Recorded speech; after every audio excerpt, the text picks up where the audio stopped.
Hey guys, Tales of Taram here. We're playing the island of Ceilia again here today. Today I am joined by Ruby, Mm-hmm. Naral, Good evening. Shadowy, Hello. and of course, as always, Hello.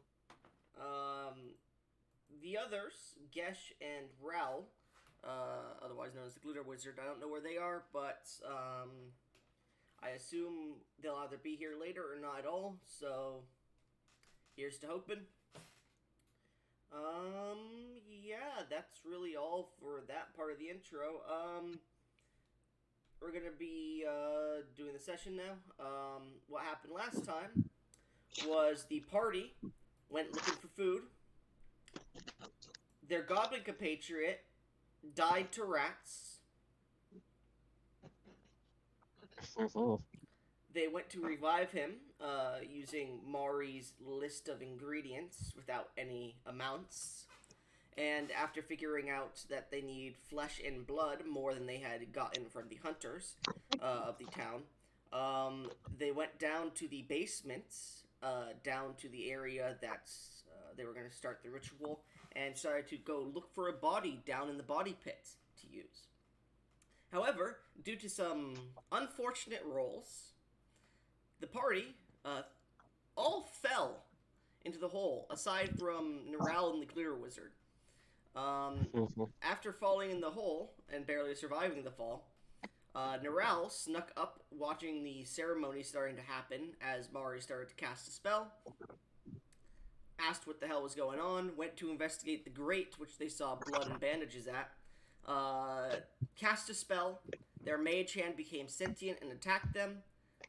Cue multiple spells being cast, even though spells being cast were reflected back at them already, and they didn't pick it up somehow. They casted shield. That caused Mari to fall into the ritual and caused the ritual to succeed. After which, an explosion happened and a bright light was the last thing the players saw before we exited out of the session. And with that, that's 3 minutes. Ooh, interesting. Oh, let me see Shadowy.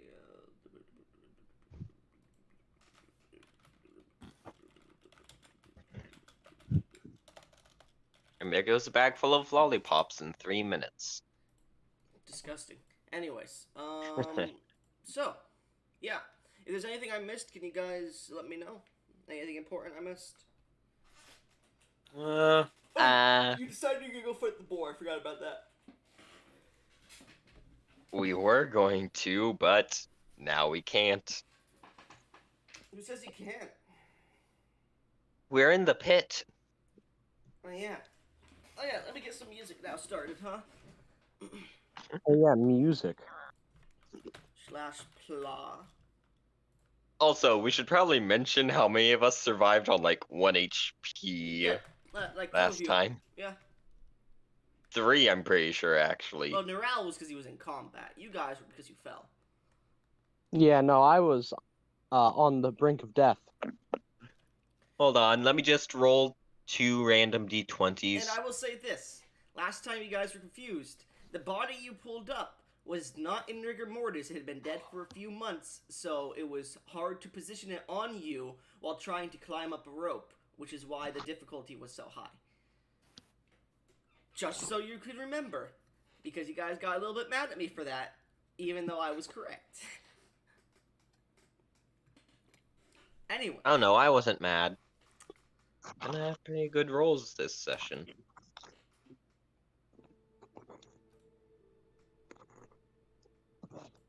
Let me see. Let me turn this shit up a little bit. Alright, there we go. So, as we begin, our scene starts in the sky. As night turns to day, and day continues on, we hear the ever-present moving of people in the small village of Shardward. We watch as the scurrying and earthquakes seem to happen. Our view is pulled eastwards, towards a mine entrance. The third earthquake happens. A few rocks fall at the mine's entrance, barricading it.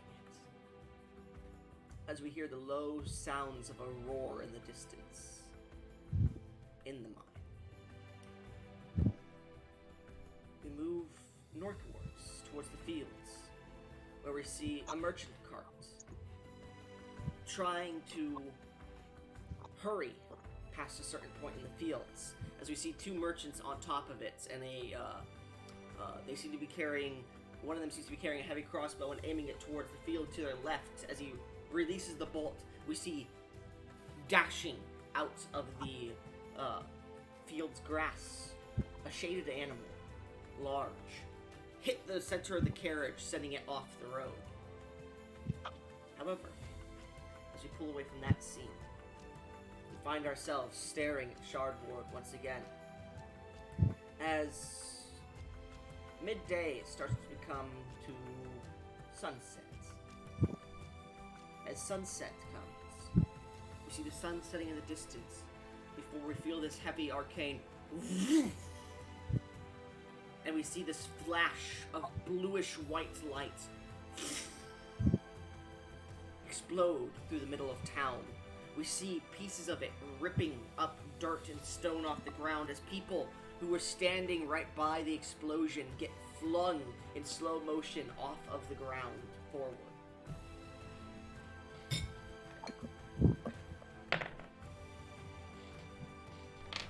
Landing safely on the ground, the explosion encompasses the entire town before the light dissipates. As the birds' chirps begin to come back, the camera blurs for a second before descending down the cellar door, through the basement, into the hidden passageway, where we see on the Ruby, you're going in your mic, by the way. Sorry. Where we see, having been blown out by the explosion, on the ground, Narelle, I would like you to make me a Constitution saving throw, please. But of course. Alrighty. First roll of the session. That is a dirty 20. As we see, managing to shake off a delirium of sorts, standing up in a kind of shaky way, barely able to maintain their own weight, we see Narelle Steelfeather. Narelle, as you blink, you can see 5 versions of everything just all wobbling at once. Every color in your vision is just strange, muted, some of them high-pitched. What? Oh, by the way, you What? guys, I did mention you guys healed to full after the level ups, right? No, you did not. Alright, for this time only, once you level up, I'm giving you a long rest. Oh. Yeah, so if Thank you you. decided to level up last time, you get a long rest this time. Okay, well. Just because I don't want you dying immediately. So I would assume after getting up, Neural would notice that, like, he is fully refreshed. Your wounds are still open, but you feel the rushing of adrenaline through your body, and you feel yourself less exhausted than you were. You feel the energy that had been spent during the battle has seemingly refreshed and recharged itself. Well, I suppose. He's gonna try and like find something to prop himself up against at the moment. You go and touch one of the walls, and as you do, it crumbles. You feel a shaking.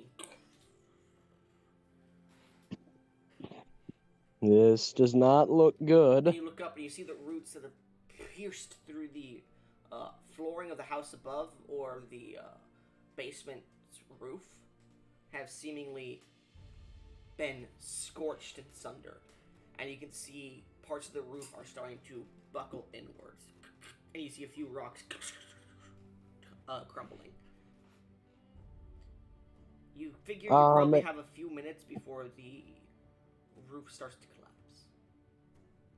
If it's not sturdy, you're not a fucking stoneworker. Yeah. Is there?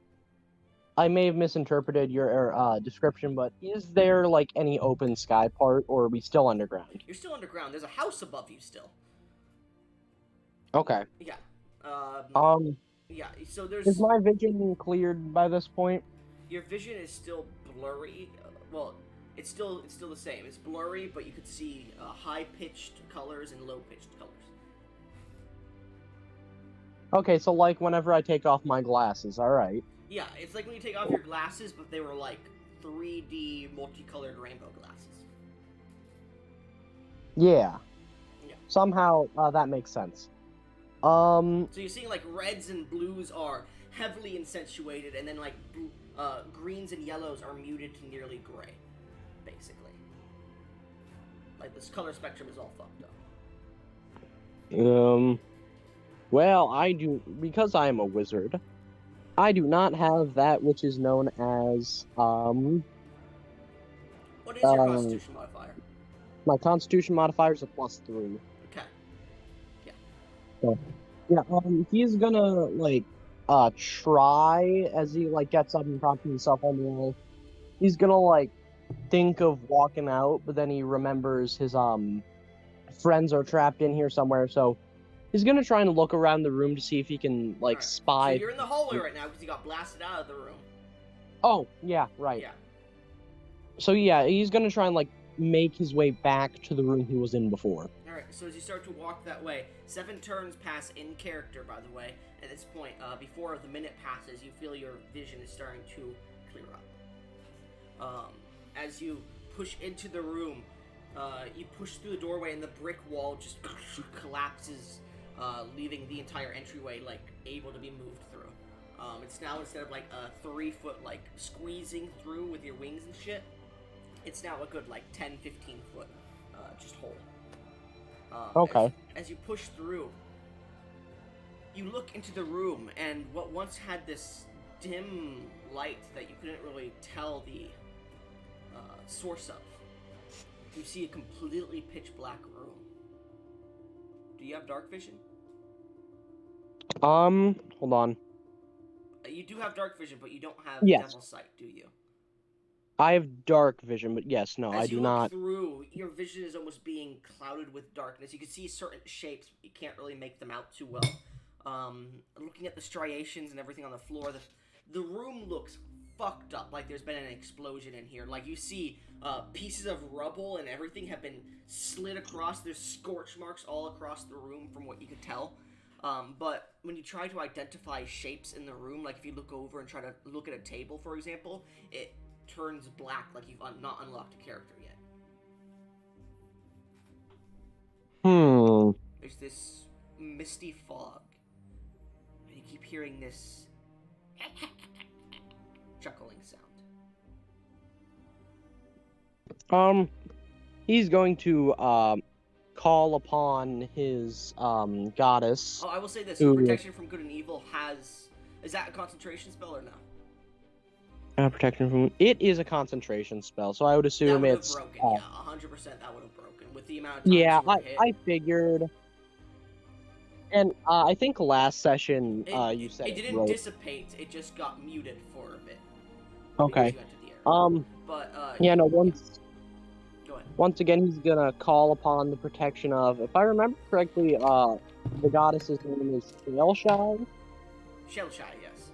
Shellshy, or however you want to pronounce it. He calls upon the protection of Shellshy to muttering like this quick prayer of "Goddess protect me," as he casts protection from evil and good.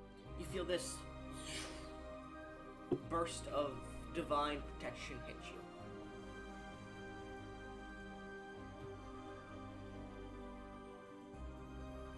So does that?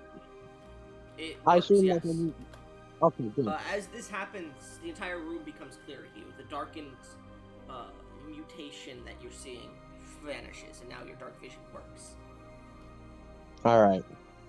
You see the room is heavily damaged. It was nice and flat in places, but only a small dais being really the outlier besides the relief that came out of the wall. You see large holes in the wall where things embedded, parts of the explosion shot up. You can see parts of... Because this room specifically is not under the house. It's to the right. Well, sorry, it's behind the house. You can see parts of sunset starting to turn to moonlight. And you can see large portions of the roof are barely hanging on.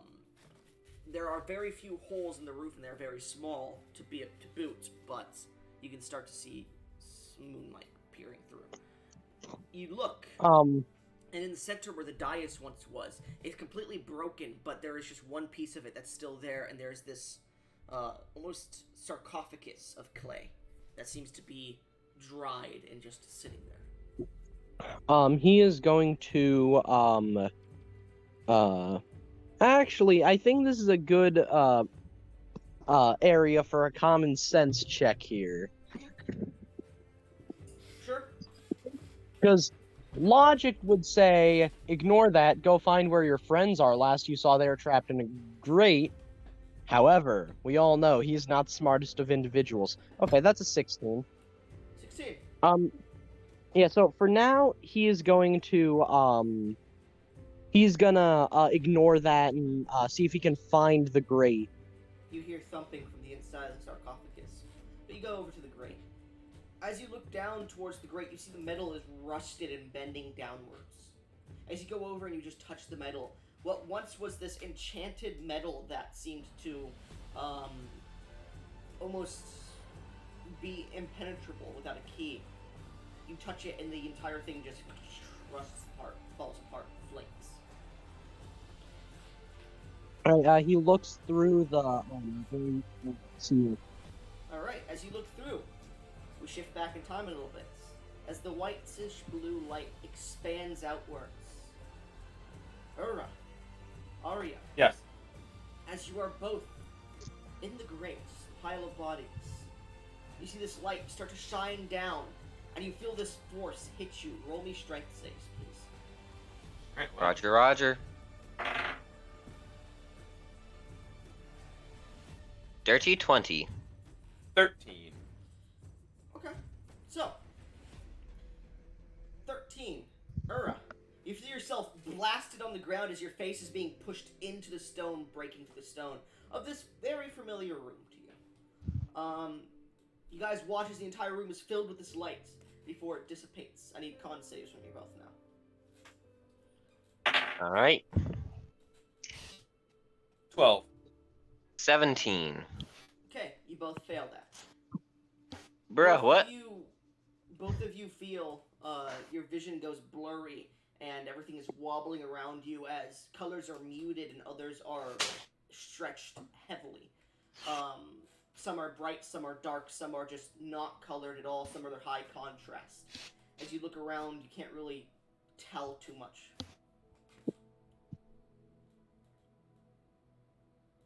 As you both manage to stand up. What's your constitution bonus, Ruby? The bonus to the regular con or to the Modifier. save? What is your fucking modifier? +3. +3. Okay. What about you, Ura? +2. Okay. So, a little bit of time passes. About 30 seconds pass, Arya. And the colors and everything are still wobbling, and as you're trying to maintain yourself, you start to hear movement. As you look around, you hear flesh squelching. Arya, you watch as this form stands up in the middle of the body pile. As it does, its face stretches heavily from left to right, almost like, how should I say, you know those, like, Team Fortress 2 animations? Yeah, Yeah, like that. I know. When they stretch their face heavily and funnily. It looks I like just that. imagine the Shy Guy SCP. Yeah, but you see darkened colors of the eyes that seem to sparkle with different colors. You see the blood is heavily bright red as it comes out almost like a fruit punch rolling down like a waterfall, and it seems to sparkle around them.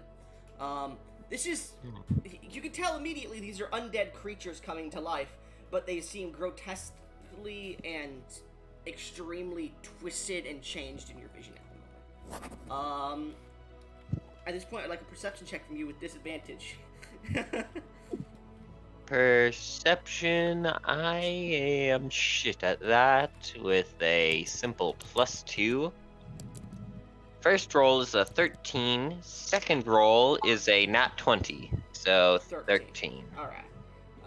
Give me a second to go ahead and pull up the stat page. You know, like, oh, that's why you gave us a long rest. I get it. I had a feeling before we started that we'd do this.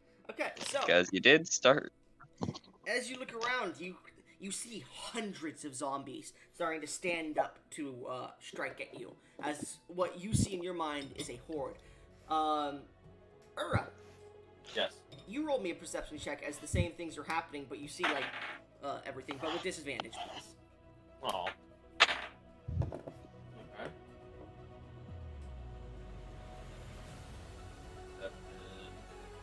17. 17. I need to turn you up, Ura. Man, this music is loud as shit.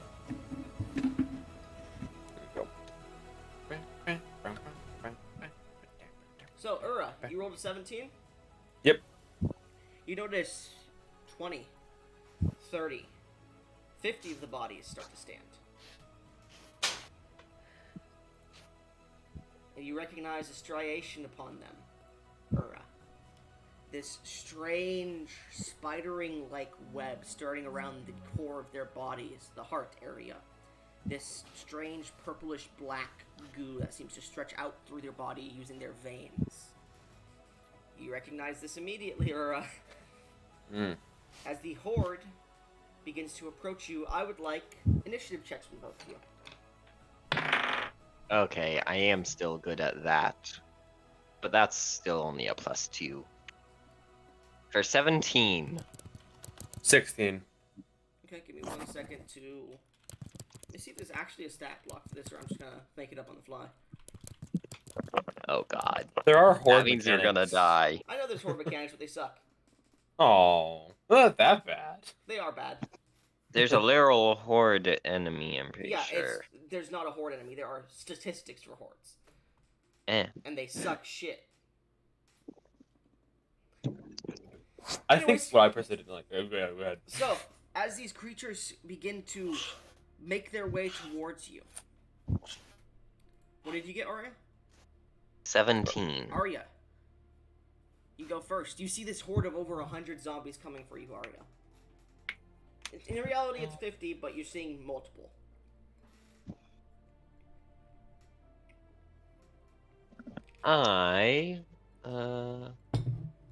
Mind you, you're kind of dizzy and off-centered, because everything's fucking spinning and moving and looping for you. How And How you far guys away also from- don't really hear too much sounds. Sound is seemingly very muted, or like certain sounds are high-pitched for you at the moment, so your ears are kind of ringing too.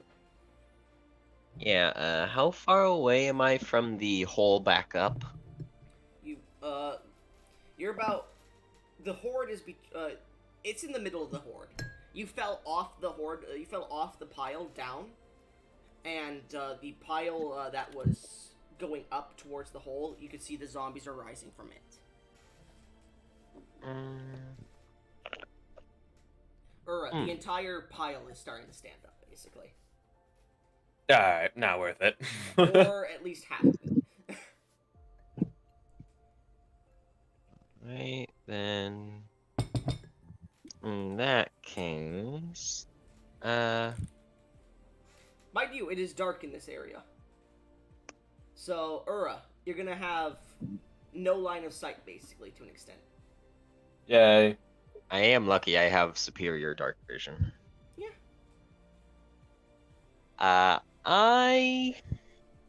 Which is strange, because usually dark vision doesn't let you see colors.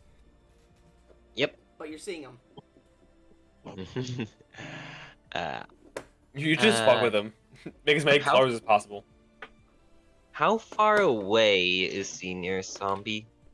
You honestly can't tell. You think it's 30 feet, but then you see, like, it almost, like, waves backwards, and now it's 40 feet, and then it's 20 feet, then it's right up in your face, and 20 feet back again. Like one of those Instagram filters. I'm think you guys did some going mushrooms. to use my action to steady myself and Alright. Roll me a attempt to fix my vision. Roll me a Constitution saving throw. As you start That's to focus and try to calm your heart rate. Alright, that is a 22. 22. That was the DC you fucking needed. I rolled a 17. Because you failed to check, it was increased by 2. DC was 20, which Neral, you barely succeeded last time. So you managed to calm your heart rate, and after your action is used, you do see everything starting to return to normal. There's about 50 zombies starting to approach, and you see more are starting to crawl out of the pile. The closest one is about 20 feet from you. Alright, I'm going to move up 20 feet and action surge. Alright, you immediately dash up and pulling out what weapon? You forget, my fists deal a d8 damage. Right, so, as you get ready, you just cock your fists like in the fucking Tom Cruise movie, and you dash forward.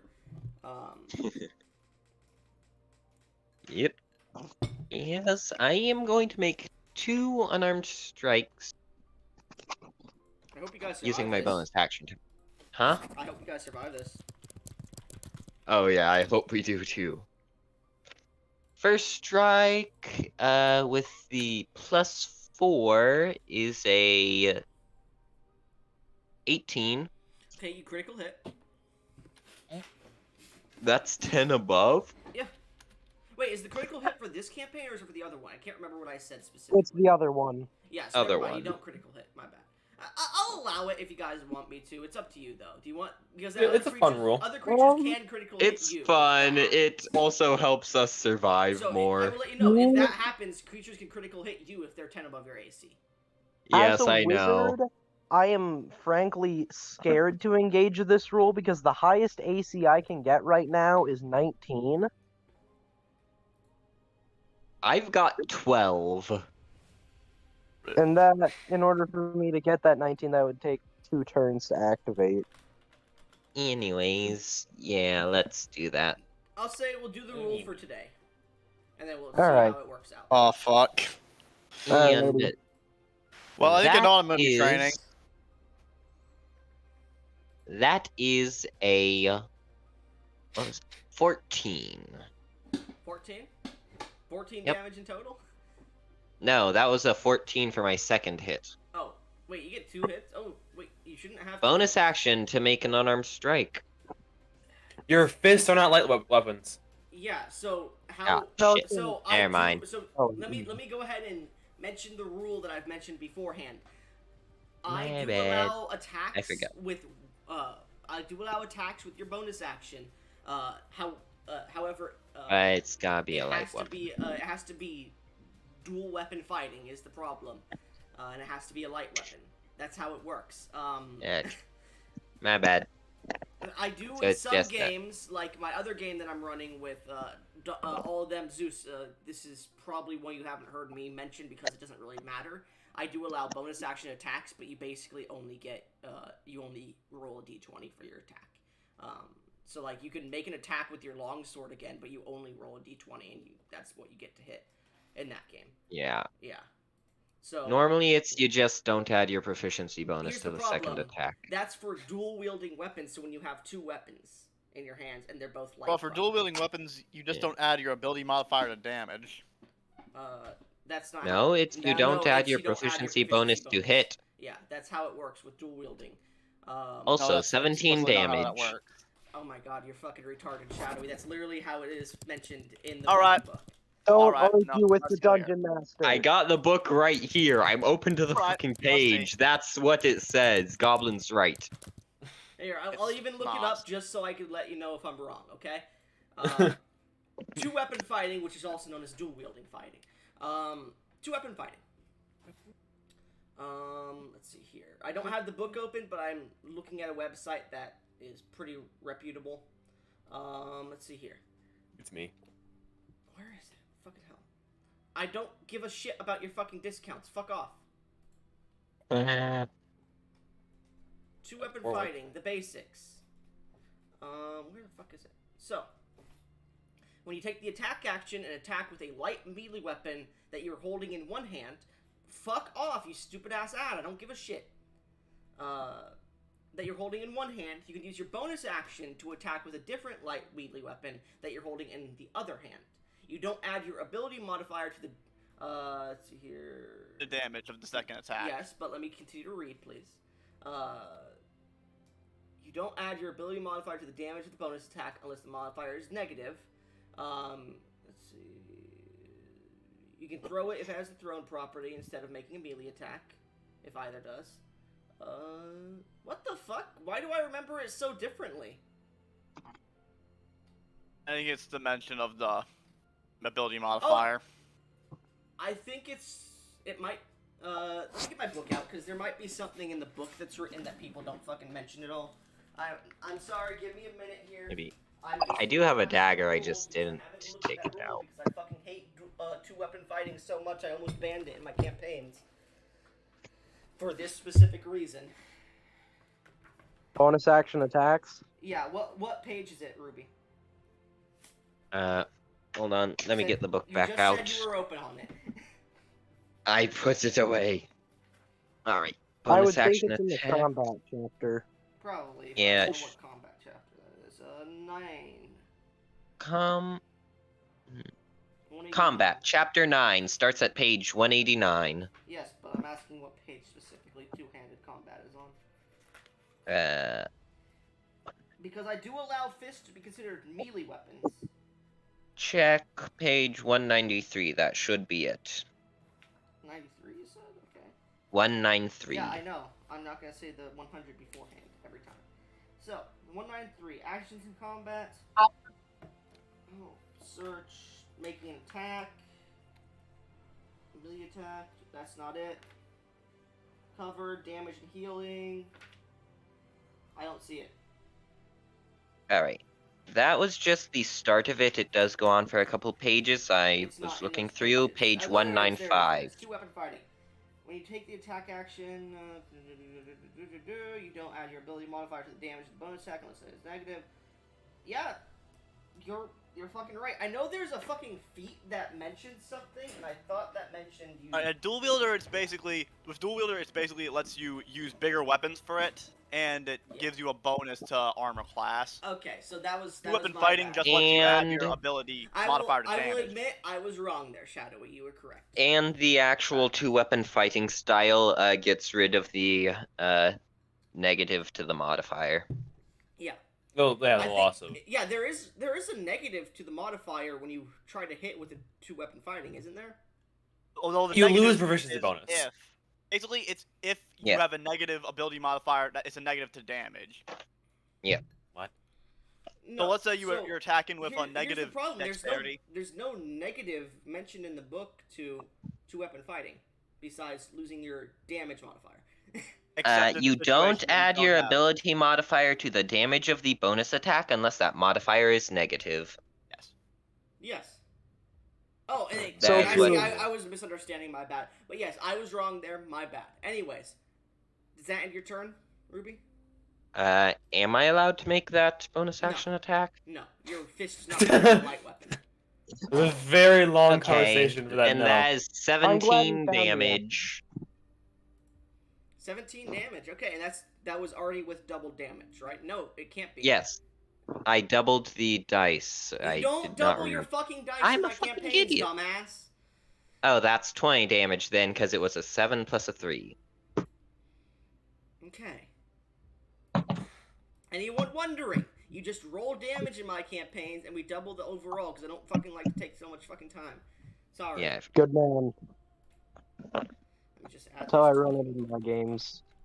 Yeah, otherwise it's like, I rolled 66 damage with my weapon here, and then I added 7d6 from my divine smites, and then I added 15d6 from the weapon's burst property. Yeah.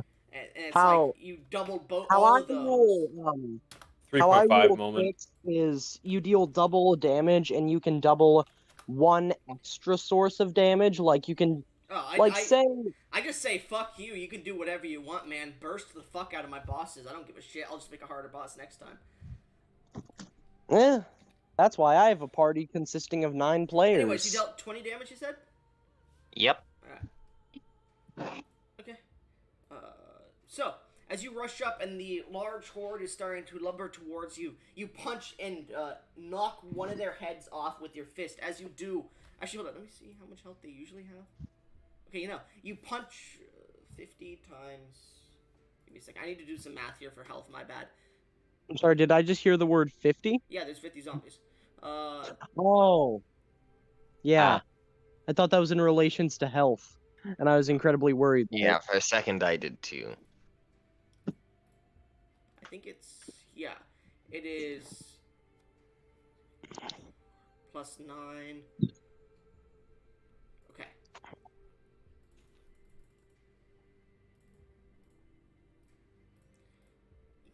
Okay, that's the actual health pool the horde has. Good to know. Yeah, so, as you hit, the zombie takes a heavy hit, and you see it backs up for a second, as its jaw starts to hang off before it starts to lumber towards you again. Oh, I see. So they're like the Flayed from Stranger Things Season 3. What? I They're actual assume. creatures, but they have this, blighted, blackened, almost tattoo-like, disease starting to cover their body. I assume Yeah, that it's like the being. Flayed from Stranger Things Season I 3. don't know what the fuck that is. Okay, yeah. Stranger Pop culture Things. references hold no power here in the It's- raw.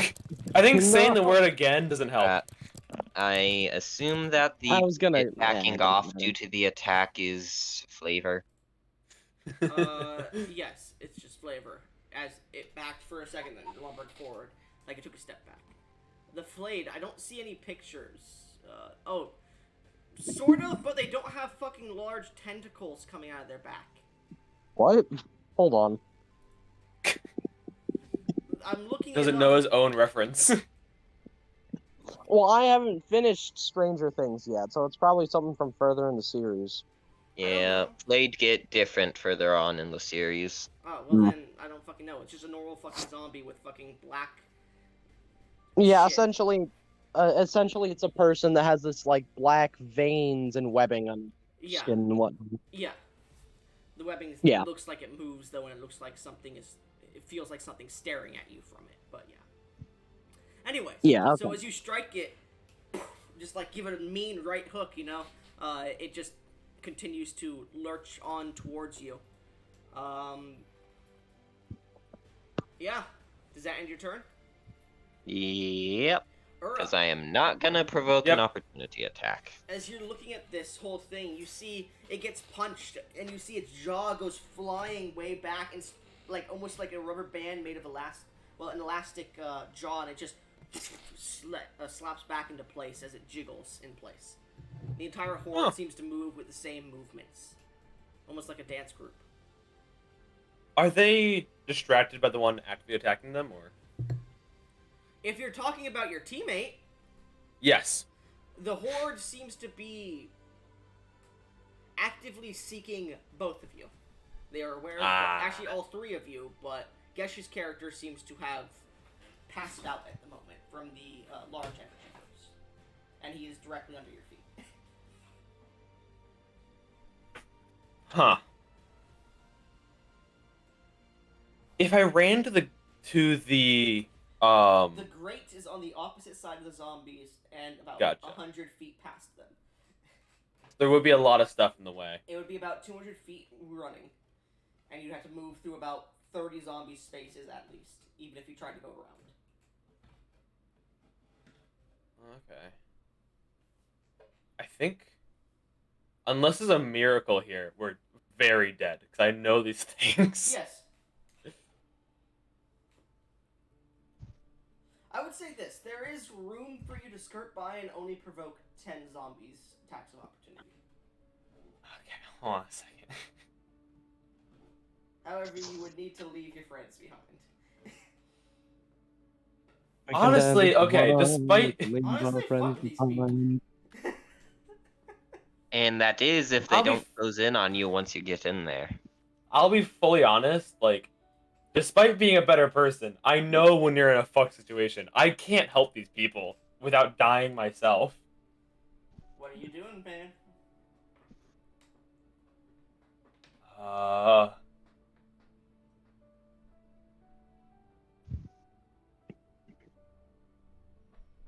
Is that... Come on, I don't want initiative to last 15 fucking minutes. Okay, alright, Hurry up, that's what are you actually... doing? 5, 4. My idea is 3, terrible. 2, I'll just... 1. Honestly, I need to try and hide. I'm gonna sit still for a second. Alright, you take the dodge action. Ends your turn. Yeah. I looked into it. So- 90% chance I die. As you're like trying to figure out what to do, like looking around, Narelle, you look down and you see this pile of bodies starts to move, and this horde of like 50 zombies crawls downwards towards a different side, and you see Ruby run up and punch one of the zombies, and then more start to surround towards her. You see this horde of zombies starting to approach her from your perch. Oh shit. How far away is she from me? She's about 80 feet down. Alrighty, boys. Well, Just pulls out a fucking nuke, pocket nuke. I cast anti-magic missile, also known as nuclear bomb. As I a- see. I assume it is counted as my turn right now. Yes. Okay. He's gonna see this, and he starts like whispering something under his breath that sounds something like Elvish, and he's sort of like surrounded in this blue light. And so what I'm using here is I'm using my Blade Singer ability called Blade Song, which gives me a +3 bonus to AC. My speed increases by 10 feet. I have advantage on acrobatics checks, and I have a +3 bonus to concentration spell, Okay. or to concentration checks. Okay. It's a straight So, fall, yeah. by the way. Huh? It's a straight fall down. Yeah, what's the space we got in between? Like, how big is this grate? So the grate has a square hole that has this, like, rugged textured stone on it. The whole space is about 3 foot by 3 foot at most. Okay, so I'd be able to fit in there. Yes, and the pipe goes down about 60-ish feet. Okay. You can't fly in it because your wings need to stretch out further, but still. Yeah. So he's gonna hop. He's gonna slide down in there, and once he gets ejected from the thing, he's gonna try and Alright. Make me an acrobatics check really quickly to see if you can get all the way down, because your wings still take up a large space, even when they are full. I have advantage on that because of the Blade Song. Okay. So, I hope you get a natural one both times and just get stuck. oh, man. That would be fucking Unlike- hilarious. Door I'm stuck! Door trying- stuck! All right. God fucking damn it. What? That's an 8. So, you Shit. get about 50 feet down, 55 feet down, and then suddenly, somehow along the way, one of your wings gets caught and you flip upside down and you're caught with your head sticking out the bottom of the tube. Your hands can get out, Long but your shot wings here. seem to be stuck somewhere on the wall and you can't really get them off at the moment. Can I cast Grease? Yeah, you already Okay. activated with your bonus action your Blade Song, right? Yeah, that's an Okay. ability, not a spell, so. Okay. You know what I'll do? I'll say this, because technically you just dropped down and didn't really, like, try to just, like, climb down, I will say I will allow you to re-roll that advantage check, just because. So you don't have to Okay, wait so for I can re-roll it with advantage? Yes. Because technically Okay. you didn't, like, just, like, climb down, you went, whoop. Yeah, I just, like, dropped myself down like trash compactor chute from Star Wars. Yeah. Alright, that's a dirty 20. Dirty 20. That's easy enough. You pop out, and as you do, you start to fall down. You may be 5 feet from the corpse pile where you see a zombie starting to stand up, and as it does, it gets. Can I? Give me a fucking Can I second, start please. to fly? Give me a fucking second, please. So, sorry. as you're starting to get ready to outstretch your wings, you watch as the zombie who's about 3 feet from you looks up and starts to cower as you get closer and you outstretch your wings. So, what are you doing? It's if I heard you properly, you said it's cowering. At the side of you, yes. When it gets so you're falling and it's starting to stand up when you're about 10 feet in the chute, maybe. But as soon as you get within 5 feet of it, it seems to like try to back away from you. I'm gonna assume that's from my protection from good and evil. What's your intelligence? My intelligence bonus. My intelligence is 16. Yeah, you get the feeling probably because of the protection from good and evil, which undead aren't necessarily evil, so that's strange to you. Yeah, but I mean, if we want to go technically speaking, good and evil does affect undead. I did not know that. Protection from good and evil affects aberrations, celestials, elementals, fae, fiends, and undead. Okay, good enough. Yeah. It's more protection from monster. Yeah, pretty much. Anything that isn't a beast or a humanoid. The reason it's protection from good and evil is because it also protects you from Or a influence dragon. from good and evil. Yeah. Yeah, so like if an evil like warlock tries to take over your mind, or a good celestial tries to force you to do something good, it protects you from that. Yeah. Okay, What so sucks is it protects you from assume... both influences, not just one. I assume because you described it as like I had to go down this chute. Doing like a quick cursory glance, is there any other ways out of this area? Make me a perception check with disadvantage because the room is pretty big and dark still. Let's see. Is it counted as darkness or dim light? So here's the thing. It is darkness, and dark vision, you still have disadvantage on your perception checks with dark vision. It just, humans cannot see in darkness. Okay. Yeah. Alright. So it's almost as if humans roll a natural one immediately. But I'm a nice guy, so I allow humans to roll with disadvantage, and then I just give them less details. That's an 11. You see a single grate at the end that seems to be broken open, but that's all you can see. It's probably like 200 feet away from your party. 100 feet away. Alrighty, so let's see here. You said Arya is being surrounded. Yeah, there are multiple. There's this horde that's starting to creep up around her. I got a flying speed of 50 feet. Is that enough to get me there without dashing? To her, yes. Alright, yeah. Then, so Neural is just gonna, like, pop out of this chute, look around, and then just sort of speed towards Arya as this horde is surrounding her. I will say this. You have enough time for your action now.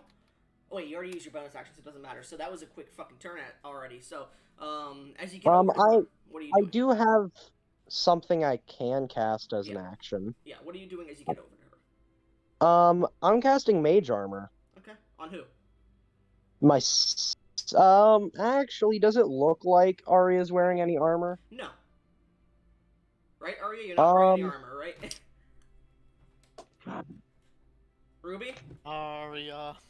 Hello? Hello? Can you hear me? Yeah. Oh. Do you have, Okay. is your No character armor, wearing... just common clothes. Okay, so your AC is probably pretty low.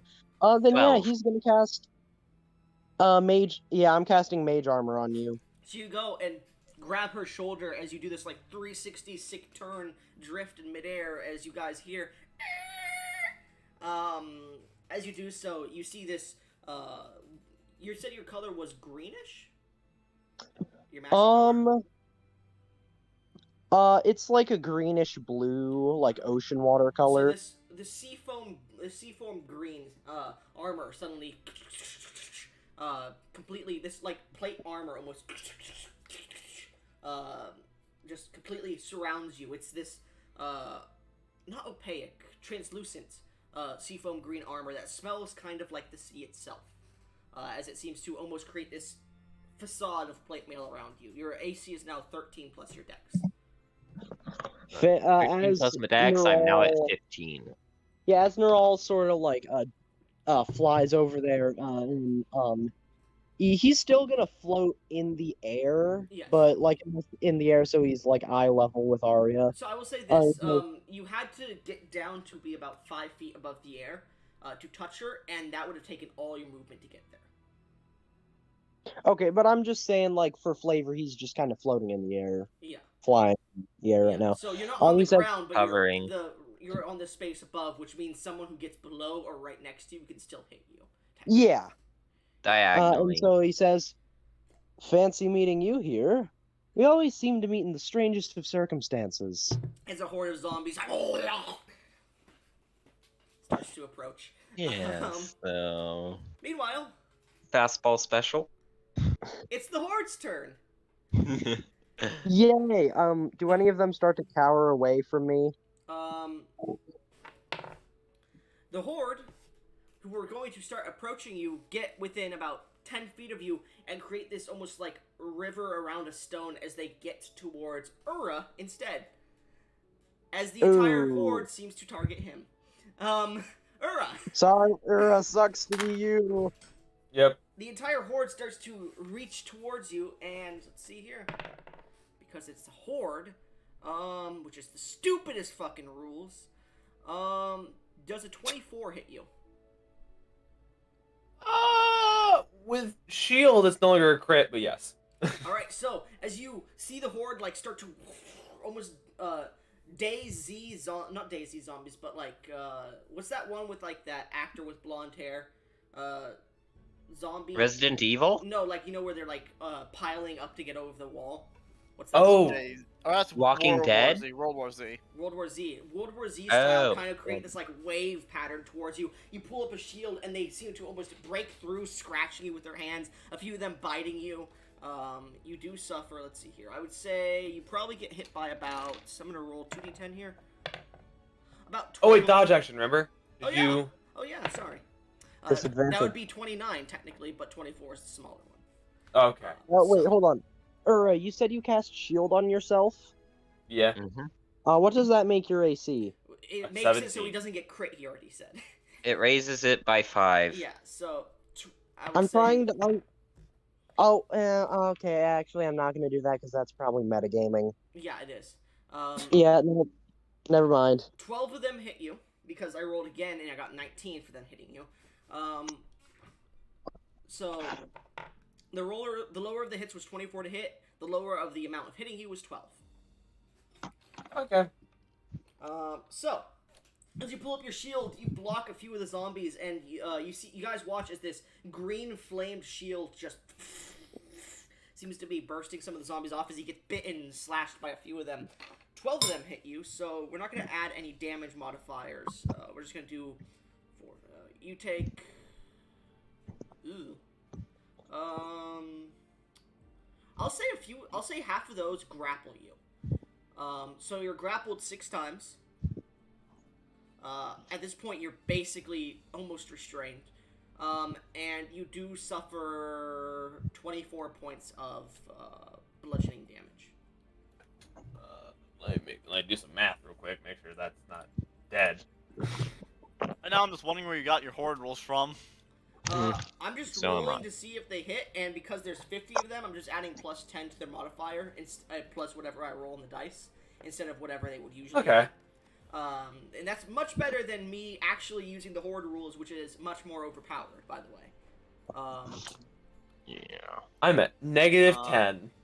So, this horde seems to burst through his shield, and you see the shield is starting to protect him a bit, but he falls to the ground, and this horde wave just starts to rip and tear into his flesh a bit. Ura, you are Yes. unconscious. Yes. Arya, Mm-hmm. you watch as your ally, Ura, with the lizard folk who was under his feet are now being covered by this zombie horde. Arya is not one to leave friends behind, so I'll say this, Zeus, roll me 3d10. that. Just because your shield is made of fire, technically.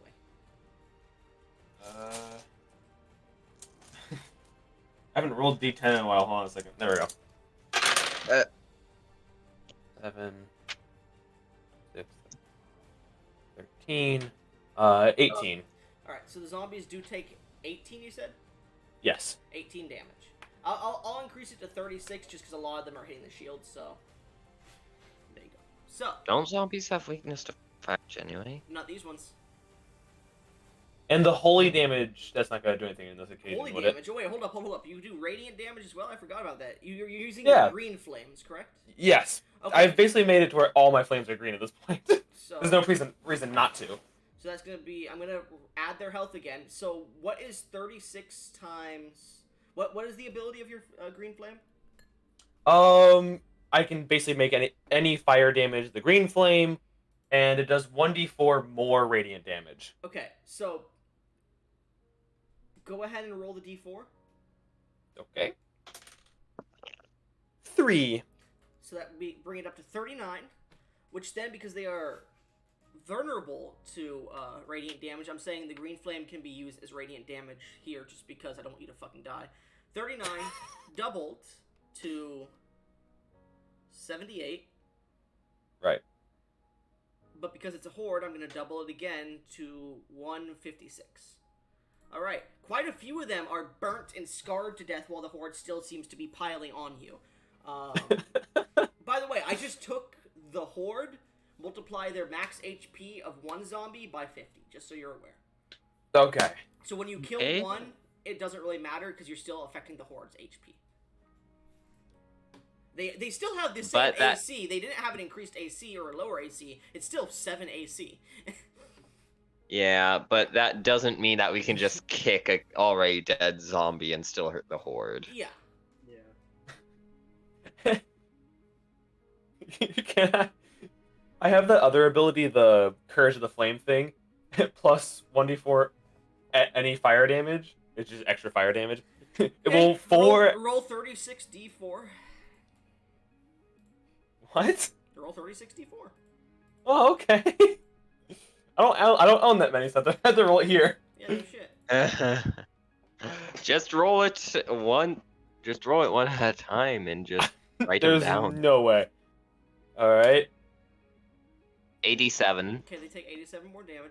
So, as they start to come, you hear this sound of, like, popping popcorn fireworks. As you see undead exploding. But they manage to push through the shield, knocking you to the ground prone as they start to rip and tear through your flesh as they're ripping through your shield as you're holding it up above you and the lizard folk.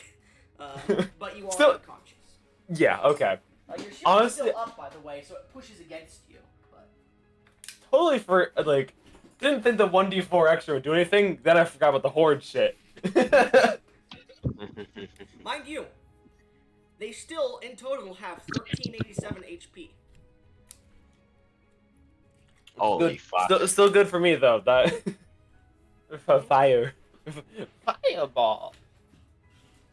Because It would take so fucking long for Fireball. me to chip away at them. you could try to form a small hole in them by dealing an. I will set a DC in HP to create a small hole in the horde and grab your friends if you wanted to. That is an option, just so you are aware. However, the entire horde at this point has started to go around him, so you're free to walk away, as long as you stay within range of Neural, you assume.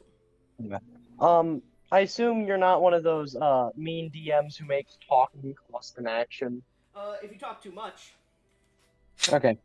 Essentially, Neural is gonna see if Arya looks like they're gonna try and do Yes. try and go towards them or something. Neural puts a hand on her shoulder and says, "Wait, I have an idea. I'm gonna need you to trust me for this." Another fastball special. Yes. Let's do it. alright, so, Neural, Arya, it's your two's turn. What are you doing? All right. So what I'm gonna do is, because I've done this in the past, I assume I don't need to check or something to do it.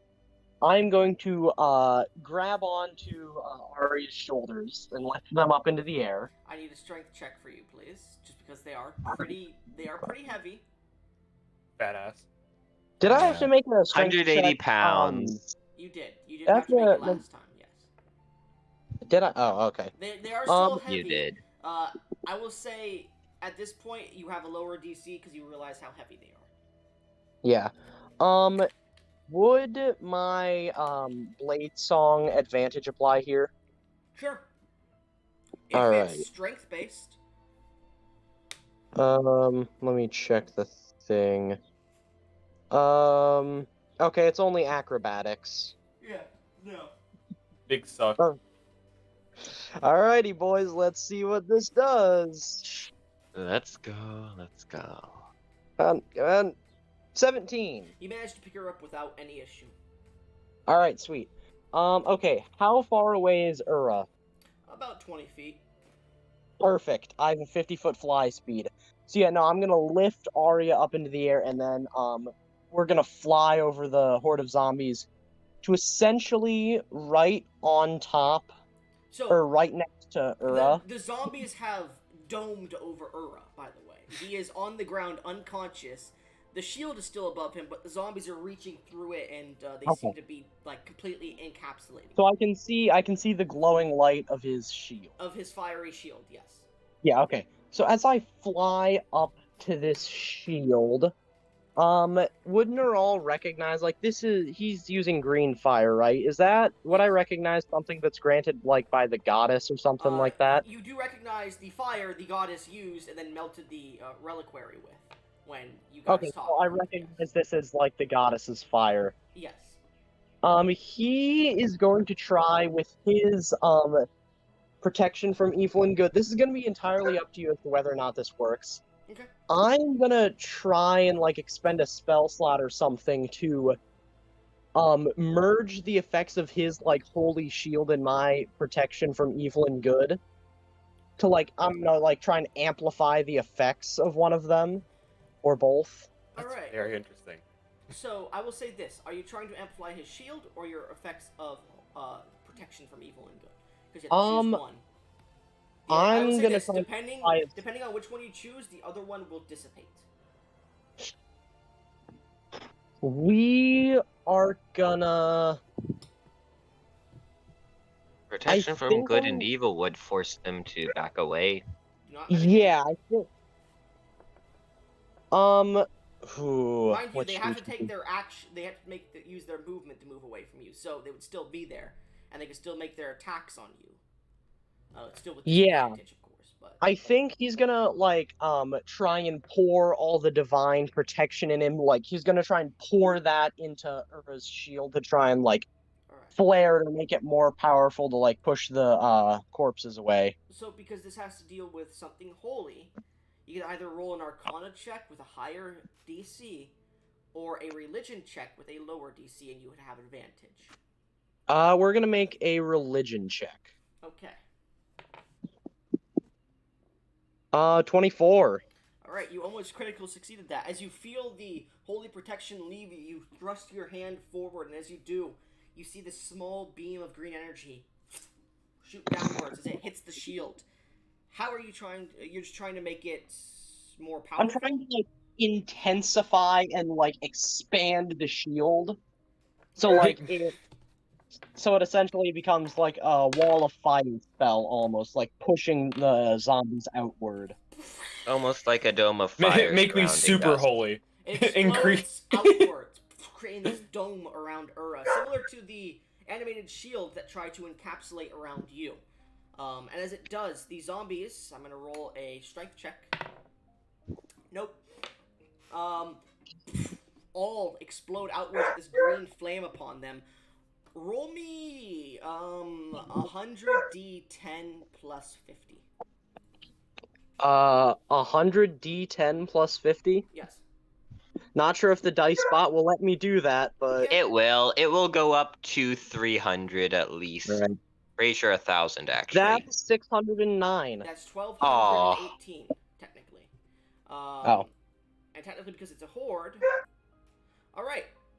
So, as you explode this strange green flame, you watch as the zombies go flying, and you watch as most of them turn to dust. You hear this sound as this blackened mist vacates off of them, and the mist seems to furl up to you, and it stares you in the face as you see this yellow eye appear out of the mist. Norel, you hear in your mind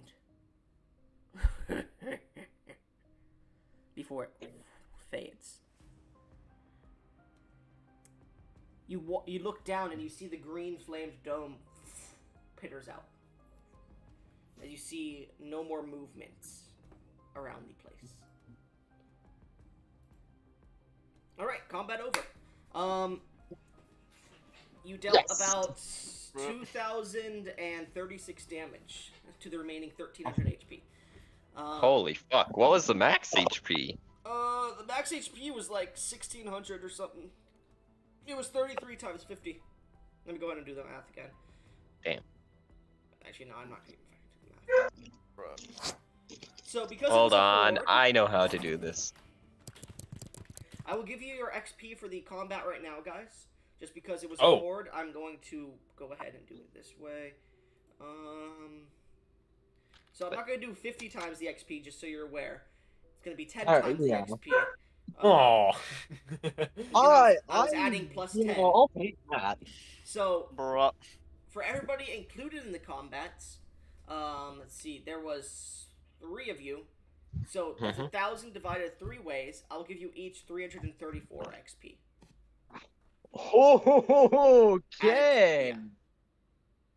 334, you said? Yes. That's a 4. That will Okay, turn then. into a.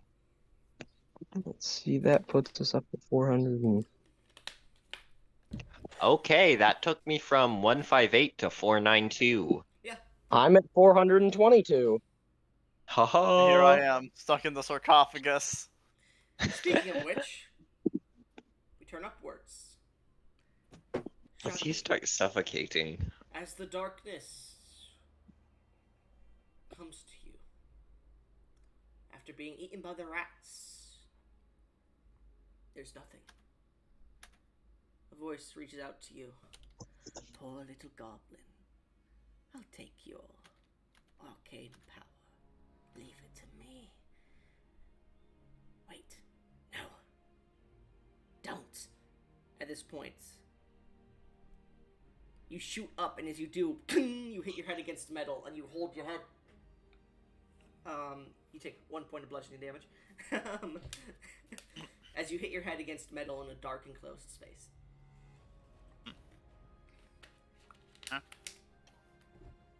Alright, so looking about, I noticed for one, I seem to not be able to see as well. Which is quite Oh strange. yeah, I don't have dark vision for your new race, do I? Yeah. Okay, go ahead. Yeah, sorry. So since it's I assume pitch black. Mm-hmm. All right, and I decided to feel around my wherever I am. You're in this. You feel you're almost in a box. All right. As you push up on above you, you can feel a lid that moves, but you're gonna have to put a lot of strength in it to move. And as I push up for a moment, I notice that something drips down from my hand onto my face. I can't really. It feels like a bit of slime of some sort. It's rather odd. I feel as if my hand's also compressing, but it feels as if it's getting to a more normal state as I'm pushing against the whatever this is. You read about the abilities that the race gets, right? Yeah, I wrote them down. Mhm. Right. So I'm gonna start. So, being unsure of where I am, Gribbly, seeing that he is likely died and is for some reason, well, alive. Well, he's not sure of that exactly, but it seems to be the case. He is going to try knocking upon this hard surface. Okay. and speaking.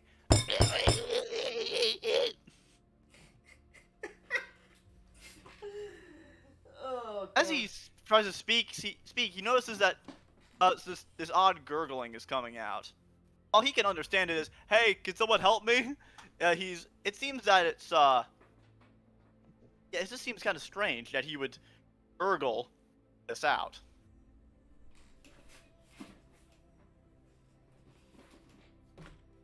So, at this point, what are you trying to do? All right. So, as I'm banging upon this, upon this surface, and it's seeing as not it doesn't seem that anyone's coming to help me.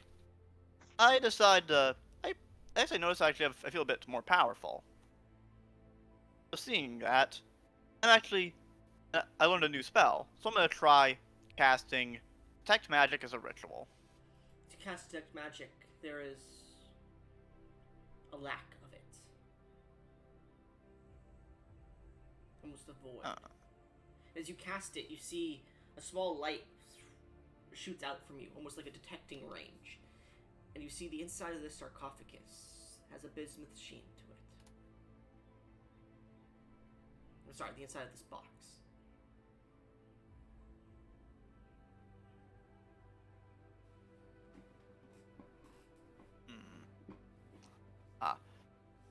Alright, so with this and considering the circumstances, I'm unable to open this sarcophagus or this Oh, you could box. try to push it open, the lid on top. It's gonna require a bit of strength. Alright, so seeing as there's not much else to do, I'm gonna try to open this box. Like try pushing against it, seeing there's not much else to do. Okay, make me a strength check or an athletics check, your choice. Alright. As of now, it's the same thing, so that would be 6.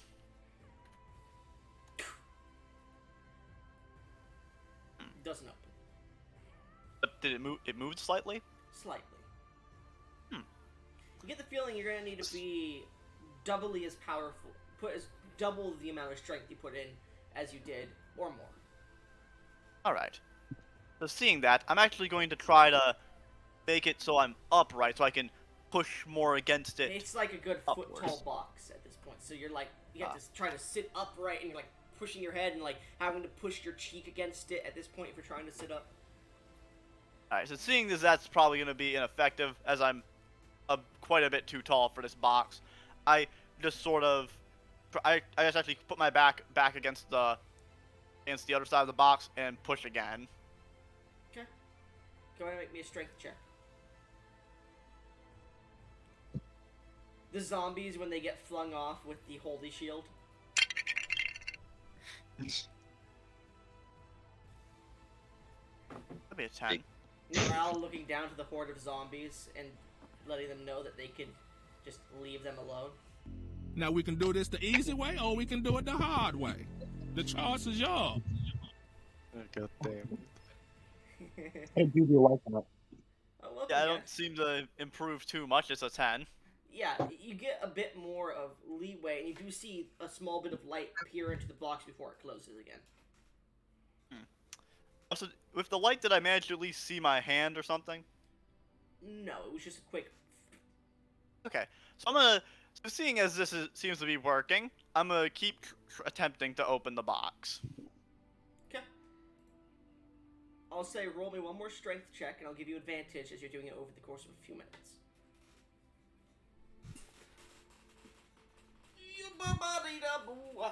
Sorry, I had to stretch it. It felt Alright. really good. Wait a minute.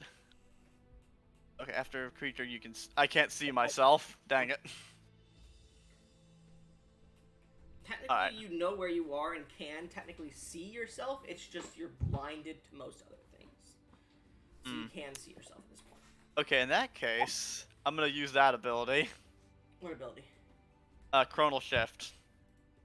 Oh, you went Chronogers? Chronogers? Yeah. Wait, you're Survival level... people. I forgot, I made you level 3, didn't I? Oh no, it was level 2. Oh, because you get Arcane Tradition at level 2. I'm stupid. Alright. I Hmm? just gonna made reroll my that. blood mage too yesterday. So You were Oh, yeah. Dr. Stupid today. yes, I am Dr. Stupid. Nice to meet you. Then the retard make I am Professor Idiot, and this is my channeling friend, some Dr. magic. Stupid.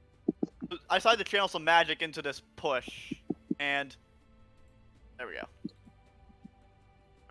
No, you already had advantage, so you get to roll that with advantage again. Oh, but alright, I guess I'll re-roll one more time. Yeah, roll one more time. But that's okay. So I got the 19. 19. You barely managed to push it open, and you can see light as you're now basically halfway standing, and you can push out of the box after a few minutes, but you can't push the box open. Alright, so basically, if I keep pushing, I can get myself kinda out of it. Yeah.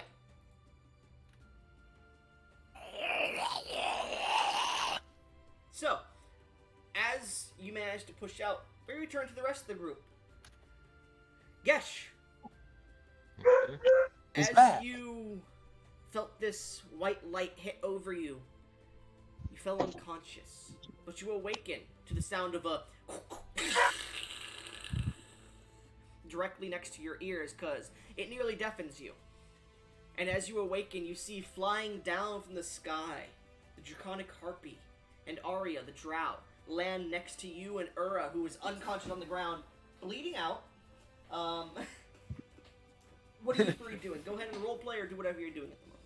Bandage is doing shit off. Yeah, I'm going to bandage up Ura. You're add more to my collection. Alright, you pull out a few bandages that you have and you start to wrap them around Ura. Roll me a medicine check. Do you mean Gesh? Mm-hmm. I need to wait for that. Yeah, I kinda fell asleep before I could get to the fucking game. Yeah, fuck you, Gish. Yeah, fuck. As he's doing this, I'd like to ritual cast Tensor's floating disc. Ura, roll me a death save with disadvantage. Oh, you bitch ass motherfucker. He ties the one around the leg wound too tight and it's too close to the wound, and you guys notice that it starts to turn purple a bit fast. God damn it, Gesh. Doctor That- malpractice at it again. That was a 16 and a 13, so 13. Success. You're still doing good. Hey, it may be turning purple, but hey, the blood's not pouring out anymore. You're just lucky Ura has a hard time dying. I don't know what the fuck it is, man. Every time it's like roll with disadvantage. I got 13 and natural 20. I got 15 and a 17. I got 18 and a 16. And it's like, bro, I'm trying to kill you.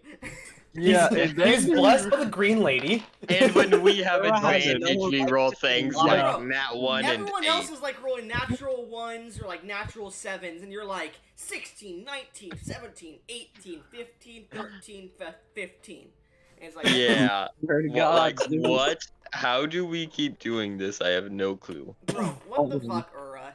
Aaron Oh, Jesus. Ura is the He's main struggling. character at this point. I swear Yeah. he is. I am He's too, pissed, though. too. Anyways, While Gesh is performing first aid, I'd like to ritual cast Tensor's floating disc to place Ura on. alright, as you cast it, this floating disc of greenish color starts to shoot out like a saw blade. It starts to almost, the pattern of it swirls around like a saw blade very slowly, like moving stars in the middle of it. I thought you were gonna As chop me in half. I as you was so look at it, scared. the seafoam- Yeah, the I seafoam glow- the gas sea- expelled. The seafoam green disc seems to have this edge of almost wave-like seafoam around it. It's not actually spinning. It just has the look It of spinning. appears to. Yes. Yeah. So, whenever you're done fixing up him, place him onto here. It'll be easier for us to move him if none of us have to carry him and we have to get into a fight. Yeah, okay. So, as you guys take a minute or so to move him onto the disc, to not injure him further, Ura, roll me a death save. Yeah.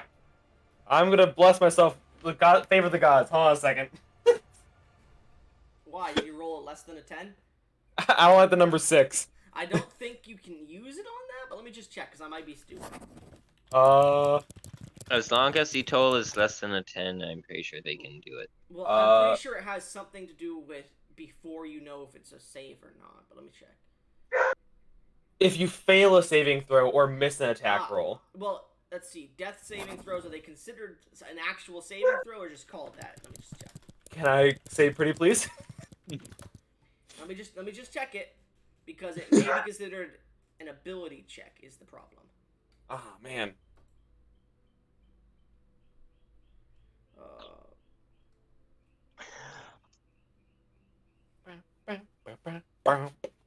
Bum. Ba-dun, And then the number one homebrewer is nitpicky about death saves. I would say because they're called death saving throws, but they use none of your saving throw proficiencies. It's just a straight roll, which is why I'm like, is it an ability check? But it does add Constitution saving throw abilities for certain races, so I will consider it a technical Constitution saving throw. So yes, you can use your favored by the gods. Thank you. Oh, it really mattered. Monks are proficient in death saves once they get to level 14. I'll need to look up more onto it, but still, what did you roll in total with your favored by the gods? 11. Yeah, that's a success, barely. See, the green lady loves me. At this point, the wound on your leg is turning more and more purple and blue. So the DC Do I does get notice higher. this? You do notice this. I will immediately try to loosen that fucking bandage. Are you sure? Swear to God, Dr. Are you Malpractice. sure? I will attempt to fix his bandage. Okay, I would like Gesh. Are you going to just immediately loosen it, or I will try to fix my stupid I will say mistake. this: Gesh trying to fix the bandage. You are trying to help him, Ruby. Gesh, roll, because you would have had disadvantage on this because you already failed one check. Roll with a normal check to fix of medicine. Okay, roll decently at least, please. That Alright. Net 20. Just so you're aware, the DC was fucking 23. Oh Because god. it's been a few minutes since you did it, and that would have, crushing syndrome or whatever it's fucking called, or basically when your body doesn't have enough blood or something too tight or pushing against you, when you unleash that pressure, it causes too much blood flow and everything into your body, and it can kill you from shock. God You damn. managed not to kill him immediately. I am always unlucky except when I really So, fucking need as it. you do it, you're like, oh shit, that's too much blood, and you tighten it again really quick, and some blood does get through, and you let it go again, and you do it in small pulses until the leg starts to get back to a normal color. Ura, roll death save. Yes. Okay. Hiya! 16. Okay. So, as you do so and you start to pulse it, you see Ura just, his eyes flick open. Ura, you're at 1 HP. Can we give Gesh a title, Dr. Malpractice? Sure. No, we already have a Dr. Malpractice. Yeah, Yes, that's what's your character's name again? I'm just gonna fucking go to character profiles, fuck it. Darastrix is my character. Darastrix. I'm gonna give you a title, by the way. Yeah, I would have a funny effect Man for deserves that. it after all these horrible medicine rolls. I'm never going to get a title, I feel. You've got to Just do something imagine, worthy of a title, such as Just- eating melted metal or nearly killing your friends. just imagine if that title would give me like net 1 proof. But I know that ain't gonna happen. You really think Goblin's giving you that? I'm gonna wait for my coughing fit so I don't just continuously cough. Oh, you gotta be a halfling to get that. Yeah, no, in order to get a title, it appears you just have to do such an unfathomable level of dumbassery. Or drink goop. Which I do, and yet not at the same time. Okay, yeah, Dude, you I think drinking molten metal counts as an unfathomable level of dumbassery. Nah, Yeah, it was I goop, got- not metal. I think that you can Well- see that very good with Grog's planned title of Destroyer of Homes. Hold up. See, I was thinking about it. Yeah. You got Flame of Ambition by doing what? Oh, He drank this melted metal reliquary. ambition was from me being Bing chilling with the green lady. Bing chilling. But Being anyways, chilling. The green lady loves me, I think. Big question mark on that one, actually. Alright. Okay, I guess the favor of some goddess is a bit better than literally drinking lava. Yeah, you I was You thinking about just- drinking more. I just need to find another one. yeah, you need to remember one thing with gods. The more crazy the person, the more likely they are to actually like the person. He's not crazy. If you're not crazy, I'm the best doctor in the world. Here I am getting cartoonishly murdered by a bunch of rats. If you're not crazy, I'm a high elf. I got that reference. Gant, I'm pretty sure your character. Well, he might be the best doctor in the party by There you go, fact Dr. of Malpractice, by the way.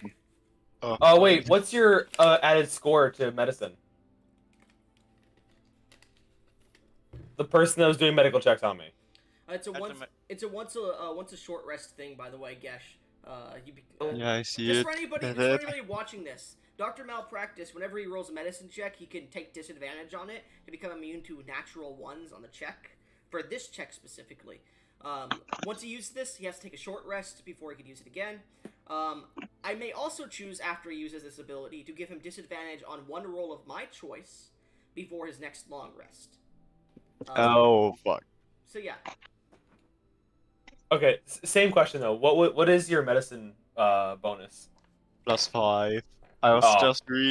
I just had really shitty rolls. Okay. yeah. I was gonna say And like I have a +3 personally. Bruh, Yeah, I no, have the a reason why Gesh is +2. Doctor Malpractice is because he's got a good bonus. But he's Anyways, shit. so as Ura comes back to life, if you guys would like to roleplay or do whatever, I need to I use the swear. restroom, so go ahead and roleplay while I go do that. I swear, how many of the gods are on your side that you're not dead by now? I'm a I like Is sit up really and I a one. rewrap a few bandages. I Oh, look at the roll and say, the gods favor the stupid. It would seem so. Quite a lot. So Shoot. now, I was doing a bit of resting while you all, what appears to be, fell in this pit. Could someone explain to me a few things? Who was that little girl in the room above, chanting and casting high-level necromancy? that's my That little is- friend, Mari. Oh, she's your friend. Yeah, Naral, there Yes, is of one I thing. have some bad news. Oh no. What do you As mean, So, bad in- news? is immediately gonna Shut the say fuck up, Gesh! Aria. Jesus In- Christ, I'm trying to hear him. So, unfortunately, while she was in the process of casting her ritual, a few of my spells became animated due to the intense magic being wielded, and, well, I'm not sure what happened to her. One of my animated spells pushed her into the epicenter of the ritual. I'm not entirely sure what the ritual was meant to do, so I think it worked, but she may or may not be dead. Oh fuck. As my character is immediately gonna grab Aria and just go hide from the chaos that Your character may or doesn't may know not much about Mari. pursue. I'm just gonna sit here and watch. I'm gonna- he by the way, he was just talking about what happened upstairs, by the way, Goblin. Okay, cool. You guys also hear from above. I'm gonna have like a blank stare in my face, staring into your eyes. You guys know that meme of like the somewhat average, like good-looking guy with like curly hair, and he's just like doing a smolder face at the camera. He looks kinda Yes. No. Italian. Yeah, No. skin. Nah. As Neural sees the look Ura is giving him, he just kind of slowly backs up and tries to hide behind Arya, while trying to Nope. look like he's not trying to hide behind Arya. I'm just backing away every time you try and get close. He's just like, wow. You killed the one thing, the singular innocent creature on this I entire didn't- goddamn island. I did not kill her.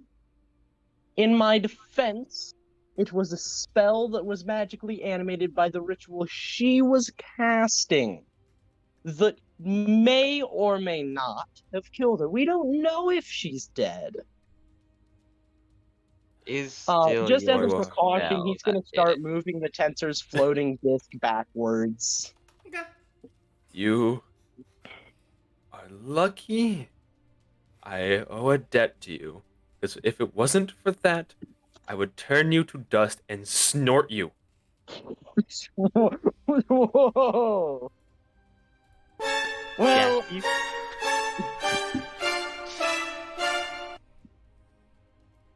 Sorry, I had well, I don't think I've ever been threatened to. Hey, a quick question, Goblin. Does Yep. cocaine exist in this world? Not in this Well- plane. Would there be a drug of some kind that was snorted? There would have been, yeah, it would have been called. Opium. Sure. Oh. Sure. Opium. Opium exists. And like, That's more viable than cocaine.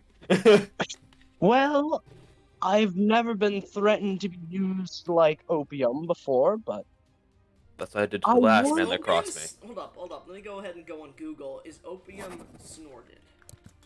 That's actually a very important question.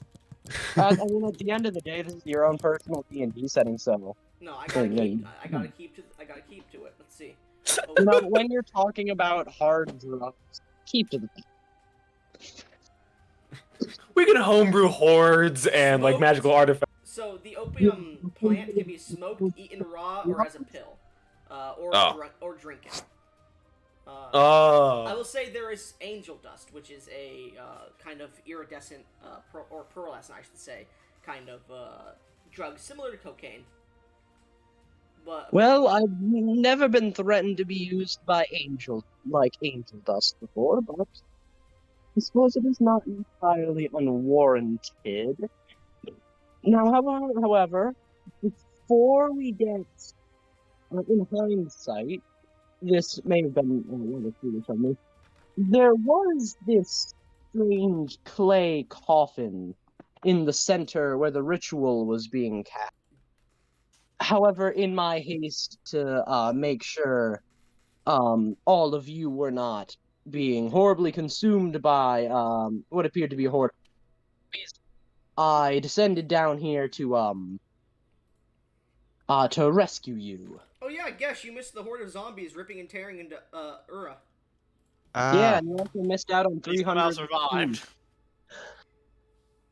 Yeah, he is favored by the dice gods. I swear, man. Anyways, Yeah. you guys hear from above. Ooh, piece of candy. What the- Anyways, before that, I was actually going to climb up. You can't really get up at this point. The corpse pile I mean, has fallen down quite a bit, so it's probably like a 15-foot jump to get to the bottom of the chute. And the chute itself is like 60 feet long, right? Yeah, it's a hard climb, even with a rope. Yeah, and I wouldn't be able to fly up there. I'm gonna. I'm able to jump 15 feet. More than that, actually. Are you? What? Yeah, it's an athletics check, and you jump feet I equal hate to that your rule, athletics. to be honest. I hate It's- that rule. Let's see. Standing jump. I made a character build one time that was designed to jump like 40 feet into the air and then throw people to the ground. Let's see. Oh, I think that's my standing, cover. that's standing long jump, I believe you're talking about specifically. Let me check. Jumping straight up, I Nice. think, should be different. Yeah, it is. Let me see though. Jumping. A high jump. Yeah, how far you can jump. High jump. When you make a high jump, you leap into the air a number of feet equal to 3 plus your strength modifier if you move at least 10 feet on foot immediately before the jump. When you make a standing high jump, you can jump only half the distance. Either way, each foot you clear on the jump costs a foot of movement. In some circumstances, your GM might allow a strength athletic check to jump higher than you normally can. You can extend your arms half your height above yourself during the jump. Thus, you can reach. Okay, 1.5 times your height. What's your height? My height is 6 foot. Okay, so you can reach 4 feet up. Now, what is your strength modifier? +3. So Unfortunately, not enough You're unless I get 5 someone feet to away. give me Yeah, a 5 kick feet up. away if you move 10 feet. It's 3 plus your strength mod, yeah. Which is 6. And you plus can reach 4 half because up. of your plus half of your height, which is 3, plus half of that as well, which would be let's see, 1.5 times your height is 4 immediately. So that is about 10, which means 5 feet more is what you need. You can make an athletics check to attempt to jump higher, but it's going to be a high ass DC to try and make that 15-foot jump. I have a +5 to athletics. Cool. Cool. You're gonna need a natural 20. The DC Fair is enough. 25. Even if I see him wait, like couldn't he eyeing the. hold on, couldn't Nerol just fly me up and I could just climb out? Yeah. I'm gonna see him like eyeing the jump and go. There's a way out. So much faster than that. I could literally just jump up. Wait, hold on. If he turns to the We lost you. You're just static You right can say now. video killed the radio star there. testing, 1 2 1 2. No, you There sound we like, go. For me, you still sound like you're fucking piloting an AC-130.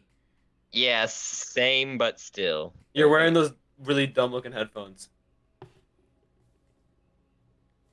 Oh, Houston, we got a problem. I'm gonna leave and rejoin the call, see if that helps me. He's fixed. Hello. Hello. He's Yes? fixed. Hello. Oh, you're fixed. Hello, Continue. hello. Sorry. Continue. That's Sorry. good. Great. Sorry. Just Continue. as you Sorry. left. Sorry. Continue. Sorry. So, as Neral's gonna say, wait, if I remember correctly, isn't there another passageway? And he's gonna turn to the passageway he believes he saw earlier. The broken grate, which is like 2 feet tall, and it seems to have like an arc to it on one of the walls. It seems to be broken with some of the bars. Yeah, that one. Yeah. He's gonna walk over to that. All right, you get over to it. Mm-hmm. You could probably fit through it if you make an athletics check to squeeze, or an acrobatics, I should say. All right. Wait, why is he squeezing? Oh, because he's big. He has wings. Yeah, he has a Okay. larger frame than he is. Yeah. I was gonna say like. Can I, like with my dark vision, can I like see how far, if this is like just an opening or this opens up into a You bigger look tunnel? out, and there's maybe about 2 to 3 feet before it just drops. There seems to be a cavern. Okay. Yeah, he's gonna try You and look to your left, squeeze and in the there. passageway moves upwards and gets smaller and smaller going upwards. Make me an acrobatics check. All right. I believe your Are blade the song is my done by blade now, song still right? active? How long does it last? It lasts 1 minute. No. So that's just a straight roll. Mhm. 12. 12. That was the DC you needed. You managed to pop through. That pulled me along, right? What? I'm on the tensor's disc, like following him, right? Yeah, it's following Okay. behind, but it gets to the wall and kung, kung, kung, kung. Ah, okay. You can't get through the fucking grate. Just want to clarify. That's Yeah, bad. so Sorry, the tensor's disc can get through. It starts to move through the grate, but you get like hit against it as you're just getting like treadmilled against the wall. yeah, no, feeling it like follow behind me, I'd like to You know stop the ragdoll sound from fucking Gmod. Yes, That's exactly. happening to Ura. I'd like to command the floating disc to stop and back up. All right, it's halfway through the wall, and then it reverse treadmills you against the wall. You motherfucker! I already hate your guts. He calls back. By the way, Sorry about that. The disc tastes like sea foam. Wait a minute. God, Tastes like Oh. salt water. Ura hates you even more. He hates the ocean and rain. Dang. I All right, yeah. So what's on the other side of this little tunnel? A drop off.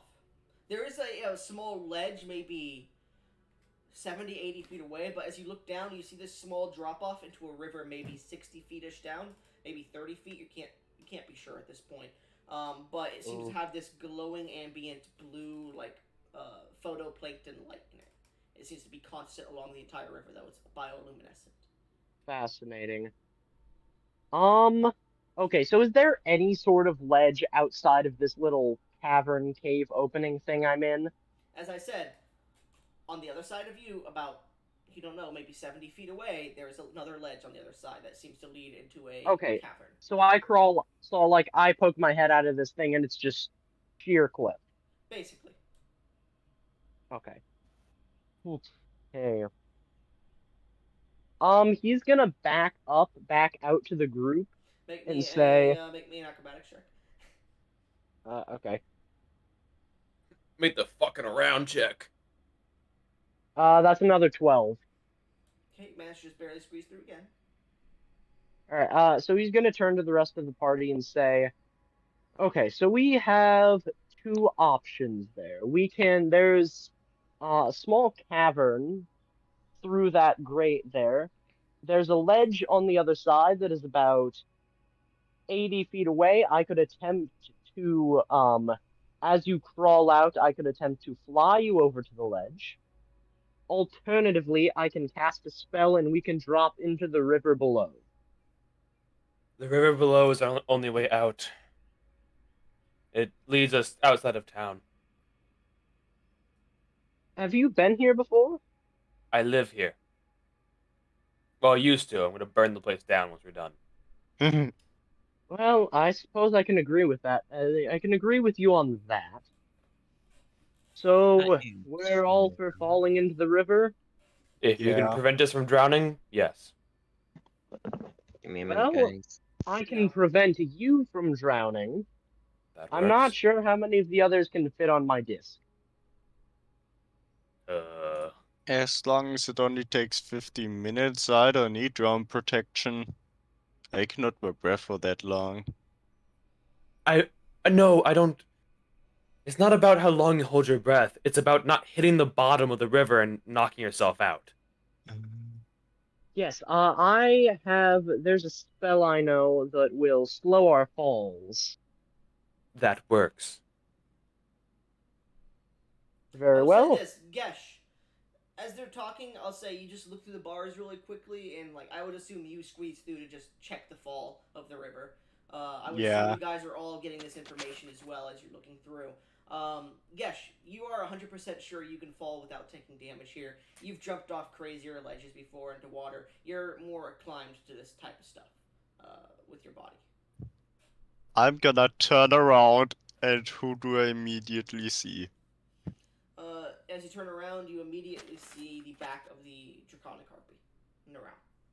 I'm gonna say, hey, Noral, Yes.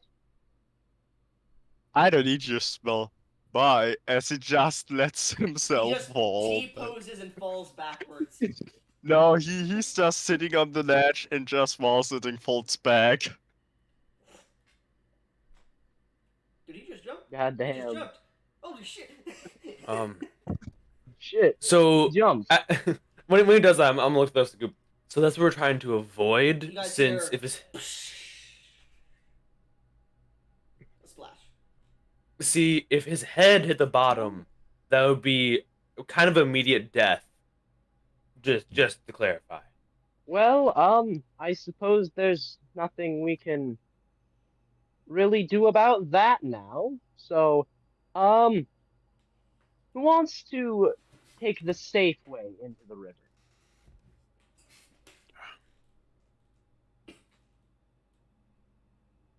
It'd make me less want to kill you, so I'll take that. Sorry about that. Had to help my sister with something. What happened? Nothing. You're dead. Basically, Make a new character. there's this big river, and we all Following Gura's advice, I vote we go through the river. yeah. We already voted on that. I haven't voted. I said I we're assume doing you that. all Yes, get you to the didn't ledge vote. on the You other just jumped side, into the correct? river. You all get onto the ledge on the other side, correct? Is what I'm assuming at this point. I'm Yeah. gonna be the Yeah, last what one I'm gonna going do is I'm through gonna the hole. I'm gonna ferry them across. to the other side of the thing, and then we're all gonna jump off at the same time, and I'll cast Technically, Featherfall. Arya is the only one on the ledge then, as everyone pushes through. Oh no, I said I was gonna be the last one. As I just fucking said, we have someone on a floating disc. We have someone flying. You're the only one standing. Jesus Oh, I'm a fucking fucking Christ. idiot. Yes, you are. My bad. Literally Yes. does not listen. Okay. So, alright, you're the only one standing there, and a few of the pieces of the ledge come off, but you are safe standing there for a bit. I am going to find a secure handhold on the wall so I will not fall in case the ledge crumbles. You find one that you think is secure, you're not 100% sure. So once everyone's on the ledge, Neural says, "Well, here goes nothing," and he jumps off the ledge, using the Tensor's floating disc to tow Ura behind him, and he says, "Arya, jump!" I am just gonna jump and immediately go into a dive. Oh! Great. No. Yeah, as the three of us are falling, I'm gonna cast Featherfall. So, the fall is still 60 feet. And Okay. you are falling at 60 feet a turn with Featherfall. Yeah, so we So there's So no we difference in the fall. fall. Yeah, but it also makes it so we don't take any fall damage. Yeah. Okay. And we also land on our feet, which I suppose in this Well, case would mean we all... Technically, you don't always land on your feet with Featherfall. It's as soon as you touch the ground, it ends. Or a Yeah. surface, it ends, specifically. What did the surface of the water count? Yes. Ass counts as feet.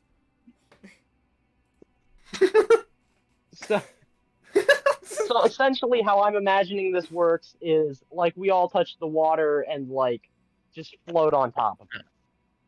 Let's see. And then it drops us in. My dice tower fell. And can land on its feet if it chooses to, is basically what it means. And the spell Yeah. ends for the creature.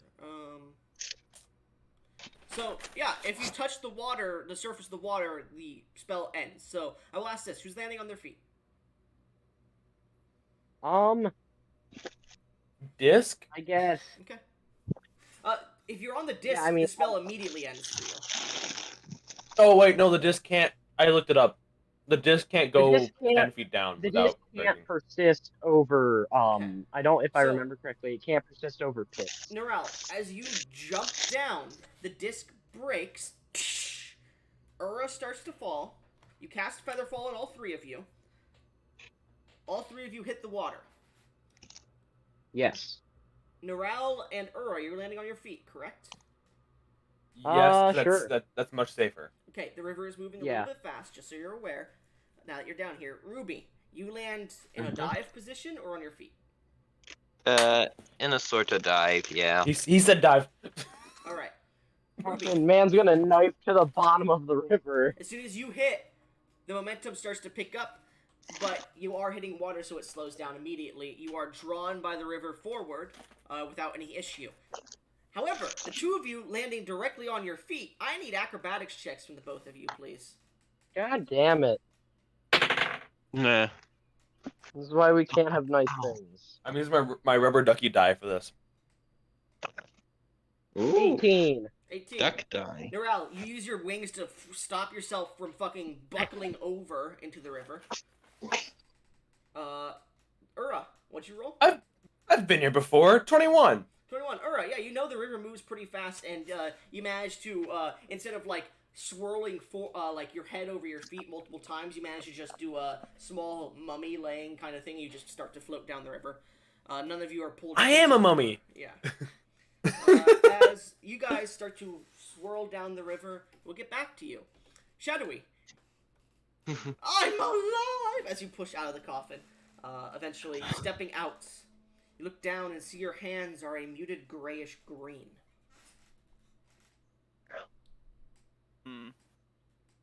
Oh. And so, The I muted assume my blood- body is more like rotted flesh.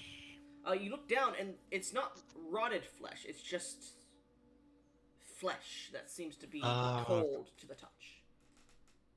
Oh, I just realized why. Right, the muted Just happening. gray.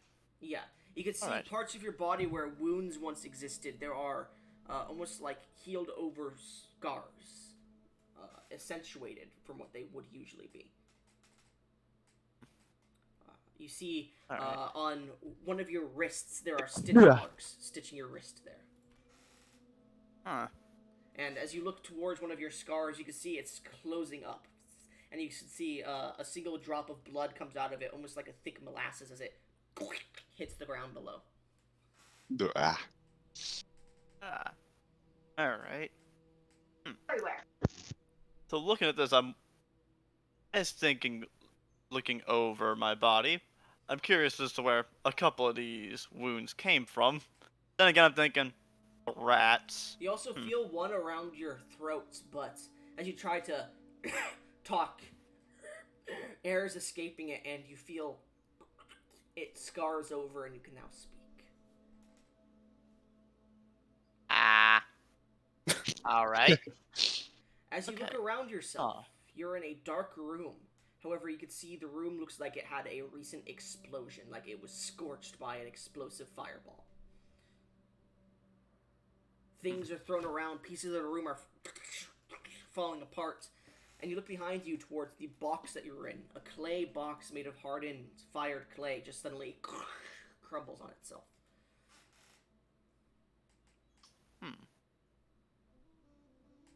Alright. So looking about the room, it's quite clear that Gribbly was brought back to life, considering the wound on his neck that just healed, the sarcophagus, and being in this strange dark room. Yes. With that in mind, he's curious as to. I will say I guess this, he's gonna now look that you about the room step a bit. out, because you're still concentrating on detect magic, right? Well, I'm asking actually, how long does Tech Magic last? It's like about. It's like a 10 second or minutes. two? Ah. In Yeah, game, yeah. yeah. So as you step out, you do feel 2 traces of magic in the room. Okay, so I guess I'll go check those. Okay. Alright. One of them seems to be what seems to be a. I guess this would be technically illusion-based magic, and the other one seems to be an enchantment-based magic. Either enchantment or evocation. I can't tell because I don't know. They don't state it. Alright, so there's just a trace of magic about the room. They both seem to glow, and as you look, they know they're on specific things in the room. As you look towards them, you see, as they're marked, you see this strange skull that seems to have 2 ruby eyes in it that seems to give off the illusion-based magic. And the other one that gives off the transmutation or evocation, you're not sure, is this strange blackened wooden glass piece. Almost. You're not sure what it is. It's this black shard of some substance and a skull with rubies in its eye sockets. Yes. Alright. So, seeing these objects in the room, I find them interesting, though considering the circumstances of what was I presume is my death, I find it odd how I managed to get to this room. Who brought me here? Perhaps it was the people I know. Roll me an intelligence save. Intelligence save. Okay.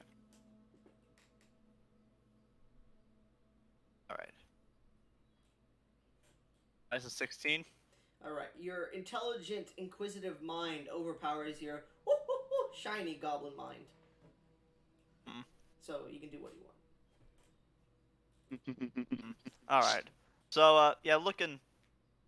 So I guess before I do anything with these, interesting items, I'm going to look about the room a bit further to see if there's any clues as to why I'm alone. Why there's no one here, as I was presumably just revived. You hear from below you talking in a hole. I'm gonna go look at the hole. You look down and you see nothing below you, but you hear talking off in the distance. and then you hear the splash of water. I recognize the voices at all. You do recognize one of them, Arya. I heard Arya. Oh. Ah, yes, considering... Oh, I think back to my last moments before everything went black. I was with Arya. So, I presume she was involved in this somewhat, though she seems to be down in this strange hole for whatever reason. Alright. So, considering that they seem to be gone, and I guess actually I'm gonna look down through the holes again, just to get an idea of why they might have been down there. You don't see anything. You don't have dark vision, man. Ah, You see maybe that's 10 why. feet down, and there's just a hole. It's a bit too dark to see. It's a square hole made of like grainy stone on the sides, maybe 3 by 3 feet. Alright. So, down this hole, can't really see anything. Okay. So, unfortunately, considering what happened, I assume I'm naked and I have no items. Technically your items were kept on you, so no, your items are on you. Well, I'd assume everything except my money. Yes. Alright. So I'm flat broke. Yes. But I noticed that my clothes are on me. I have my staff. Oh, I got the key. You also Wait a minute. notice What? Oh, your spell... Well, you didn't have a spell book, technically. no. You I was noticed thinking of buying you one. have a spell book on, like, in your Oh. inventory. It's a strange tome. It's actually quite a nice surprise. Alright, so with that in mind, I guess I should you try to... You can read this, actually. It's called the Dread Book. Or, sorry, the Dread Tome. Red tome. Tome of Dread, whatever you want to call it. I'm gonna look through this strange tome. Lots of magical theories about different necromantic rituals and spells. Wait a minute. So, it seems to just a mention wonder. a magic called soul magic. Okay, so after reading through this tome and seeing these interesting magical theorems, do I recognize this... just the appearance of this tome from anywhere in particular? Yeah, you remember that little girl reading it. Huh. Wait a minute. Mari.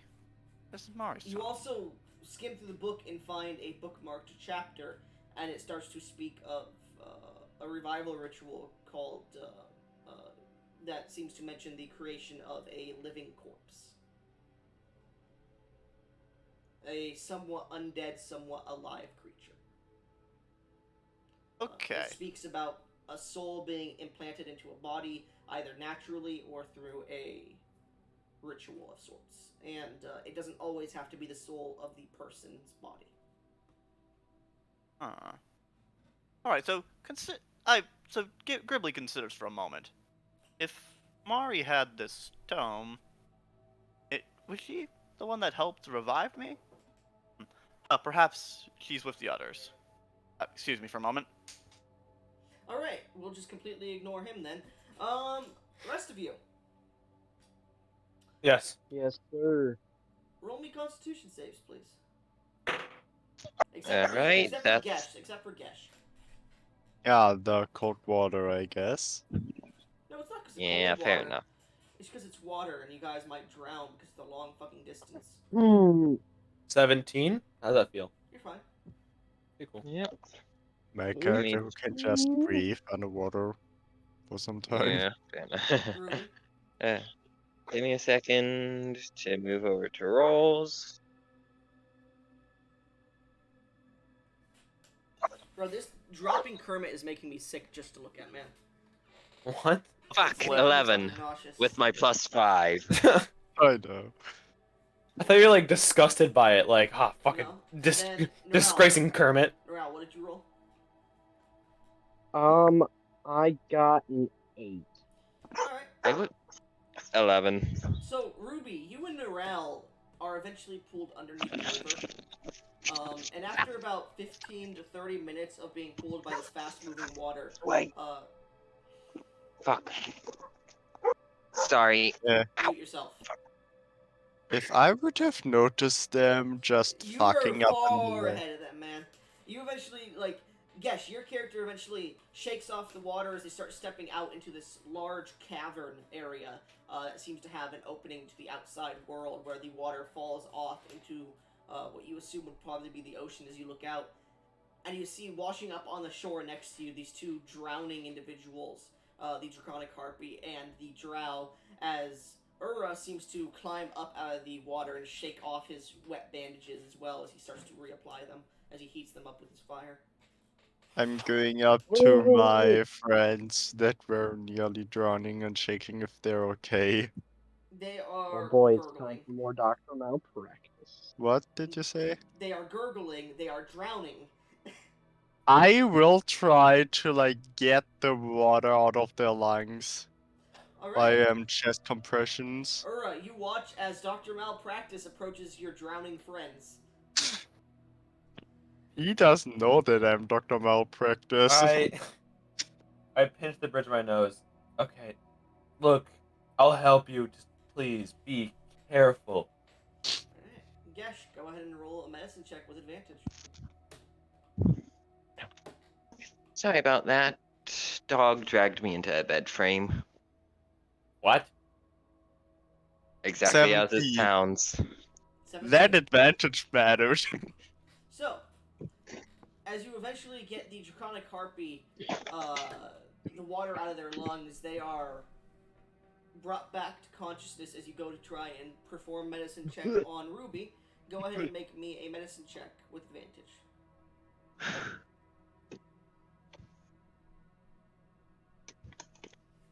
Wow, that 20. Alright, you managed to get all the water out of her lungs as well.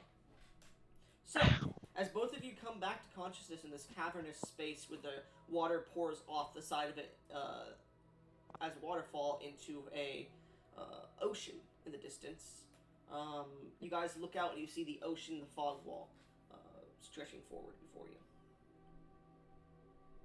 you. It is nighttime.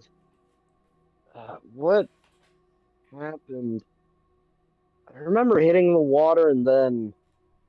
Ah, shit, I You started guys drowning, are didn't I? horrible at swimming. I'm Well, gonna. one would imagine as being a mixture of a dragon and a harpy, two of the most airborne creatures one can imagine. No, I am not a very proficient swimmer.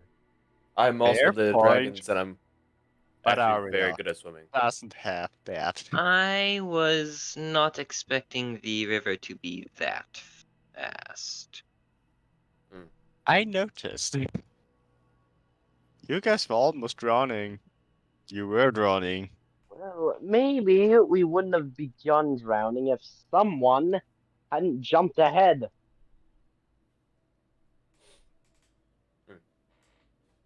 It doesn't matter. We should probably find our way back. If I remember correctly, Ura, you said you've been here before? Yes. I mean, he owns the place. Would you mind guiding us back to civilization? Does anybody here have a passive perception higher than 15? No. I have No. exactly 15. Never mind. Oh fuck. Come Ah, on. shit. I have I it. said fuck. higher than 15. Too bad. It's a long walk, but yeah, fine, sure. Alright, so as you guys begin to make your way out of the waterfall and up the edge of the cliff, which seems to face the southwestern part of this island, you see the beach that you originally arrived on in the distance as the waterfall pours into the ocean itself. You begin to make your way up the cliff face, and Ura, leading the group, I'd like you to make me a survival check. Okay. Come on, Ura, you got this. I'm not providing 17. help. Alright, you eventually lead them back to the edge of the forest near a large boulder that looks familiar to you. Ah, And we'll get back to that. Shadowy, what are you doing? So as I was pondering the nature of where Mari is, or and why, as I was pondering that, I turned my attention back to those strange items: the black shard of the odd substance, and the skull with 2 rubies in its eye sockets. Mhm. And I find those items to be quite intriguing, as they seem to be the only thing of note or value in the room, and they also are magical. So, wanting these items, but while I do want these items, I do consider for a moment that they could be dangerous. And so before I do anything with them, I have an idea. I'm going to look through my new tome of strange knowledge to see if there's anything about these items in them. No. Hmm. Okay. Nothing in there. Alright. In that case, I guess I look for an exit to this room. There's the hole. There's a few holes in the roof that seem to be crumbling a bit, and there is the hallway out of the room on the opposite side of the grate, the hole that you're looking down. Hmm. Alright. I guess. Alright then. Gribbly's gonna try to do something a bit risky. He's gonna. Actually, before he does it, he's gonna use Mage Hand to pick up the black shard. Alright, your mage hand goes over and picks up the shard. Alright. And As he'll it just does, put it the in. mage hand vanishes as you feel the shard absorb the magic. I'm gonna do the same to the skull. Pick up the skull. So the Mage Hand picks up the skull, and it's pretty normal. Nothing odd happens. It's having Okay. trouble, but it's able to pick up the skull. The skull is pretty heavy. Alright. I look at over my person and notice I don't really have a bag, which is a bit As problematic. the skull is brought over to you and you investigate it, you do recognize it as kind of like a helmet. It's been hollowed out to look similar to a helmet. I consider for a moment, how good of an idea would this be to wear? It does have so when I detected it, it was just illusion. Yes. Alright. So, thinking that this might be regrettable, I'm going to put it on. Alright. You immediately recognize the enchantment as you've probably worn or seen one of these in your travels before. This is a reflavored dread helm. Ah. I see. Alright. This is an interesting item. I just fortunate that's not too dangerous. But that shard. I consider that whatever brought me back to life might not interact well with that shard. I'm gonna look around the room for. The exploded Yeah, room, so yes. You're gonna get lots of details from it. Yes, those are any. I assume there's no scraps of cloth or anything. No. It's an exploded room. Alright. In that case, I'm gonna actually take one of my. Actually, I'll take some of my clothes and so seeing the black. Actually, no, I decided that's probably a bad idea for now. In that case, I'm gonna start headed towards the hall. Okay, so as you begin to head towards the hall, you leave the room, and as you do, you get into this large hallway that continues straight, and about halfway through it, there is a turn to the left. At that turn to the left, there is a doorway to your right that is closed. A metal door. Metal door. Negotiation for right is closed, and. Alright. So that's the only doorway? Well, no, you can go to the left down the hallway, or you can go straight down the hallway. Alright. If you go straight, there seems to be chains hanging from the roof to the floor. You can also see roots are continuously growing like tree roots through the roof at the moment. The only reason you're able to walk through this area at the moment at any point is because the tree roots only go down to about 4 feet above the ground. At which point I think, wait a minute. You start to remember this hallway. You're definitely below the house. I'm gonna start going forward since I have a feeling that's where the exit might be. It's not. It's near the house. But okay.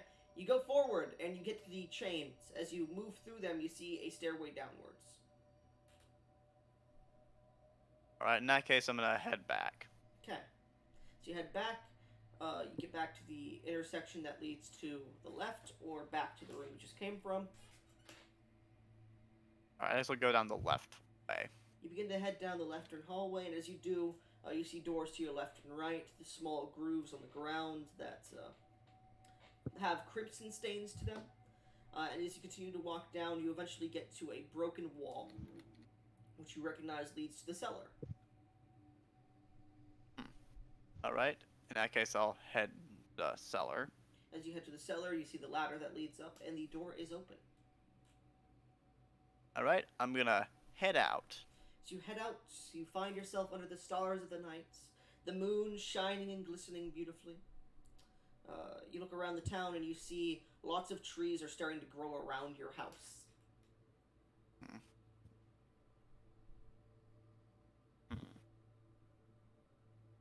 Alright, so I'm gonna exit this house considering the trees that are You're not growing in the about. House.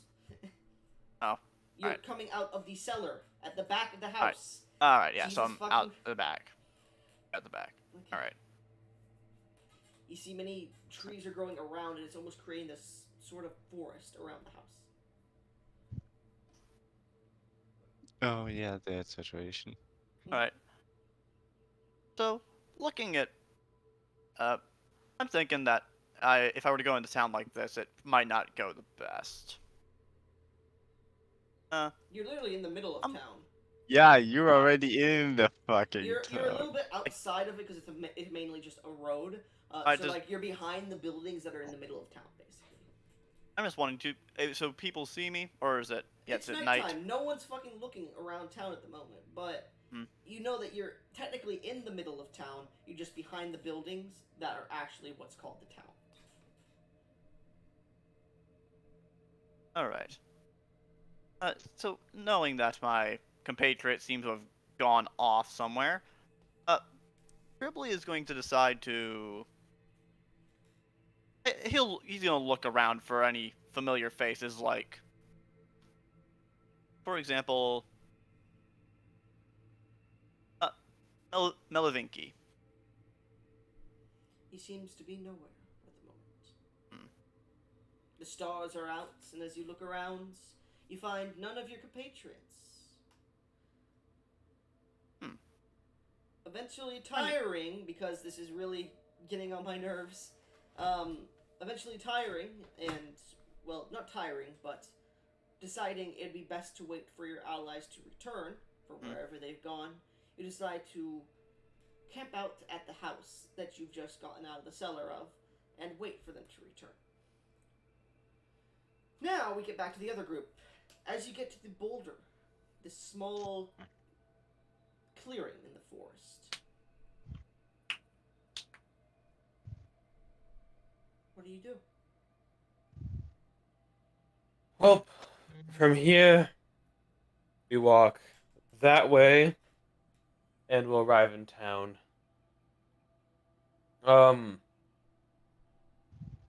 It should be said that I'd like to get some of this boulder before we leave. While he's doing that, because Neural doesn't necessarily believe or trust Ura all too much. So to double check that he's right, Neural's gonna fly up into the air and see if he can see town. You can see the small village, yeah. As you fly up, roll me a perception check. Alrighty.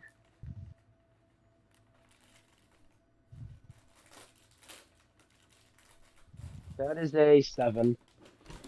Okay. Yeah, you see town. All right. So, yeah, I fly back down to the party. Well, seems he's right. Town's that way. Of course I'm right. Anyway, Well, we should DM, probably how get fast going. would I be able to get to the town?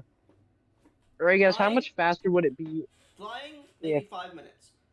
Walking, maybe 10. Okay. Okay, yeah, if it's only gonna take 10 minutes to walk, then... Alright. Well, I suppose we should I'm sorry, flying is carry much on. faster than walking. It'd take you maybe 2 minutes to get there. Oh! Oh, Yeah. okay. Because there's nothing How in your long would way, it... you're not having to use any resistance, really. Yeah. Would it take any longer if I were to ferry someone? Yes, that Like, would if I were to cost you. grab... That would cost you an extra 2 minutes, so about 4 to 5 minutes that way.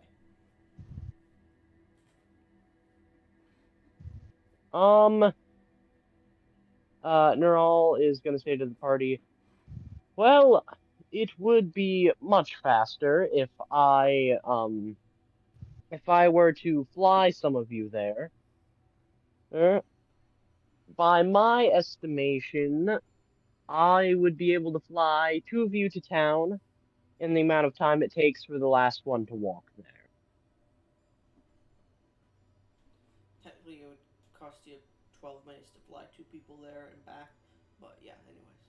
Well, but I actually, yeah, 12-ish minutes, but Your character's bad at math. It's fine. 2 there. you know what? Sorry. I'll just say, Four's well, 5 I there, can. so let's say 5 there. Yeah. 2 back, that's 7. 5 Yeah, more no. there, that's So 12. he's just gonna say, I can bring one of you there in about, by my reckoning, 5 minutes. The rest of you, however, will have to walk. I planned on it anyways. I'm gonna.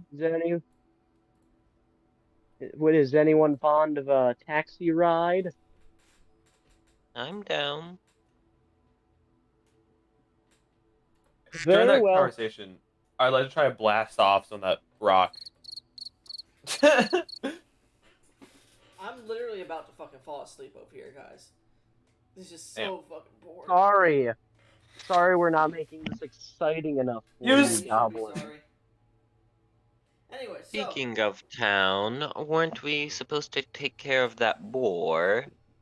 Oh, yes. Well, if we're gonna handle that, we should probably do it when, someone, he just glares over it, or, isn't on the verge of dying. Or is just, like, breaking open a rock with fire bolts and, like, taking pieces of it, putting it in his coat. Yeah, so, Neural is gonna grab Arya by the shoulders and begin to fly off towards town. Okay. At this point, with how many times I've flown Arya places, would I Yeah, no strength check. need No to make... strength check. Okay, so I still need to make it. No, you don't. I just literally said no strength check. Oh, sorry, Jesus sorry, fucking my Christ. bad, my bad. It My sort of sounded like you volume is said not low. the best, alright? Anyway, so Turn him you up. begin to fly her off. Ura, Yes. roll me just a general investigation check. Investigation. Go. 14. The rocks aren't the same as what you had blasted off before. It seems what you've blasted off is more of a mithril kind of ore. And that's because it was deeper into the rock. And looking around, the rock has been damaged before you got here. Like, after your first break into it. Someone's been taking parts of this rock. Something. Roll me a survival check. 15. You see this large, 3-pronged foot marks that lead into the forest. 2 of them. Bipedal. You see, at some parts, a drag of what seems to be a tail. Though the look of them is strange. It protrudes outwards and inwards at different points. Interesting. Do you point this out to Gesh's character?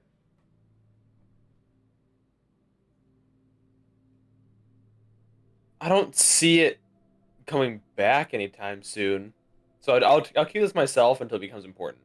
All right, you get yourself a pound of mithril, and that's all you can get. Gotcha. Gesh, roll me just a general insight check. I'm sadly not proficient in that. That's only a +3. Oh, Hmm. bruh. What'd you roll? What'd you get? Net Nat 20. 20. You look at Ura as he's doing this, and he seems to be figuring out. He looks to be tracking something. And he seems to be a little bit worried, and he just puts it in the back of his mind as he just begins to walk towards town. Hey, Yura, what's wrong? Rock's weird. If you would like, make me a perception check, Gesh.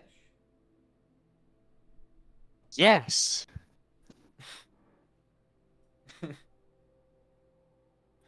Complete flop. Yes! You complete flop. What'd you roll? 8. 8? An 8? Yes. That was a 3 + 5 for him. Fuck you. Ura's just being weird again. When the rock's broken by Ura. Anyway, so, yeah, as you look around, you can't see what Ura was seeing. As you look around, there seems to be a strange feeling on the back of your neck, but you can't, like you're being watched. Make me a survival. Make me a survival check. Okay. Next. It feels like you're being watched by a very powerful predator.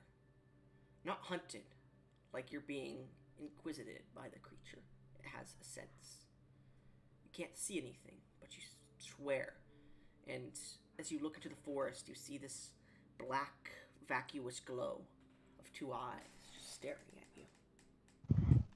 Before you blink and they're gone. You hear the jingling of... Sorry, you hear this as soon as they disappear. But all you hear next are crickets. Put the soundboard to good use. Yes. You get the feeling there's something in this forest much more dangerous. And much more intelligent than you.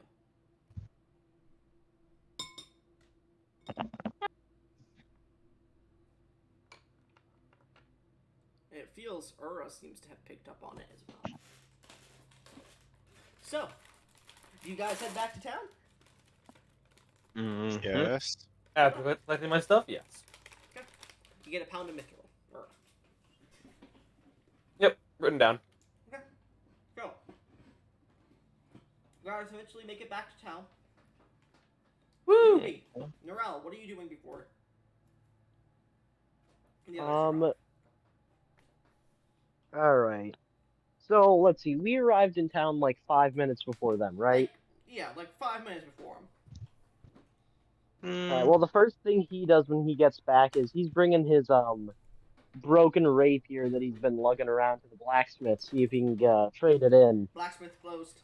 As you get to the door, Scheisse. you realize It's night. There's no one at the forge outside because the house inside is what he uses to store his items and stuff, but he crafts outside on like a small broken area. And as you enter it, this forge is completely off. Okay. So, there's no blacksmith. I guess he he's lives gonna... in the house that's attached to it. Oh, wait, yeah. I'm gonna knock at the door.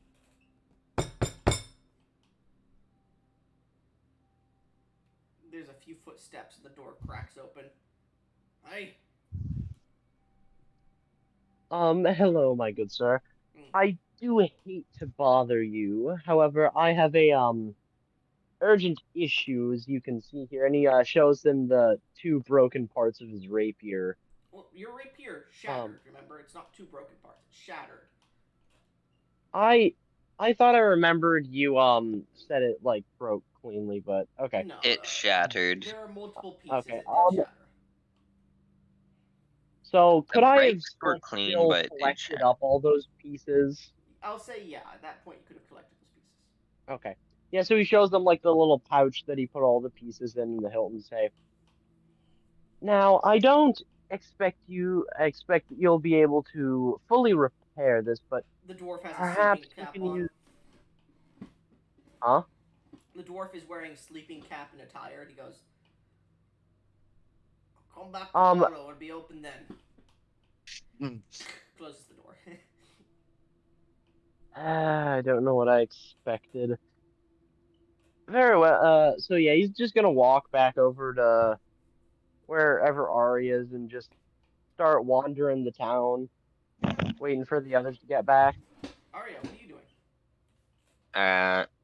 I'm just heading back to where to the two dwarves' place. Alright, to Jirok's place. Alright. You eventually find yourself back in there. Find yourself on the wicker couch again, resting. Dinner is provided to you. It's a nice vegetable and fruit combo. Very little meat. I was about to say I was going to grab some quick dinner before heading to bed for the night. Yes. You eventually find yourself sleeping as Neral, you walk into the house and see Arya sleeping on the couch. Oh, sorry. She's sleeping on the couch. I fucking love sound. You're really having fun with that soundboard, I aren't am. you? I am. Anyways, as she's sleeping, do you grab a plate? What do you Yeah. do? Yeah, so Neural grabs plate, eats some food. He's gonna see like if there's space on the couch. He's gonna snuggle up to her, wrap himself in his wings, and try and fall asleep. Okay. You do. The rest of you get to town. The night is cold and dark, and the town is not as lively as it usually is at night. With the so-called happenings in the last few days since you guys arrived, it seems they've been calming themselves down a bit at night.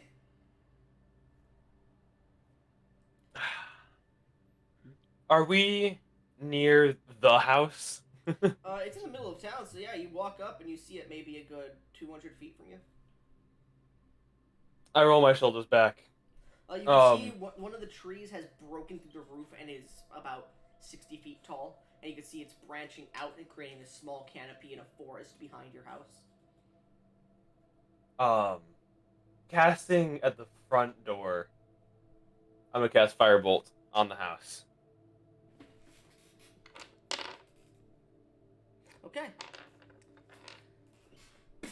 It hits.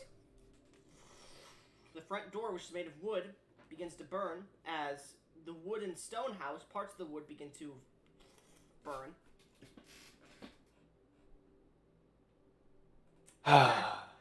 Is anybody else here with me? Yeah, your entire party's there. Your entire party, well, sorry, not your entire party, but you and, should I say Gesh.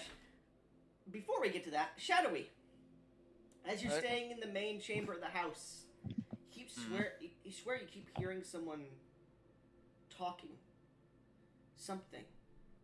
Birds chirping. And as you're looking around, suddenly, the front door bursts into flames and it starts to catch on the walls. So, I just think for a moment, do I know where the spell ink is? Upstairs, but most of the house is completely covered in vines and vegetation. You see a little bit of that Things vegetation for a moment. starts to catch fire. He thinks for a moment. Fuck. Alright. And then, Gribbly seeing that the door is burning down is thinking, oh, this is gonna hurt. Yeah, I'm gonna barrel through the front door, and I'm gonna be casting Absorb Elements as I go through. You take 3, reduced to 1 point of fire damage, and as you barrel through, you watch as the roots cover the roots that are on fire. Oh, actually, wait, no, it would be free. I realize I don't have Absorb Elements, so it's just free fire damage. You watch as the roots cover some of the roots that are on fire to smother the flames. And as you turn backwards, the entire party, yes, you were following Neral to get back to town or no? Yeah, I was following. Okay, I rolled. You are directly behind him. The three of you here. This was not part of the pacts. As Shadowy, you turn around as you're just outside the door and you see this female form coming out of the tree and pointing a single finger forward. As she does, you see this spark shoot forward as this lightning bolt passes through you. I need a dexterity save from each of you. Bruh. Failure. Man, it's almost like Arya said a dryad owns this place. Bruh. All. It's almost like you just tried to burn down her fucking tree. I still got a 21. 21. Okay, you succeed. Take half. I'll say this: you take half damage. Ura, what'd you roll? Nat 20 plus 2, so 22. You immediately succeed and take a quarter damage, as per my rules. And Gesh, what did you roll for your dex save? Gesh, 9. you take full damage. Hmm. So remember the damages you take. Yeah, how much do I take? 28. Bruh. Yeah, I'm down. So, 28. Arya, Narelle, as you're snuggling up and going to sleep, you suddenly hear, "That was not part of the pact." Neural springs from the gun, like, what the fuck? I'm already bolting towards the door. All right, If I as you- Yeah, actually had a rolls in Rebel, quick My and see. character doesn't even have to do anything with that, and he's the one who gets downed, of well, course. I rolled and you were directly behind because me. 14 damage is just enough to bring me down. You fall unconscious As- as well. Ura, you suffer 7 points of lightning damage. God damn it, Earl. Wait. You are unconscious. Well, I'll say All Would three of absorb them. element? you could have taken a short rest during this time if you guys want to heal up. Well, technically, Gesh, were you at full health? Yes, I Okay. was at full health. Okay, good to know. I'll accept that short rest Okay. handily. Okay. And absorb elements helps here? It does if you do lightning. So that would make it down to 3 damage. Okay, immediately. that's much more survivable. Okay. I like how I have this calm, serene music the entire time, and you've been in 2 combats. Eh, Anyway, I was just trying to get us to the boar. as you fling the door open, you see the discharges of lightning. As you watch both Gribbly and Gesh's character both just fall over, as Gesh seems to have this large burning mark on his chest in the distance, and Gribbly seems to just be falling over, unmoving.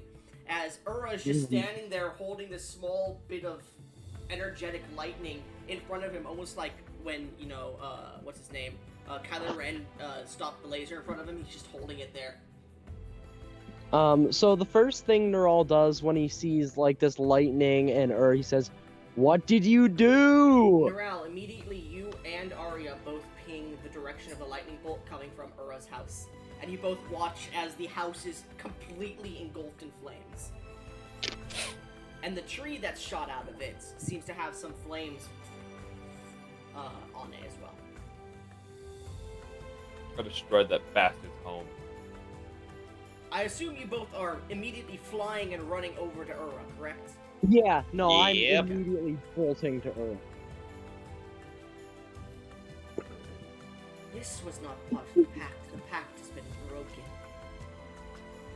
The tower. Who the fuck is saying that? As you look to your left, you see through the burnt down door this beautiful woman of elven features with greenish yellow, kind of blue kind of skin, with these large ears that flop to the side and this scraggly hair that almost looks like natural vegetation, who seems to be halfway in and halfway out, her upper body out of the tree itself, almost as if she's part of it, holding a finger forward. completely naked, by the way, with these many tattoos of, like, these vine-like tattoos upon her body. You recognize this immediately as a dryad. And remembering back to Arya, well, actually, Arya didn't mention it to you because you weren't there. Arya, you immediately realize this is probably the dryad that was spoken about in the Legends of the Shale Empire. And it looks like her tree and the house is burning. And it is green flame. Wait, hold on, you Snow said can't be something put about out by the- normal water. Who knows? Wait, hold on. Go ahead. You said this was something from like some Legends of the Empire? Yes. Roll me a history check, Norel. Yeah. Alright. Ura's too angry to roll history. That's a 22. You immediately remember the tale that you were told by your father about the Dryad of Shard Ward. Because they didn't rename the town, they just kept it. Yeah. They built a village, a town. Well, it used to be a town, but it's a village at this point because it's completely overrun and destroyed. After fighting and managing to pacify and make a pact with a Dryad. This was the first town of the Empire. Not its capital city, technically, because the capital city was built in the north, and that city technically was, you could consider that technically the first town of the Empire, but it was being built. This was the first official place where people actually lived before moving to the capital and everything. Your parents and the other members of the oligarchy lived in the capital, while they had this town as an actual first town building up. Okay. The Dryad's pact was not to harm her or nature, and she would allow the forests to remain to the south and west of the town. Okay. And not encroach upon the town, as long as the Empire existed. But now they've harmed nature. So Yes. Neural is seeing like her tree is burning, right? Yeah, like parts of it are burning and on fire, and you can see roots and different branches are reaching over and smothering some of the flames, almost as if the tree is alive itself. Yeah. So But Neural it's looks to catching Ura fire. and says, "Oh, you fucking idiot." And so Neural, I would assume. All right, actually, no. I know what this is time for. It's I time would for like a common everyone to roll sense initiative. check. Hold on, wait, real quick. Can I roll my common sense check? Cause I might Sure. do some stupid shit. Sure, roll a common sense check. Alright, roll Ah, initiative. shit, that's okay. me. So Neural is gonna be like, well, here goes nothing, and he's gonna charge forward into the flaming tree. Okay. That's a dirty 20. So, yeah, I'll roll initiative now. Okay. Ah, wait, crap, that was plus E. This is cartoonish. I got 19. 11. Okay. So, what did everyone roll? Okay, who rolled a 20 or above? 21 Dirty here. 20. God damn it, Ura. So you rolled 21, Ura? Yes. All right, let me go. That was ahead. that 19 plus 2. All right, Ura goes first. Ura, 21. God fucking damn it. Then we have Arya at 20. Then we have her layer actions at 20. Shit. By the way, she has legendary resistances and legendary actions. God damn it. Ura, She's what an did you actual do? loss. Then we have who comes after 20. I have a 19. All right, Norella's at 19. I got an 11. Well, I rolled shitty too. Shadowy, you and technically Gesh go at initiative 0 at the moment, so you technically go last. Then she is at 5. God hates me. Yeah. Good deal. Oh, sorry, I forgot to add you guys to the initiative. There you go. Anyways, Ura, as you see Norel immediately charge into the flames, telling you you're a fucking dumbass, after watching this woman just shoot a lightning bolt at you guys through one of your party members who just got revived, you're like, oh, Grit, oh shit, and you're holding this energy, what are you doing? Remember, your next attack uses the energy, otherwise you don't use it. Next melee attack. Yeah, you have 4 points of lightning damage you can add to your next melee attack. I crack my neck. I adjust my Don't kill bandages. yourself. Bang! I melt. Finally. Dang, your neck is snapped. Honestly, that would kind of fit the character. He's going to discharge lightning, let it go. And I want to flavor it as he's like walking away all cool, but I will be dashing. Okay. So, as you begin to dash, as you're about, I said like 200 feet away from your house, right? Right. Yep. Are you dashing southwards? That would be away from the house. Yes, as far away from the house as possible. As soon as you take a single step, a foot away from where you're going, roots grow out of the ground and try to wrap around you. Roll me a dexterity save, please. 19. It's failure. They wrap around your entire body and begin to pull you into the ground. You do suffer 3 points of bludgeoning damage. Ah, they knocked me out. This is a legendary creature. They're it trying to reduces juice zero. you. It reduces you Yeah. to 0. Yeah. It nearly crushes your body, and everyone sees these thorns poke into him and start to drain energy, this strange greenish energy out of him. It is draining your life force. Yeah, he fucking deserved it. He's not dead. Yep, but it's he is juicing dying. him. You guys Activate watch- flame beard. You guys watch as the Dryad suddenly gets the sheen of green energy around her as she gains temporary hit points. Anyways, end of Ura's turn immediately. Yeah. Technically, no, because this is still the start of your turn. You make a death save. Oh, okay. Yeah. Fucking swear to God if rolls another good If you save. get a natural 20, man. What? Not a nat. Just 17. Okay. Fucker. Success. So, you're fine for now. Aria. I You watch- flex. You Yeah. watch as you're about to scold Ura, and he turns around and starts to run and gets juiced by this thing, basically. He's getting drained at the moment. There goes my flavor of damn it. walking away cool. Yeah. God.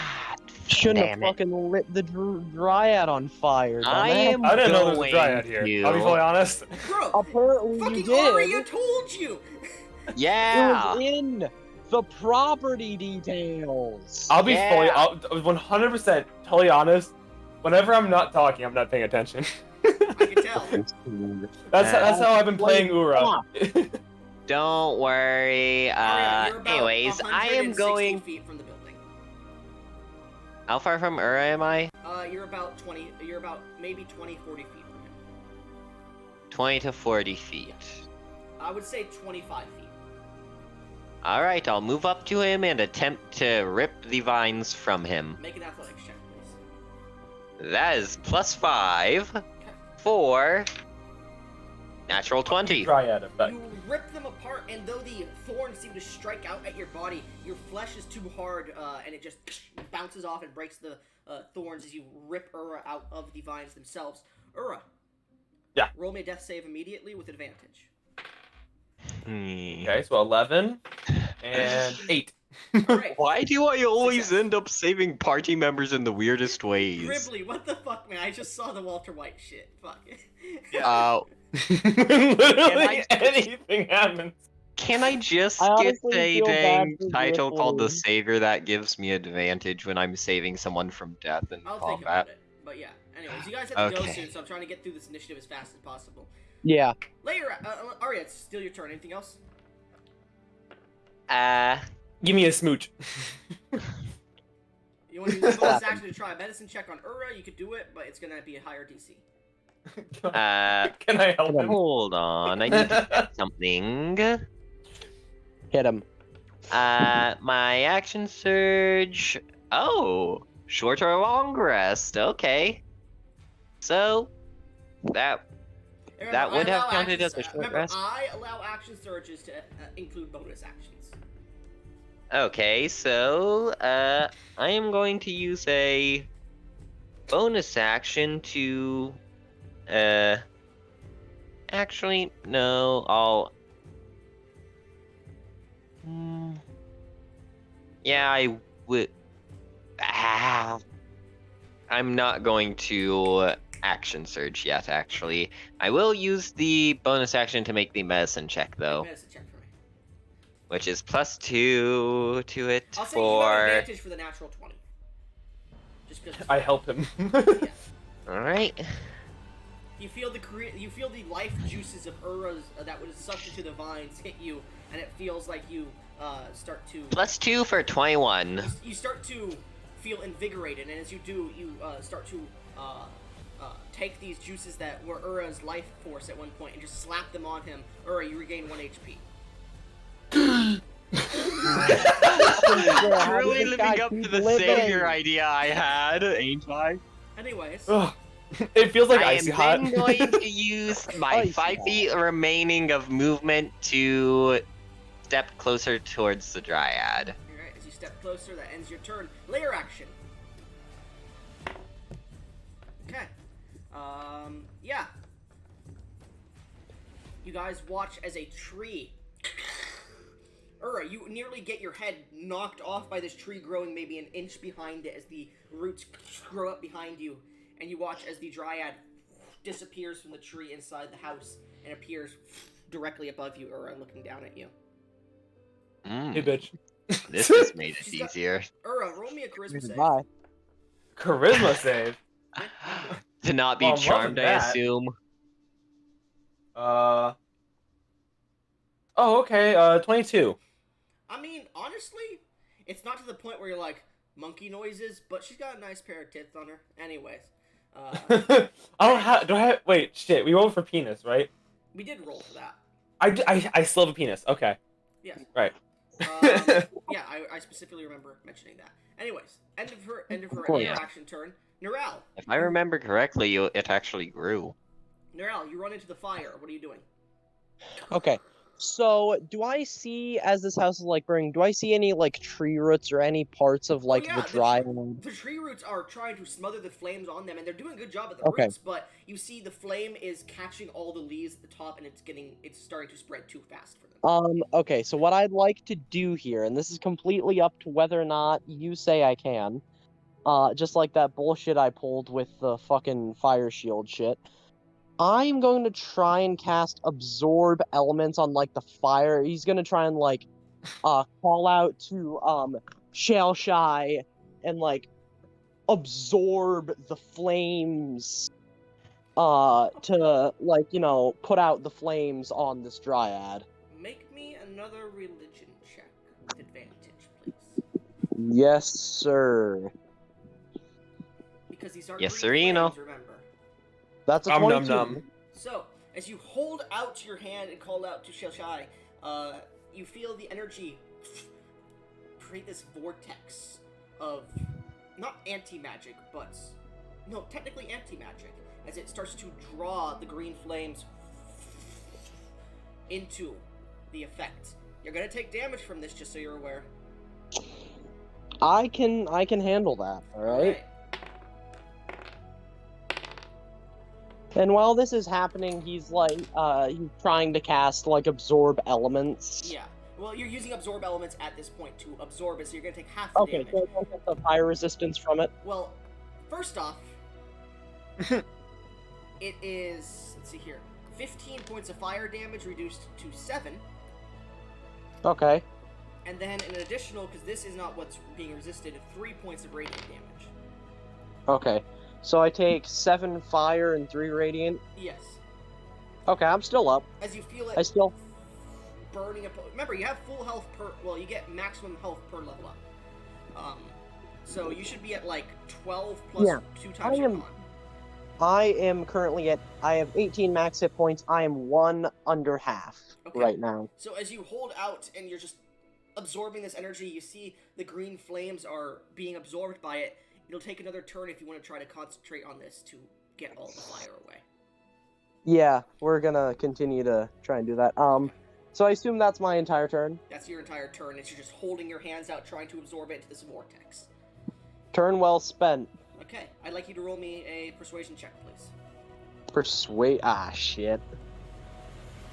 Ura actually has great persuasion. He's just I have hates plus people. 1 persuasion. This music, Alright. this music is hilarious, 15. and that happened while it was zooming out from Walter White's face for me. All right, that's Same a for me. 15. A 15, you said? Yeah. Okay, good to know. Thank you. So, at the end of your turn, the Dryad looks down towards you, Ura, and Ura. What languages do you speak? I speak barely common and celestial. What languages do you speak, Arya? No, thank you, I guess. I speak. Let me check, actually. 'Cause I do not remember. Common and Elvish. You hear in a similar language to Elvish a few words spoken down to Ura, and then the Dryad notices none of you know what she's saying. And then you hear in Elvish, Breaker of the Pact, your blood shall boil. You shall be not a martyr, but the price for peace. And she holds her hand straight downwards towards him. You feel this arcane energy starting to bubble up within it as she summons a club into her hand, and you see the spell Shillelagh. Oh, a damn. ghost club. It costs a bonus action, and Wait. How did she summon the club? so she just, like, as she's holding her hand down, it just slid out of her arm, and she grabbed it as she cast the spell. Ah. Okay. As she takes it, she goes to swing it down at the prone Ura. Miss? Let's see, that is usually, what is her spellcasting check? Charisma. Okay, so instead of that, it is 4 more. So that's plus 6 to hit. Okay, so. Hello? Oh, The No. music just fucking stopped for no reason. Yep. it misses. Hang on. It hits. Does a 19 hit you, Ura? Ah, yeah. Meets it. Even with a shield, yeah. With Just barely shield, by it 2. meets it. Oh, never mind. I would Alright. be like, there's no listeners. Even though there's fucking 5 of us. Do you guys have games you need to get to, by the way? 10 p.m. EST. Okay. So I in think 2 Narelle hours. needs to go, though, right, Narelle? No, I don't need to go, actually. He's in the same game I need to go to, so we've Yeah. got roughly 2-ish hours. Me as well. You're gonna be able to stay full length for. So, as she brings it down, she cracks it upon your head, dealing, Oh, fuck, that's an 8 on the 8. Could shield reduce that? I'll say roll me an Arcana check. Oh, I'm stupid. Stop making me do sorry, this. roll me a spellcasting check. So your charisma plus proficiency, which would be 2, plus Okay. a d20. That's actually pretty good. Dirty 20. Dirty 20. You needed a 15 to reduce it to half. I will say, if you want to get rid of your shield immediately, you can stop the damage. Yes. All right. So as she brings it down, you create this green fire shield in front of it, in front of you, and as it hits, you see the wood catches fire, and she drops the shillelagh club as it immediately splinters in embers, as she just stares down at you. Smiles as she's gonna action surge. Oh shit. fighter. Well, no, I gave her an ability. That is the most terrifying line a DM can say. It was at this moment Ura realized he I fucked up. need both fucked up. Ura, Arya. I need both of you to make me wisdom saves. Shit. She smiles, and her luscious lips seem to draw in your attention. Is this a charm effect? It is a charm effect. Okay, so I have advantage. Man, this die is loving me today. Dirty 20. Alright, wisdom, I have +2 to that save. I will say you have disadvantage, Ura. Oh, Fuck you. oh, No, you're I'm mean. fucking with you. I'm fucking That's a 15 with the advantage. 15? You barely fucking succeed. DC's 14. As this charm effect seems to fly over you, This feeling of warmth in the nice autumn winds and the smell of candles. You both smell it, and you manage to break out of the effect. My feeling of rage is stronger. You see a bit of disdain appear upon her face as she falls back into the tree, disappearing. Damn. Ending. So, she's inside of that tree then? You're not sure. I would like both Shadowy and Gesh to roll me death saves, please. Alright, hold up. By I'm the just way, gonna do 19. because of the wind and everything, the green flame would have flown to other buildings, just so you're aware. Yeah. If you did not... Neural, this was the only thing that's stopping it, just so you're aware. Ooh. So, I what'd you was- roll, Gesh? nice. Gesh, what'd you roll? I For a rolled a second. 19. 19? Alright, you succeed. So I got plus your 20. Shadowy? I got a 16. You succeed as well. Both of you come back to consciousness on the ground a little bit. You, Shadowy, are on your face on the ground, while Gesh's character is on his back just because of how you got hit. And you both... I'll give you both a bonus action, if you would like. No, I Alright. can't. I will say, bonus action, no concentration spells, but you can use spells if it's a bonus action. Bro, I'm a Really do anything at the monk. moment. I will say this, Gesh, if you want to, you could try to use a key point to regain HP by rolling me a wisdom check.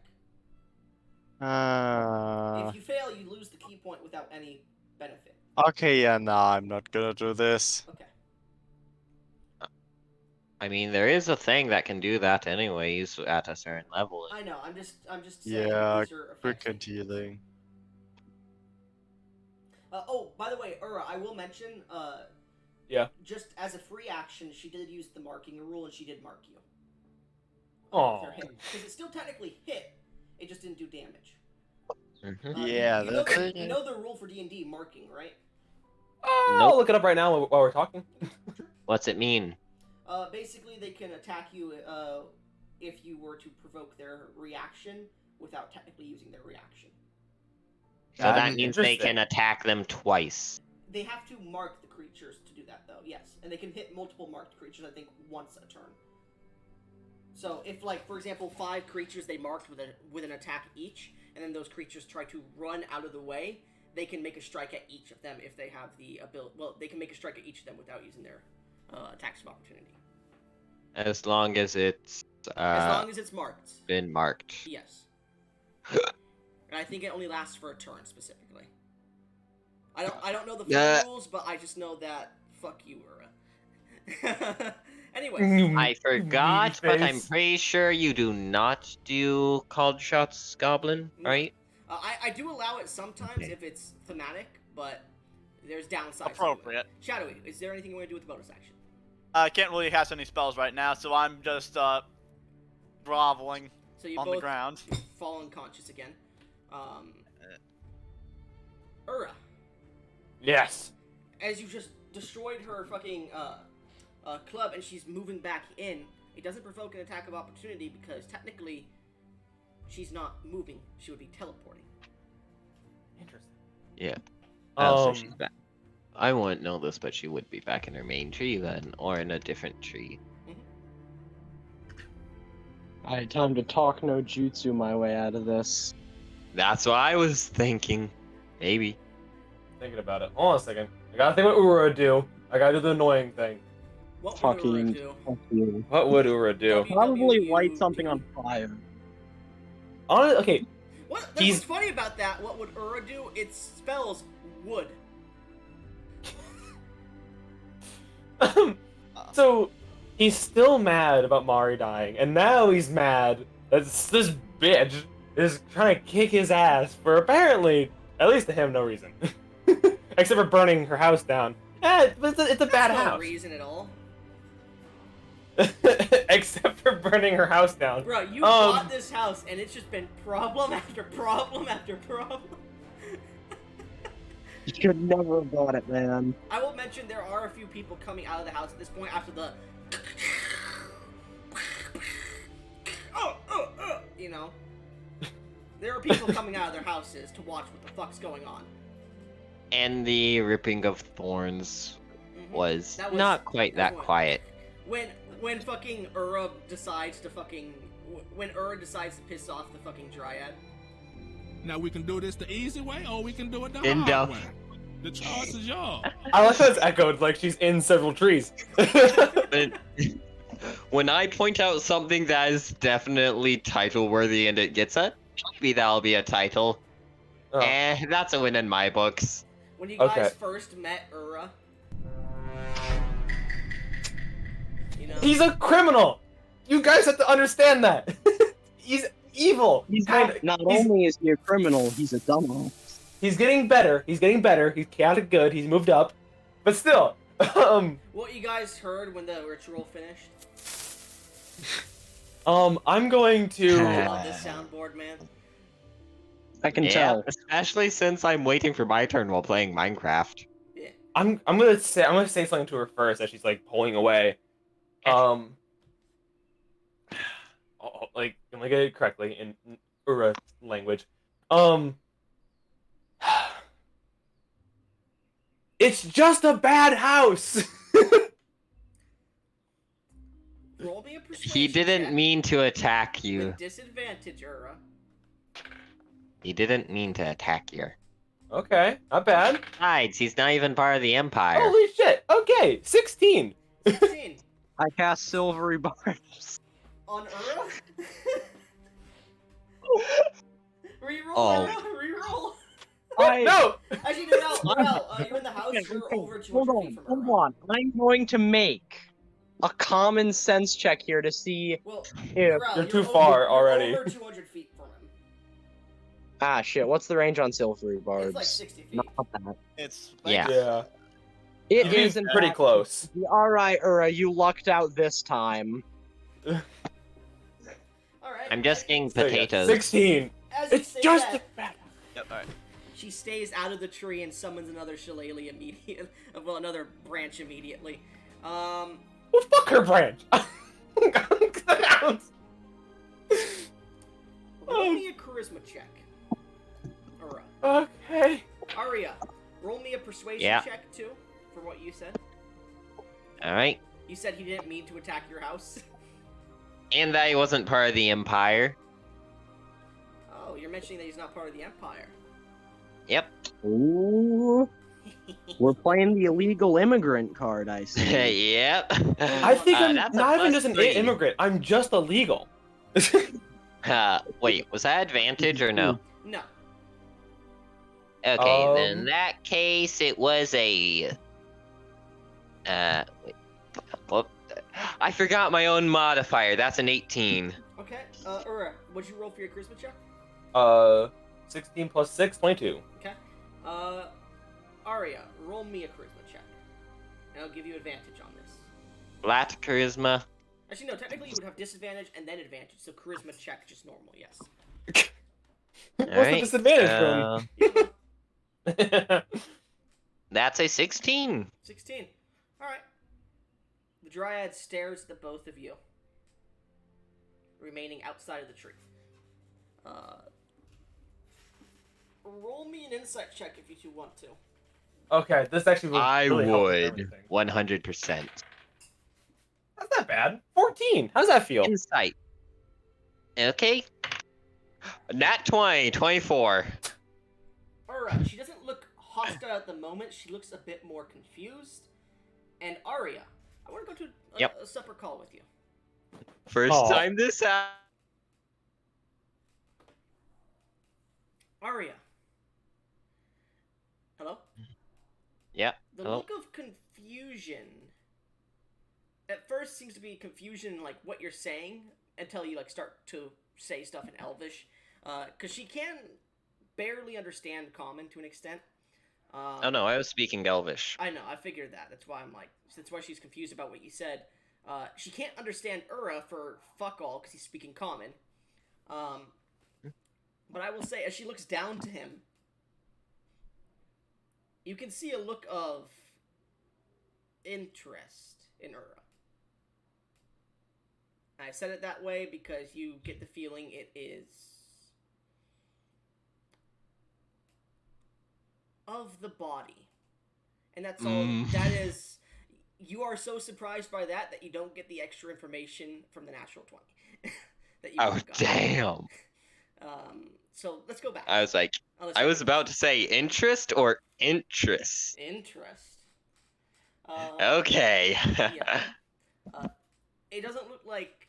At the moment, she seems more confused about what's going on, but you can see a hint in her eyes of interest in Ura. Anyways, let's return. Because that's impossible. All right. because of how Aria, good my Aria, I insight will check mention was, this- I was gonna hold Aria. action firebolt instead Aria, of do I it. will mention this as well. She did have a look of interest when she was looking at you as well, but it seems something else caught her eye. Anyways, so Why is that always what happens when we go to private VC? I don't know, man. Anyway, so Mom, come pick me up. I'm scared. Ura, what are you doing on your turn? Seeing that she isn't actively threatening and the good heart in me, I'm going to hold action firebolt instead of immediately cast it. So you hold up this green firebolt in between your hands at her, and she's just like looking down at you. I'm Aria, I'm scared. I'm scared do you want looking. to stand up or no? Guys, you will have Don't. disadvantage if you don't. Yeah, you have disadvantage. Well, no, technically he's within 5 feet of her too, so he has double disadvantage. Yep. Don't stand up. She's gonna attack you. All right, I guess he doesn't stand up. Aria, what are you doing? Yeah. This is all passing into your brain in 1 second.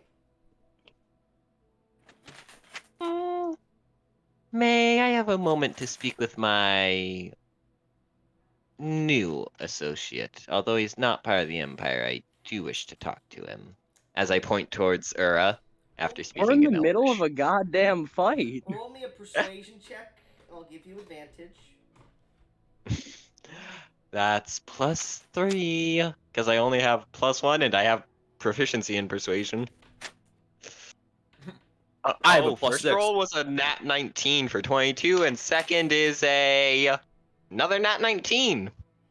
So 22. God damn it. Okay. She looks towards you and back in Elven you hear. Don't take too long. And she disappears into the tree. All right, so I'm immediately going to grab Ura, bring him down into a football hull type thing, and say, well, okay, here's the deal. Something caught her eye that got her interested in you. I think you can save this. Oh, sure. A lot of women are interested in me. Roll me a deception check. Who? You. And I don't mean Oh. interested, I mean interested. I like how you're like- 21. I like how you're, okay, yeah, Aria, a lot of women are interested in him. You're surprised you're not. No, I'm fucking with you. You got a natural... No, technically your natural 20 would have been overpowered by the surprise. So roll me an insight check, Aria. Alright, so that is one on the a inside. +4 for that. What do I gotta beat? 21. Alright, Ura's a great liar. that's a 21. Huh. You get the feeling he's being more confident and doesn't realize that a lot of women saying, get out of here, is less of a, oh, get out of here, and more of a, get out of my room, kind of thing. You get the feeling a lot of women don't like him, but he thinks they do. Like the Green Lady. She's nice.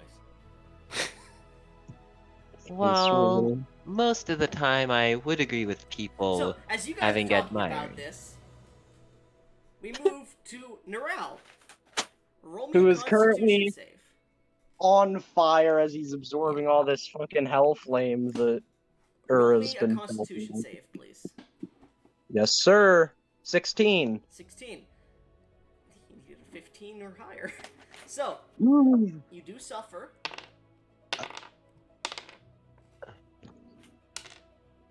I don't like how many dice are being rolled right now. 13 reduced to 6 points of fire damage. I'm not dead. as Isn't that well holy? as 2 points of radiant damage. You're at 1 health, aren't you? Neral? Magic. Neral, One. you're at 1 HP. Yes. Oh my god! As you are burning and having this this flowing energy push through you, causing your heart to beat faster and go out of rhythm. You feel the energy of the flame dissipating, and you're holding it there in your hands, just as it's creating this small ball. As you start to crush it before it disappears, as the house is no longer aflame. Wow. Now we're part How of is that. this shit happen? Roll me a Constitution save now. Like, bro, this is Neral. some Monty Python level shit. Neral, roll me a So- Constitution or Wisdom saving throw, please. We're going Constitution. Okay. That's a 10. Shit. Neral, you immediately, not dying, but from the burns and the wounds, just fall on your side. Exhausted. You gain a point of exhaustion as you're just not unconscious, but like to the point where it's hard to move at the moment. And see, this is what Ura deals with every single day. It's so What I hot. is mean, it? that's what we deal with Shut the every hell single up, day. It's so hot all the time. So, as So. you fall over, Neral, ending your turn, the Dryad's turn. She Mm. holds her action. Dyers, I need both of you to roll me a death saving throw, please, with advantage because you're no longer in danger. And some of the townsfolk have come up to start aiding you. You said with advantage? Yes, because you are being aided by some of the townfolk. Where in the fuck is 40. gravel chest? Alright, that's a 9 for me.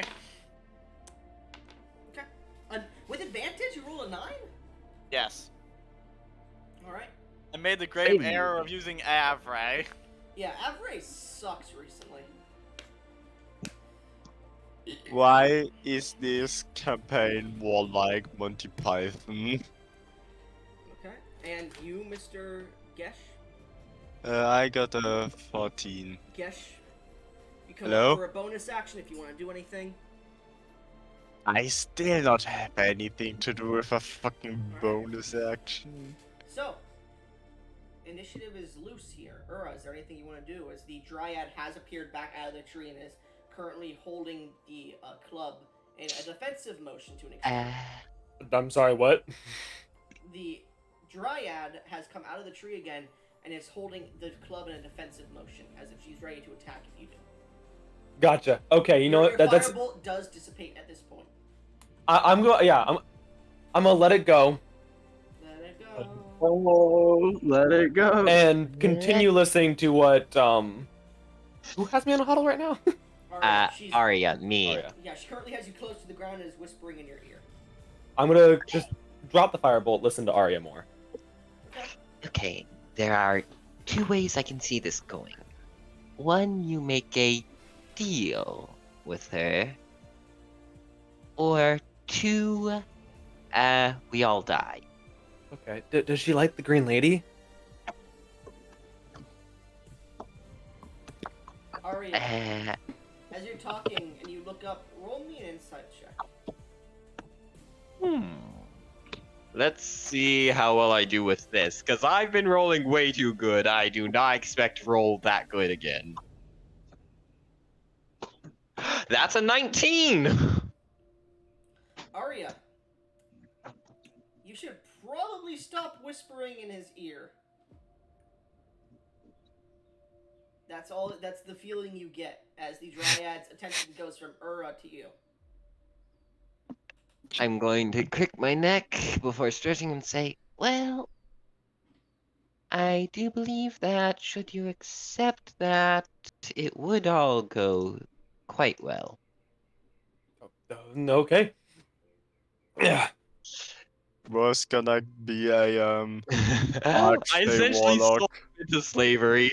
Out of character, the reason I asked you guys to roll when you both made your persuasion checks, when I asked you to roll charisma checks afterwards, that was to see.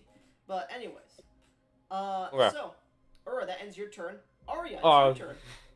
Most of your turn's already been spent. Your action has been spent. You have a bonus action or movement. Your choice. I am going to respectfully move away from him as I'll go towards the downed people to help aid them. Okay. No, layer action time. Roll me another charisma check, Ura. I really hope that this isn't the lore of the. I really hope that the lore for this dryad isn't the one that I know of, because if it is, we're never seeing Ura again. I don't remember what. Somehow, never seeing Ura again. I think I can live with that. I don't think I can. He brings the kind of chaos that the party don't like. You want me to explain which dryad lore I'm thinking about? You're talking about the backrooms one. No, not the backrooms one. The one where the dryads literally just kidnap mates and keep them stuck in trees for all eternity or until they die, then use them for nutrients. Well, I mean, there are some like that, but... Yeah, that's the Anyways, one I Ura, thought are you gonna about. roll your charisma check, please? Oh, okay, sorry. Hold on. I know how to get his attention, guys. I'm here. No, he's here. No, I was summoned. I imagine like every time I use, I like fly through the air to my seat. Anyways. Can you add Weiss shouting Ruby from Ruby? But Zeus. 19 on that charisma. 19? Alright. Yes. Narelle, Zeus, both of you roll me a d20, please. Yes, Okie dokie. sir. 18. The rubber ducky die likes the dryad. 19. Alright. Narelle, you watch as the dryad appears in front of you, and a single hand is placed onto you as you feel this wellspring of energy push through your body. You regenerate.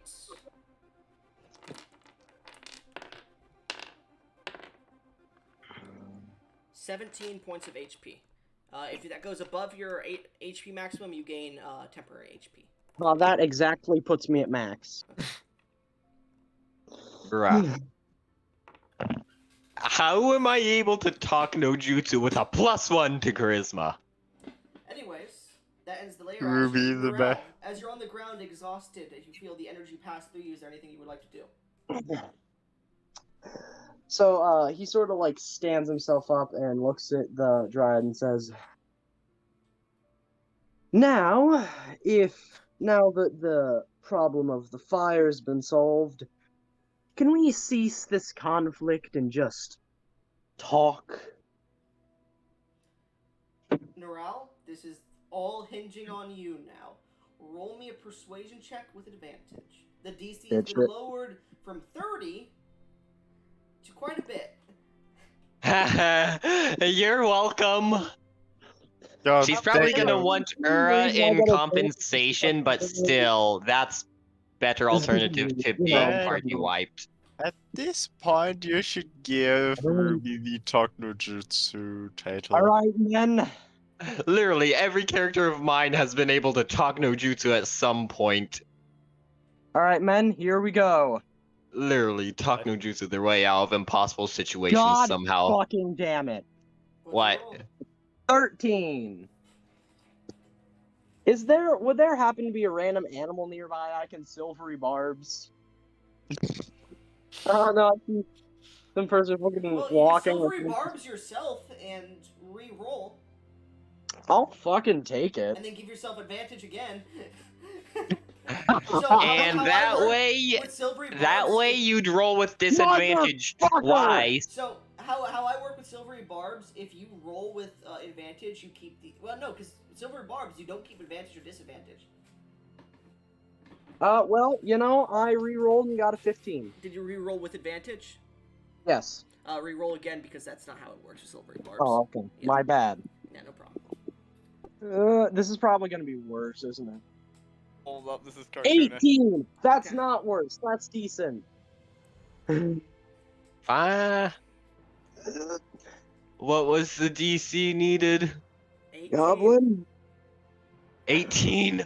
Oh, Oh, he met it. fucking swear, I'm gonna have a Do you fucking speak attack. Elven or Sylvan?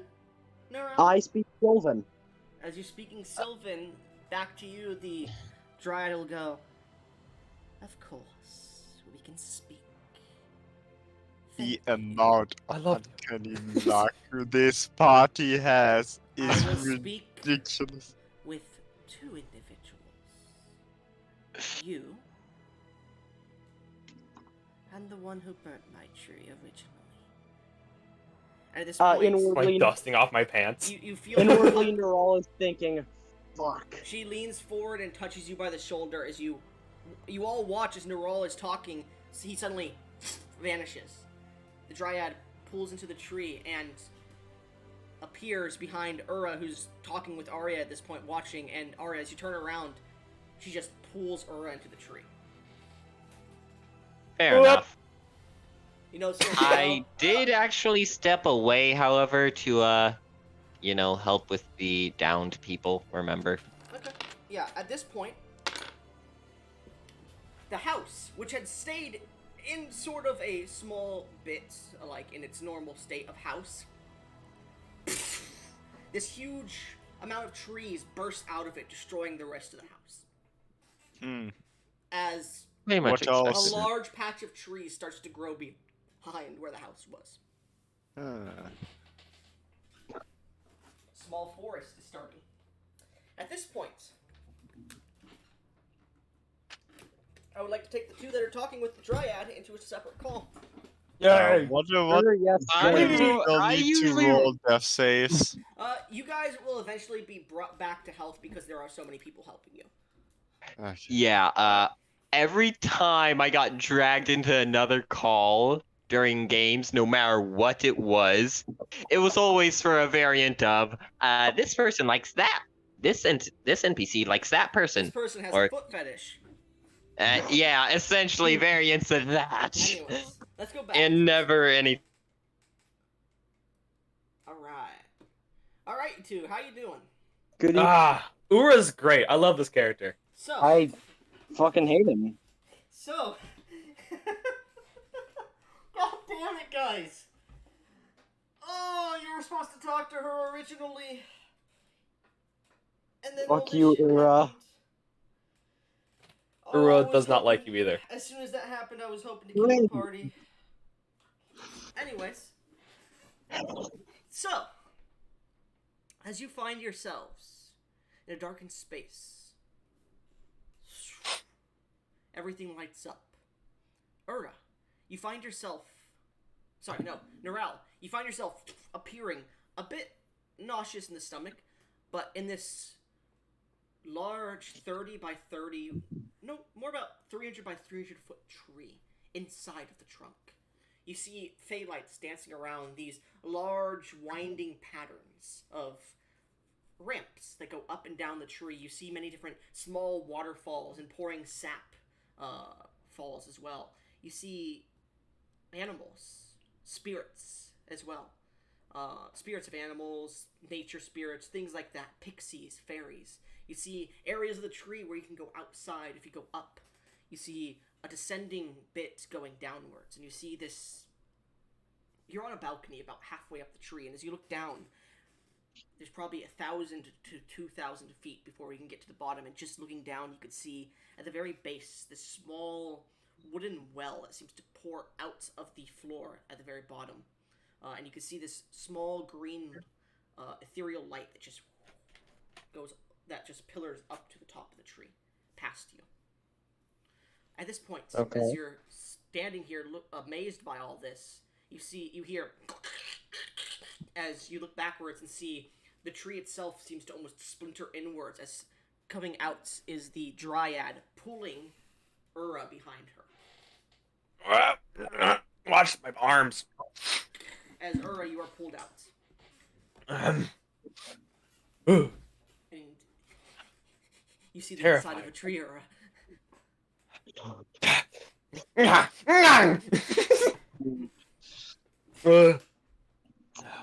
Uh, By the the way, Yeah, no, the Dryad immediate. stands about 8 feet tall, mind you.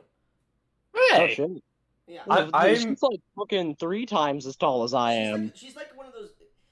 Her height and her posture is similar to a Spriggan from Skyrim. I come out a little bit Okay. shaken. So like her feet, though they are bare, you could see that there is a bit of a almost heel-like situation with her feet to an extent. As you can see, vines and small twigs create a platform at her heel that she can walk with. Okay. I come out very shaken because Ura is claustrophobic, at least a little bit. Well, you can see openings that go outside the tree. Oh, okay, so it's not that bad. It's still terrible, but yeah, It's also a really big tree. It's like what Goblin said, 300 feet. It's 300 feet wide. I messed up. It's about 300-foot radius, so 600 feet wide and thousands of feet tall. I was feeling more about the travel through the walls of the tree was terrifying. Yeah, that's bad. Yeah, okay, that's fair enough. But oh boy, I don't. what happens now? Now, Not going back through that again. by the way, at this point, she is speaking to both of you, but you guys can comprehend what she's saying. It sounds like common to you, though you're not sure. It actually sounds like your most spoken language. So, common to Ura, Draconic to you, Narelle. Okay. As she speaks, though, you could tell just by how her lips seem to move, she is speaking Sylvan. But you can understand what she's saying in your most common languages. Now, we discuss a new treaty. That's probably a good idea. I think that would be most favorable An update for all parties involved. Yes. Otherwise, I can act as dryads do, my kind do, and kill you off and take this one as sustenance. And she looks at Aura. He's gonna point, and I respect the drive. I don't know how to describe it, but talent respects talent. So, follow me. And she seems to wave her hand, and as she does, another pathway that didn't exist before appears, spiraling down the tree a bit. We'll talk on the way. Ah, great. So, Of course. what are your names, if I may ask first, so I may address you properly? I am Brask Ura. Wait a minute. Your name is Brask Ura? Yeah. Like Urabrask? The Named Red Phyrexian Praetor? Yes. Oh my god. Narelle, roll me a common sense check. Oh boy. I should have known this would be used against me. 10. You get the feeling you should know better about something that's going about giving your name, but you don't know why. Ah, shit. So yeah, no, he's gonna say his, with that, shitty ass. But you get the feeling that lying at this point is probably worse. You're not sure which would be worse at this point. So, yeah, he says his full name. My name is Neural Steelfeather, the son of Neraz. Fuck, god damn it, now I gotta make up a last name for Neraz. Because I would imagine, Nella's last name would be something Feather. She didn't have a last name, man. Yeah, that's right, she's a fucking harpy. Yeah. Forgot, she's dumb as rocks. So, when your characters were officially married, they were given the last name Steelfeather. Okay. I am Neural Steelfeather, son of the original, one of the leaders of the Shale Empire, Neraz Steelfeather. I could see the resemblance between you and your father. She snaps her fingers, and you see both of your names written in the air out of nothing as she just puts her hands over them and takes them. Now that I have your names, should you do something here against me, or try to kill me, or dissuade against our treaty that we're going to sign, I can promise you, I would never do anything to harm dryads or any form of nature in the Empire, unlike someone, and he glares over As you were Are trying we to speak, go ahead. Are we supposed to say our fathers too? I was gonna give our name. No, I do not need your father's name. I was gonna say like the red dragon from blah blah blah. And oh, never mind. So, See, no, the fact that I was reappearing and my tree reappeared meant the terms of my contract were fulfilled or ended, or the empire, meaning the empire was destroyed, or the treaty was broken. Would you I mind can filling me in assure on you, this? I can assure you, my lady, if I might have your name, my lady No. Dryad. You may call me Dryad. Fair enough. Then I will simply refer to you as my lady. You immediately remember that Fae like to get names, true names, and don't like to give them because it holds power over people. Fair enough. Little did they know, I have a complicated ass middle name. Okay. Jokes, um. jokes on fucking you. Anyway, yeah. He says, "My lady Dryad, I can assure you, the terms of the pact may have been broken at some point in the future. However, I believe the original cause is, unfortunately, how many years ago did the Empire die? Like you said, 20 something? It's been about. Let me check my fucking information here because I'm kind of fucking stupid sometimes. Story. 24 years ago. 24. It's about 24 and a half at this point, but it's 24. Okay. So, 24 years ago, the Empire fell.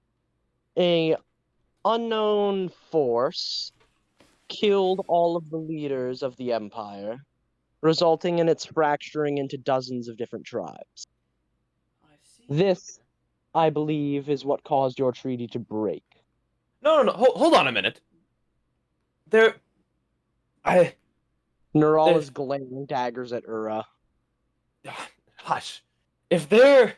So the treaty was keeping the trees away, right? The nature. Yes.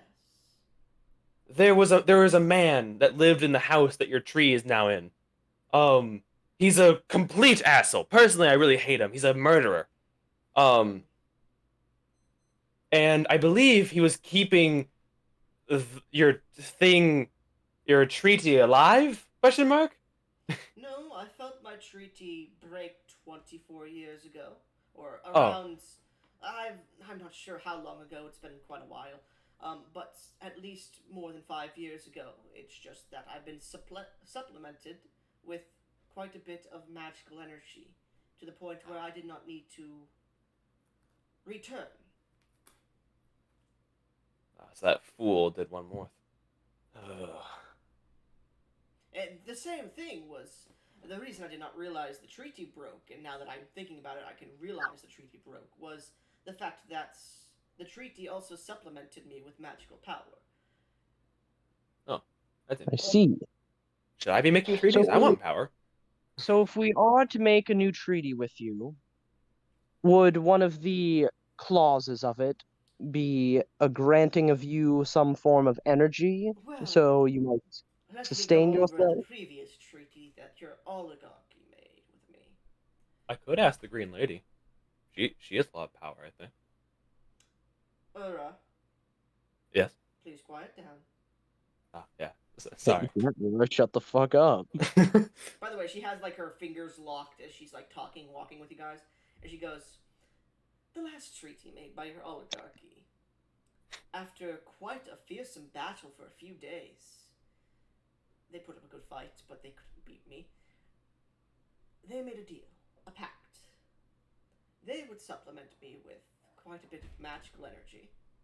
Of course, this was to allow me to allow them space to create a town in the area that they wished, that I would no longer interfere with as long as I am not there. The forests would have died, so the supplementation of energy was to keep the forests in the south and west of the island alive, my domain, while I was not present on that plane of existence. Now, it also was to act as a guardian should anything befall the town. Evil, or destruction.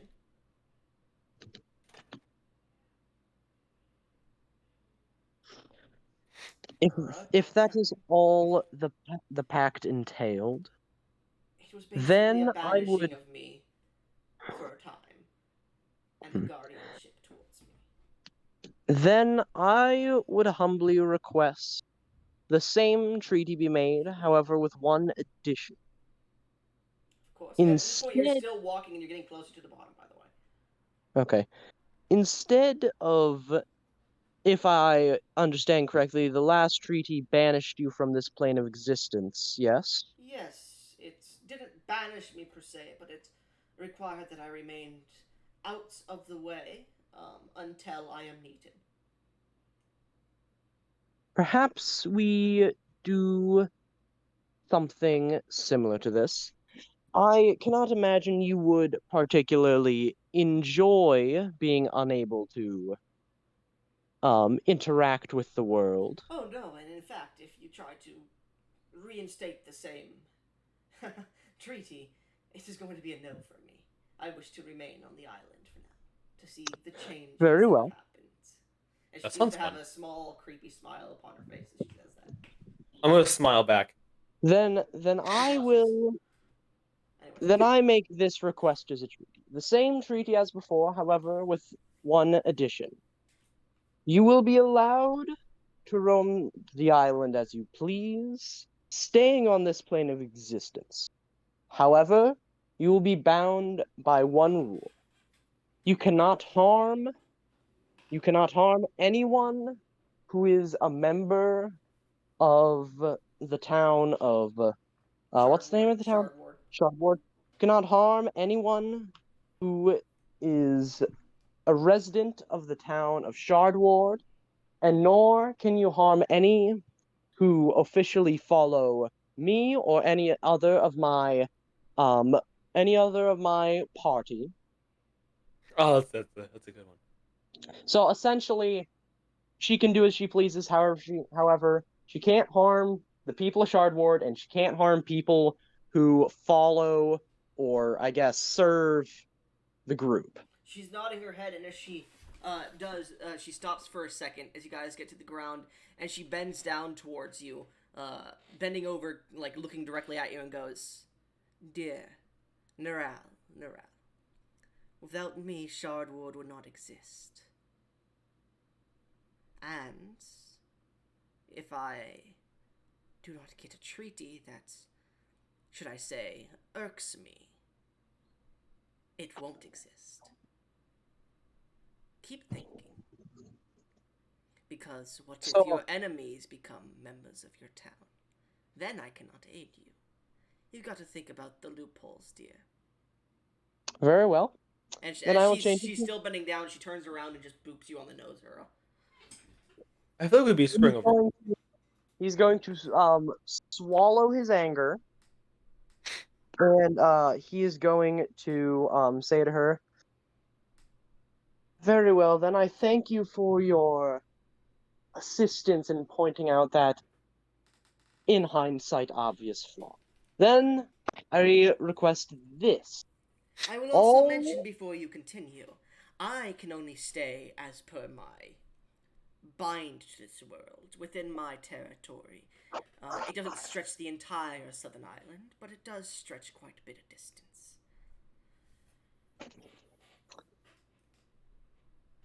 I can only remain in my So- forests, by the way, so if you wish for me to remain in Shardward, I will need to create a few trees or forests around. We could just You- say, "Oh, sorry. Go ahead." you. So what the agreement is the same as before. You will be allowed to up to 1/8 of the total area of Shardward. You may exert your influence to grow plants and other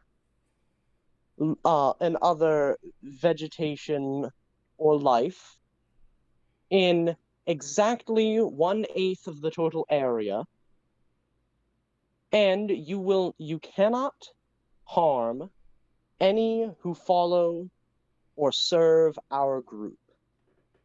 And Wait. in exchange, you will be allowed to roam your territory of the island as you see fit and not be restricted. She looks to you, Is this Ura. She goes, so far I'm liking what I hear. I'll add something, but Ura, dear, Yes. you look like you wish to speak. Oh, I was just gonna say, the town is gonna need resources to build higher up. How do you feel about them using trees and lumber for building homes? That was my idea, too. I have a few questions. First off, I will mark certain trees, certain areas you can use for lumber. Second off,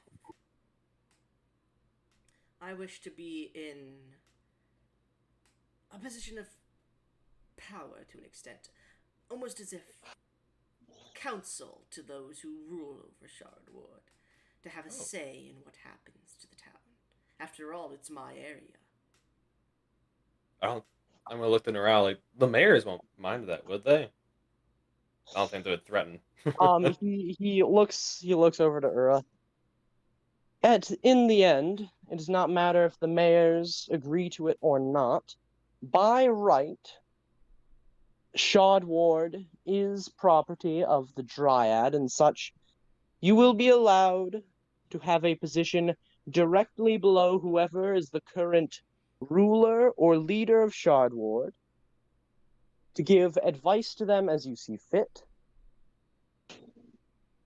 Is this acceptable? Of course. I think. And one more thing. Ooh.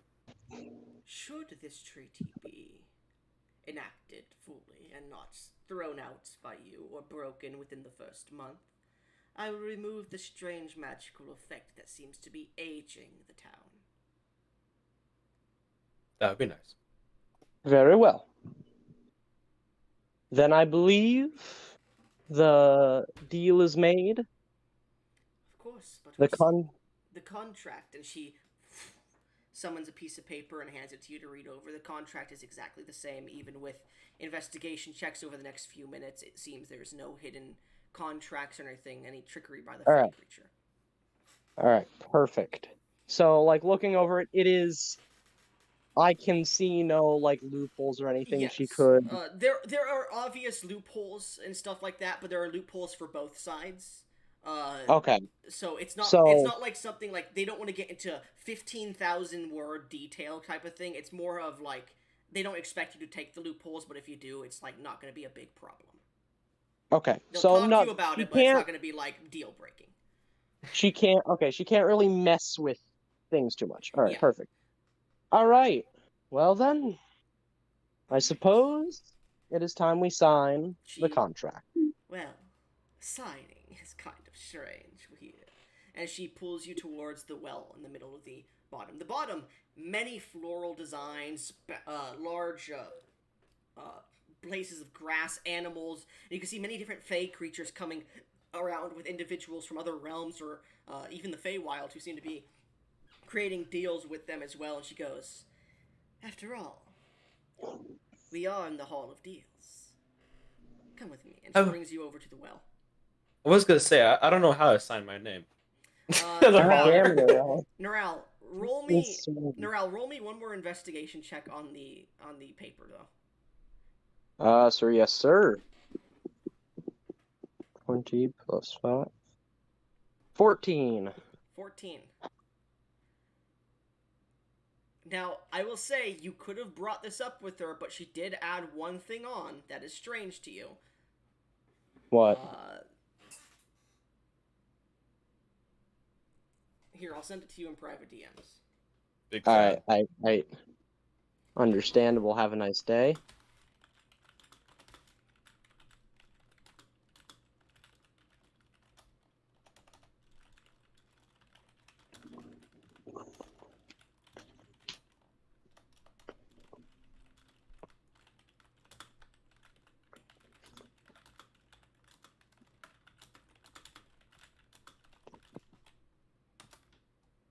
There you go.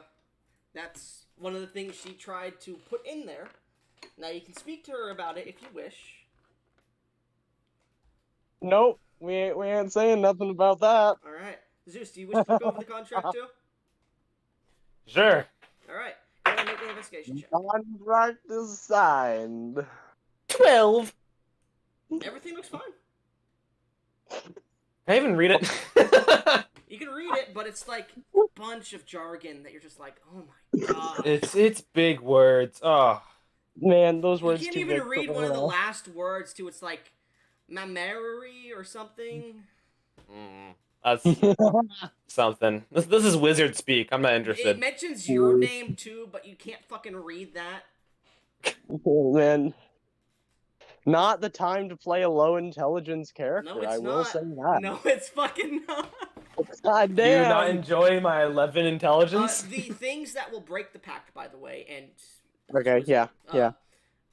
attacking of either parties, which is the Dryad and you two, as well as the members of Shard Ward. If any of those parties attack each other, and it is brought to consensus that they are the ones that attacked and not some enemy that came in and that stuff, that will break the pact immediately. Okay. If she goes over the 1/8 mark, you guys have a discussion, and if you cannot come to an agreement, that can break the pact immediately. If she is restrained for more than 72 hours within her area, within the forests, within the town, within wherever she can go on the plane, by any of you, any members of Shard Ward, anybody like that, it breaks the pact. Okay. If So the when last you say piece, if you restrained, go ahead, when you say restrained, do you mean like she cannot trapped somewhere? Like if she has been poisoned and collapses somewhere and cannot move for 72 hours, if she is killed basically by you, or if she is held imprisoned by somebody and unable to escape. So essentially, if she's immobilized in one place for more than 72 hours. Well, she can be able to move around, but if she's imprisoned in one place, like in a small, let's say in a small area, if she's imprisoned in one place and has no way to move to a different place for 72 hours, we consider that restrained. Okay. All right.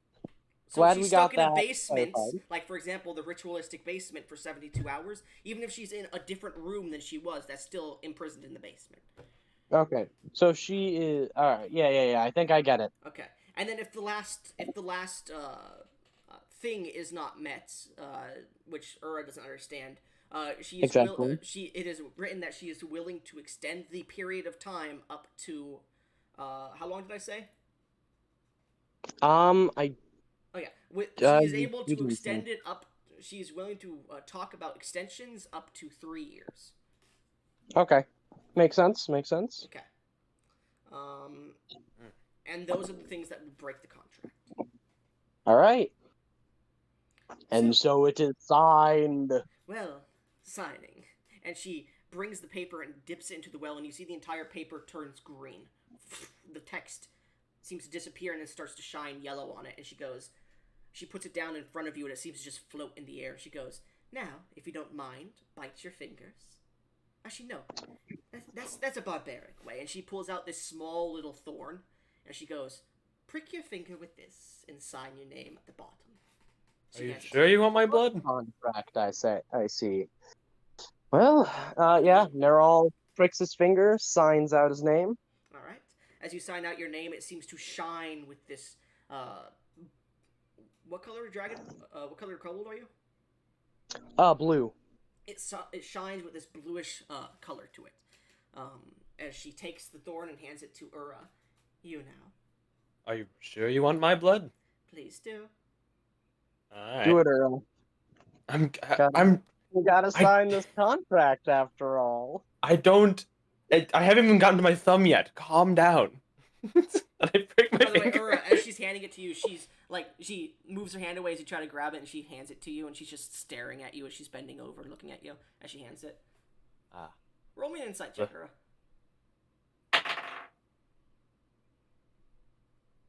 That number plus 16. You know what Arya was talking about now. She's interested in you. Oh, shit. Tree fucker. As you grab it, you prick your finger and sign it, right? Yeah. It shines in a reddish color. And mind you, the striations of the actual ink and the pattern of it seems almost dragon scale like, and both of you have that same pattern. Well, I suppose it does make sense. Hey. We are both in some way, shape, or form related to those of the draconic heritage. As you finish signing it, she then takes the thorn back from you, and pricks her finger and signs too. And as she does, you see this golden green blood that seems to sign, and it seems to create this almost tree-like branching effect. Can I memorize how she spells her name? You can roll me an intelligence check to try and figure out what her name is in Sylvan. God, And Ura really wants to drink that. Zeus. So Wait, what? is that What? what? Hold on now. What did I just hear? Zeus. God. Well, sorry, Yeah. roll me a perception check. It would be Zeus. If you would like to roll me a perception check as well, nature check Nature check to do what? to see if you can figure out, like, remember how her name is spelled in Oh Sylvan. yeah, of course. Um, He's very. I will say he's very distracted by how much he wants to drink the goop that's coming out of her. Nature, that's a 6. I am so distracted. You're distracted I by her cast silvery green barbs. goop. On him? Yep. Okay. What'd you roll, Nara? So I can. I rolled a 2. Okay. I want this Sorry. bitch's name. 13. Oh, okay. So you cast it on him to make him re-roll, and then you're giving yourself advantage No. to re-roll. Exactly. Okay. So both of you roll again. I'll allow it. I got- Usually it's on your next roll is how silvery bars work, but I'll allow it for this time. 11. 11 and 13. You're not sure what her name is? I know Shit. you are. I'm still distracted, man. She I looks drank over other towards you, Ura, and goes, "Is there something wrong with my blood?" Oh no. It reminds me of a liquid I've He is a drank blood before. pool. Ura, roll me just a. He goes, "Is it making you thirsty or something?" Well, She normally- holds her finger, which is still dripping a little bit of it, and she holds it out as it seems to be bent down towards you, and it seems to start to coagulate and drip from the tip of her finger. You can say Neural if is you gonna want. Neural butts in. Saying, he is a blood kink. oh, I'm drinking Oh. that. No hands. No hands. Oh, okay. I wasn't going to anyways. All right, Drink it. Ura. How sexualized does Ura make this? Oh, Ura, this is like he treats it how he drank the goop previously. He's excited.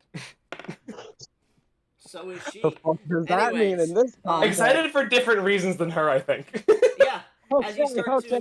to lick the blood off her finger and then start to suck the blood off of her finger, you're both excited in different ways. Eventually, she pulls it out of your mouth, and there's a bit of saliva dripping off it, and she just taps you on the forehead, or sorry, on the nose, and goes, "We can continue this later." And she takes the paper and goes, "Well, it seems we're about done." And she takes the barb or the thorn that she used, and she just drives it into the center of the contract. And as you see it, all 3 of your bloods that have coated onto the thorn itself shine as the thorn disappears into fire and emblazons a mark of a tree and a dragon, 2 dragons around a tree, upon the center of the contract. She rolls it up and throws it into the well as you hear It tastes good. dissipate. Now, you can always, using magical power, summon the contract to check it. There are no changes to the contract now. And to finalize it, and she holds out her hands, I will need both of you to shake my hand. I can see nothing. Wait, hold on. We roll in a common sense check here to see if he. Nope, that's a 3. He shakes her hand. Alright, you shake her hand, and you feel this magical energy overpower you for a second. And you're done, and she goes, "Oh dear, shake my hand, please." Does this mean more Come goop on, as I hold my hand out? Shake my. When you Maybe shake horse in later. his hand. We'll talk about that later, dear. And she grabs your hand and shakes it as you feel the energy overpower you too. Is that? Do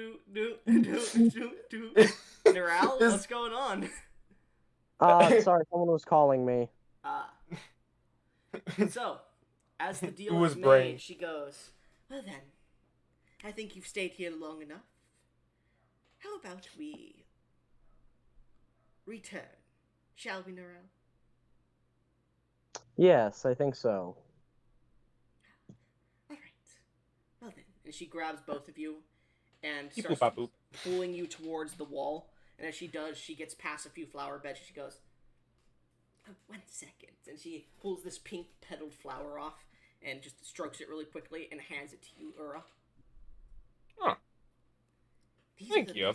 These are very nice smelling flowers. They're I've never been given probably cat life before. They are called pleoras. Give it a sniff.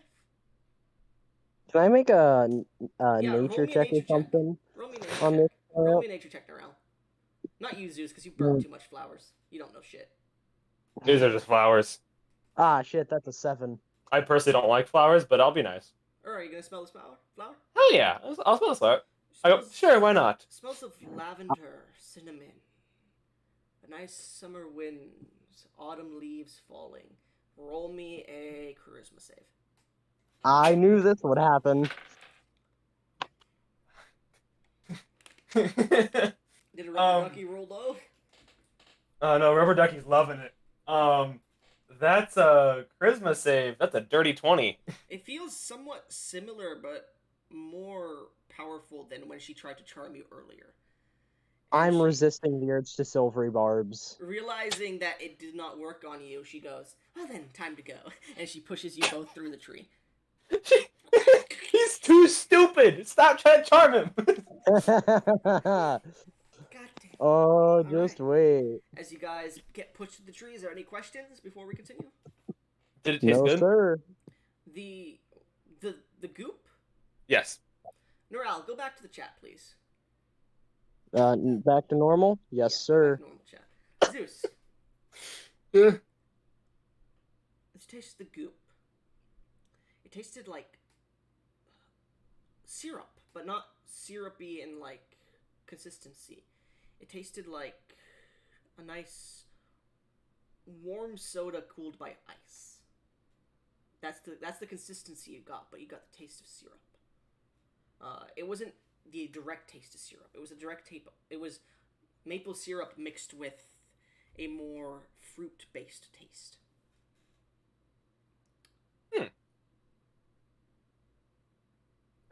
All right. Yeah. Any questions? Do I get goop powers from this one or no? Maybe. Okay. Let's go back. Tree fucker. Of course. Supposedly Trust broke me, it. guys. We got all that worked out. It's Bro, fine. Bro, they. There's Oh my god. no reason to worry whatsoever. So, That makes me worry. as for you guys, it seems maybe 10 for everybody, for the people that were pulled into the tree by the dryad. Maybe 10-30 minutes passed for you. Everyone else, 5 minutes passes before the three of them reappear out of the main tree. Mm-hmm. Out of character, the reason Tree Stride works that way, the reason she can Tree Stride through that big tree, motherfuckers, is because time slows there. Nice.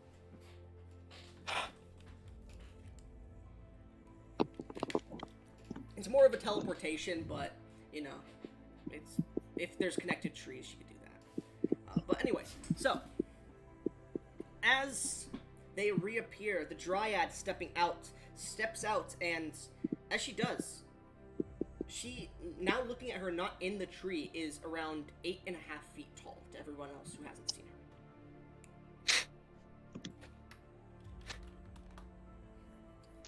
As she starts to walk, you see the heel platform that she had made, Neural, on her back foot, the one made of thorns and, tree-like twigs and vines, disappears as she steps onto the soil. As she does so, she looks around and goes, well, mind you, she's still completely nude at this point. She goes, well, it has been quite a while since I stepped on this island. So, And she looks over towards Arya. Arya, as she looks at you, there's a little bit of a disgruntled look in her face as she continues to look over the rest of the people here. So, where are we staying for the night? What do you mean we? I can sleep anywhere. I need a nap. I mean, I wish to stay on this plane for the night, as it's my first time back.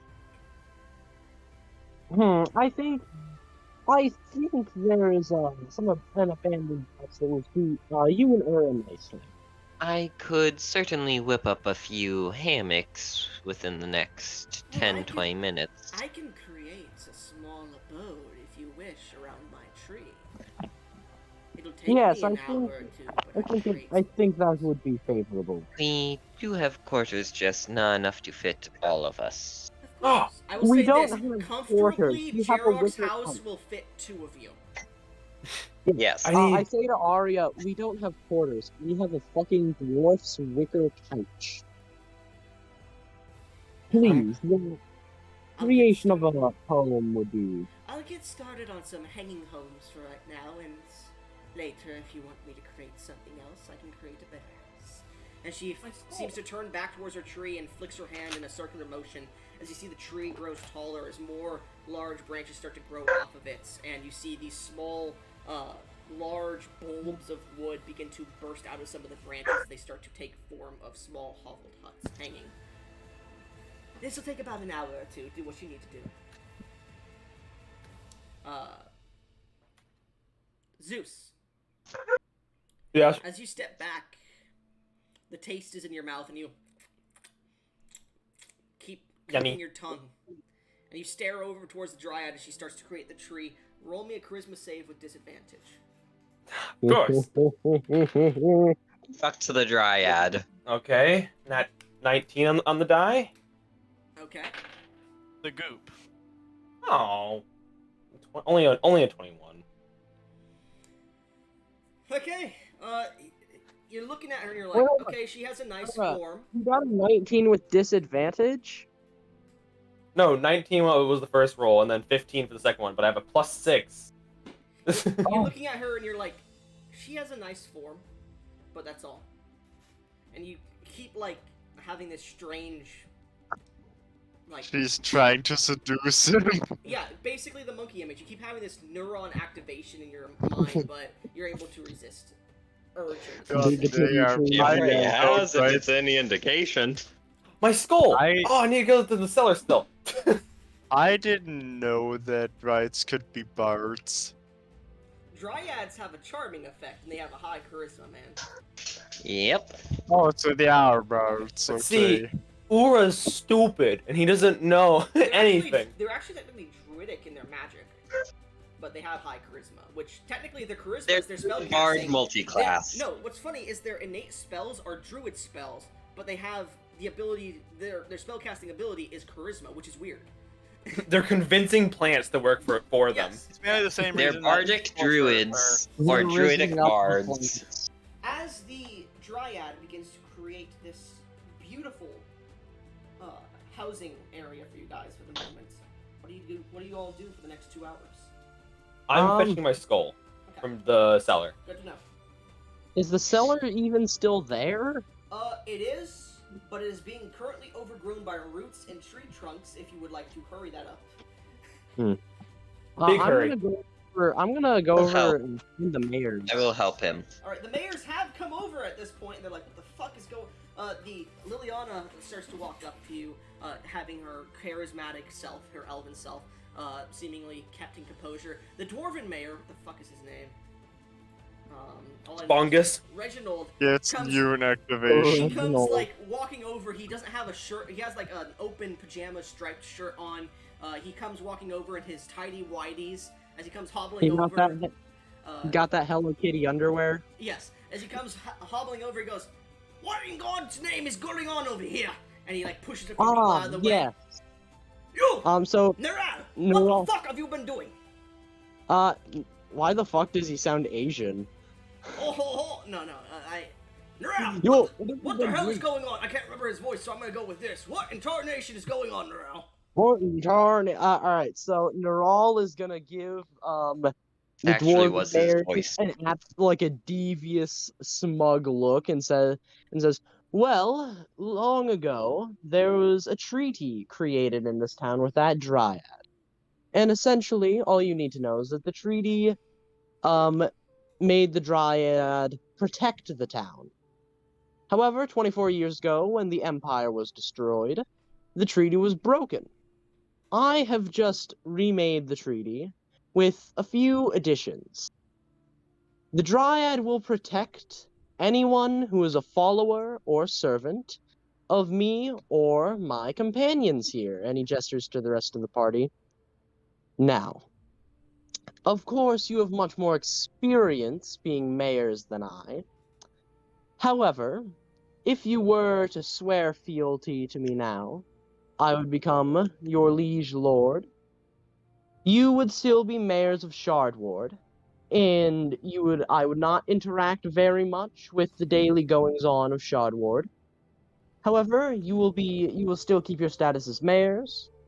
I will be the official owner of Shardward, and you will have the protection of the Dryad." I want you to make me a persuasion check, please. That feels like intimidation. Or assuming- intimidation, your choice. So I just got up. Yeah, and I'm it just feels doing all much more Let's see here. intimidating. Actually, do I have proficiency in intimidation? Ura Um, does. No, I don't. I'm not gonna make an intimidation check because I'm an absolutely tiny motherfucker. So, Well, intimidation Our can be weapon- either charisma or strength, in my opinion, so up to you. God fucking damn it. Natural one. So as you say this, the dwarf Reginald's face suddenly gets very serious.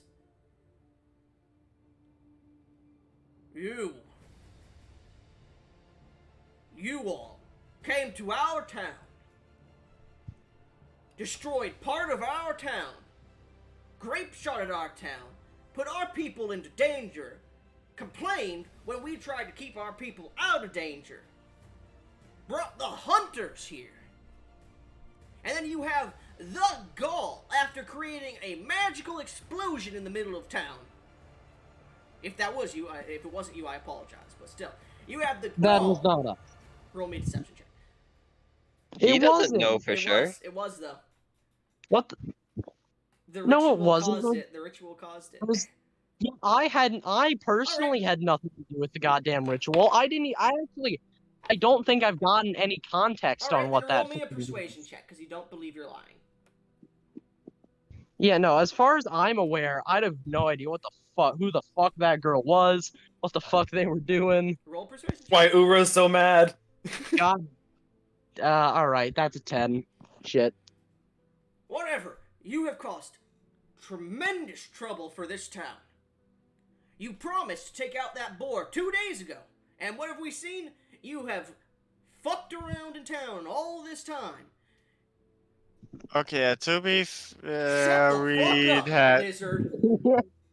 And I then just you gotta- have the fucking gall after one of your party members attacks our people in town That to come was back, not a shut the member fuck of our up, party. to come back and tell us you are taking over the town as our lord.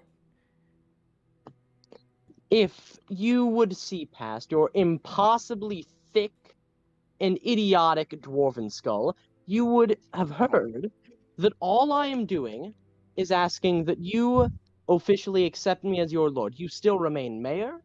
You still remain in control of everything. All this does is allow me to oversee things and grant you the protection of the Dryad. Liliana Which, cuts in at if- this point and goes, "But you are not listening. You have caused nothing but trouble for this town. So why should we, the town members, allow you to oversee our town when we cannot trust you? That is the issue we are having at the moment." So Um, you get the Dryad's protection. Probably because without Neral, shut up, Gesh. So Neral looks at Liliana dead in the eye and says, "Because I suppose the true answer is quite simple. You don't have a choice. It's either you choose to remain mayor and continue on as if nothing happened. All that's different is you accept me, as your pseudo leader, and you gain the protection of an incredibly powerful being that could easily defend Shardward from any possible threat that would attack. If you refuse, and you attempt to commit any acts of violence against us, I'm afraid the Dryad will be forced to protect us as per terms of the treaty. So, And I continue, have sorry. seen the state of your town.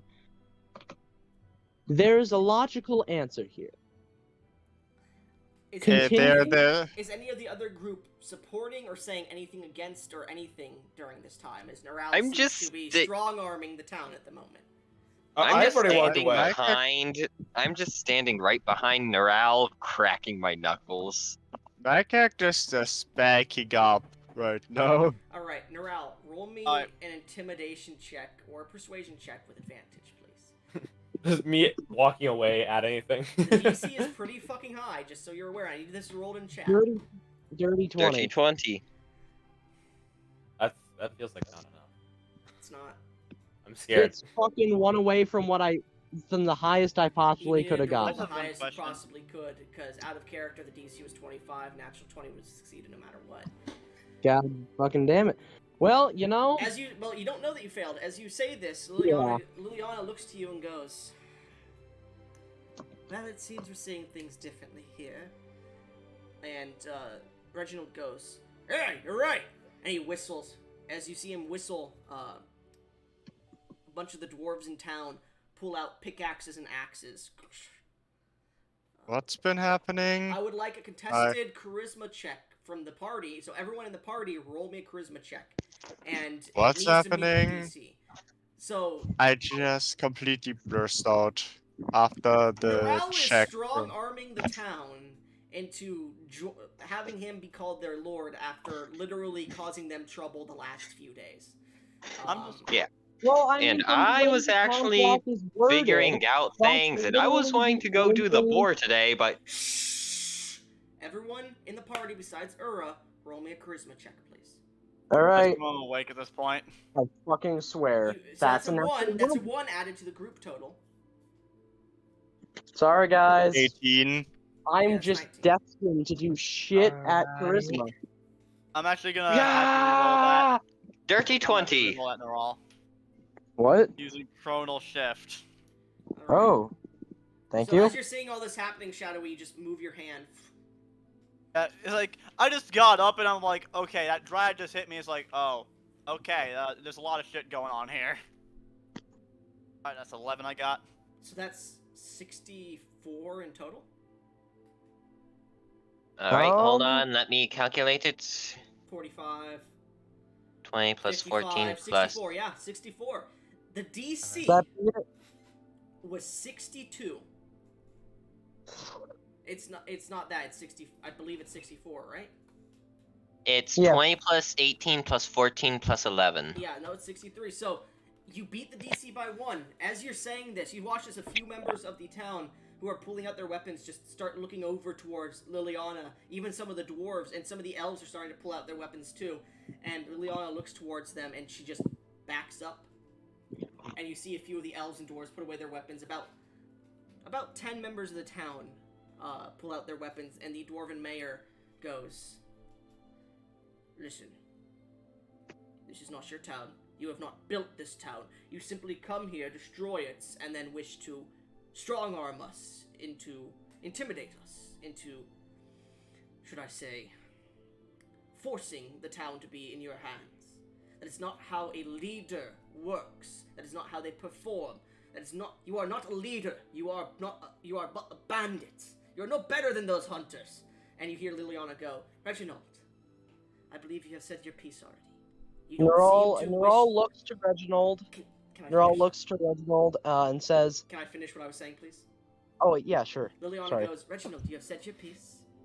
I know this is not what you wanted, Reginald, but I believe it is in the best hands of one of us to remain mayors here, at least and it seems you do not want to do that. I would not recommend acting stupid. Take your items and leave, Reginald. This is your only chance. And you see a few of the elves start to point their weapons at Reginald himself. Neral, now go ahead. Neural says, I understand that the methods I was forced to use are incredibly untrustworthy and vile, and I humbly ask forgiveness. I understand that while we have not done actions that you have seen as favorable, I promise to you, in the future we will strive to become worthy of the title, and I promise that we will do everything in our power to make sure your town grows as prosperous and as successful as it possibly can be. Once again, I do not care. You still keep your position of mayor. The only change that has happened is occasionally I will ask you to, depending on the way you are running, I will ask you to make certain changes. However, the only difference this has made in day-to-day life is you now have the protection of the Dryad. The dwarf Once looks. again. Reginald looks at him and goes. He spits at the ground and he looks at each and every one of your party members that's here at the moment and goes, I understand. Boys, let's leave this fucking. Sorry, he goes. Let's leave this communistic bastard behind. And move I'm to sorry, Obsidian did you Town. you just call me a commie? Yes. And him and his group start to pick up any items they have. He looks at you, Neuron, he goes, give whoever doesn't want to be under your rule. Sorry, he goes, listen here, Neuron. Give us 12 hours, and whoever doesn't want to stay here will leave. How about that? Of course. At least you have the dignity to allow us to leave. And he turns around and just walks away as a few of the other members that were pulling out their weapons to fight you guys start to walk back to their houses. As this is happening, he turns back to Leia and says, once again, I cannot express how truly sorry I am that this had to come under such unpleasant circumstances. She looks over to the Dryad as you're saying this. Yeah, and he says, I swear that we will do better. We will work to restore the town. We will work to open up trade again.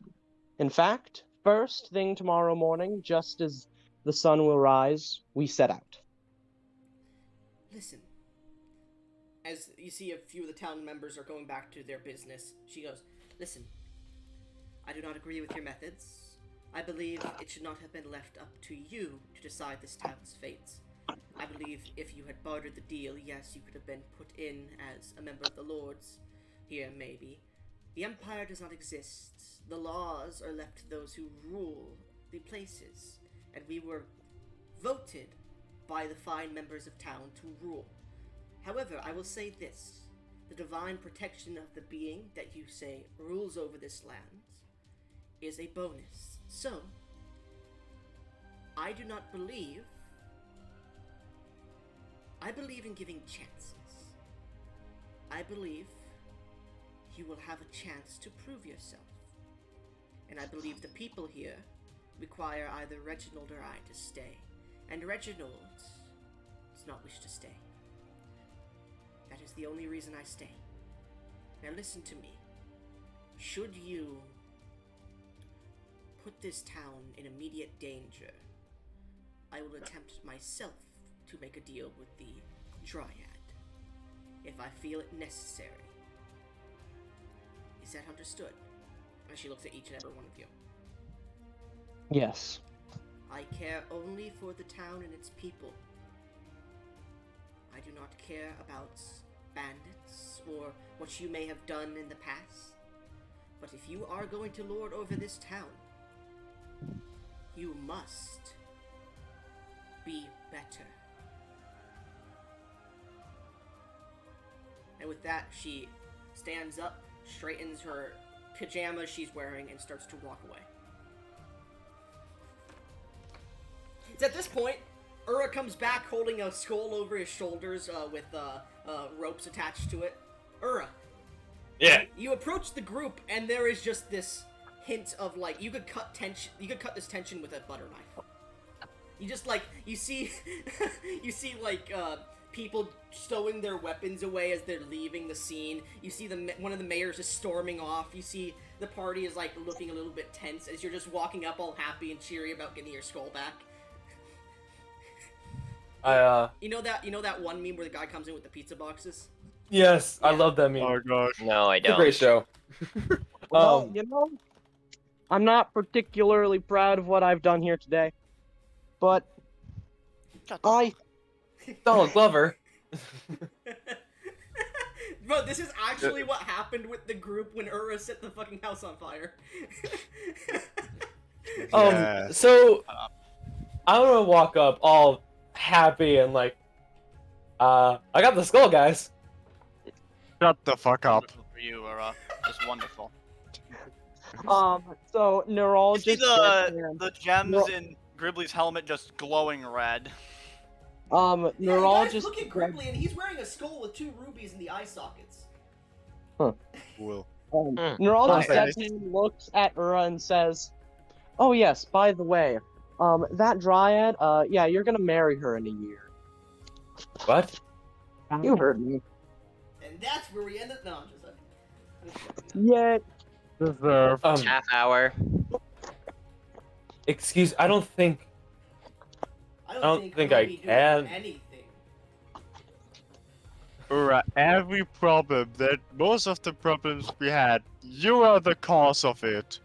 Yeah. So I fuck would not have been you. forced to make that deal if you hadn't lit the house on fire. I didn't know there was a dryad inside. You weren't informed when you bought the house. I didn't Anyway. read the contract. Fucking dumbass. Honestly, I never really learned how to read. I've just been guessing a lot. Oh. Hmm. Oh no. Oh This my went. fucking God. This whole session went a different way than I expected. You know, hey Up guys, in. on the bright side, we're lords now. We was Yeah, kings. Goblin. Goblin, Um, at this point, no session is like planned. Like I need- every session is chaos. Well, As you look over towards Gribbly Ura, you notice the skull that was in the totem of the basement. Anyways. You Anyway. notice something else, Ura. Yeah. The book he has attached to his side by a leather strap. That's Mari's. I gotta, guys, I gotta go Yeah. That's get fine. ready for my other game. I'll say your 2 characters, Neral and Arya, go back to Jarrock's The dwarf house. Yeah, go back to Yeah. Jarrock's rest. But I'm That's in what I that was gonna campaign say. too, but I can still be here for like half an hour. Till it Yeah, starts. if you want to stay, you can. Alright, If guys, not, I gotta go. we can send you out. Yeah, go ahead. Yeah, our game starts in like half hour. No problem. So, Gimli. you Or want... what the Yeah, fuck is his name? go ahead, sorry. Gribbly? Or, What is it? I have a very... But anyway, Okay, cool. See, Um, I'll let you I- guys know what other XP you get later.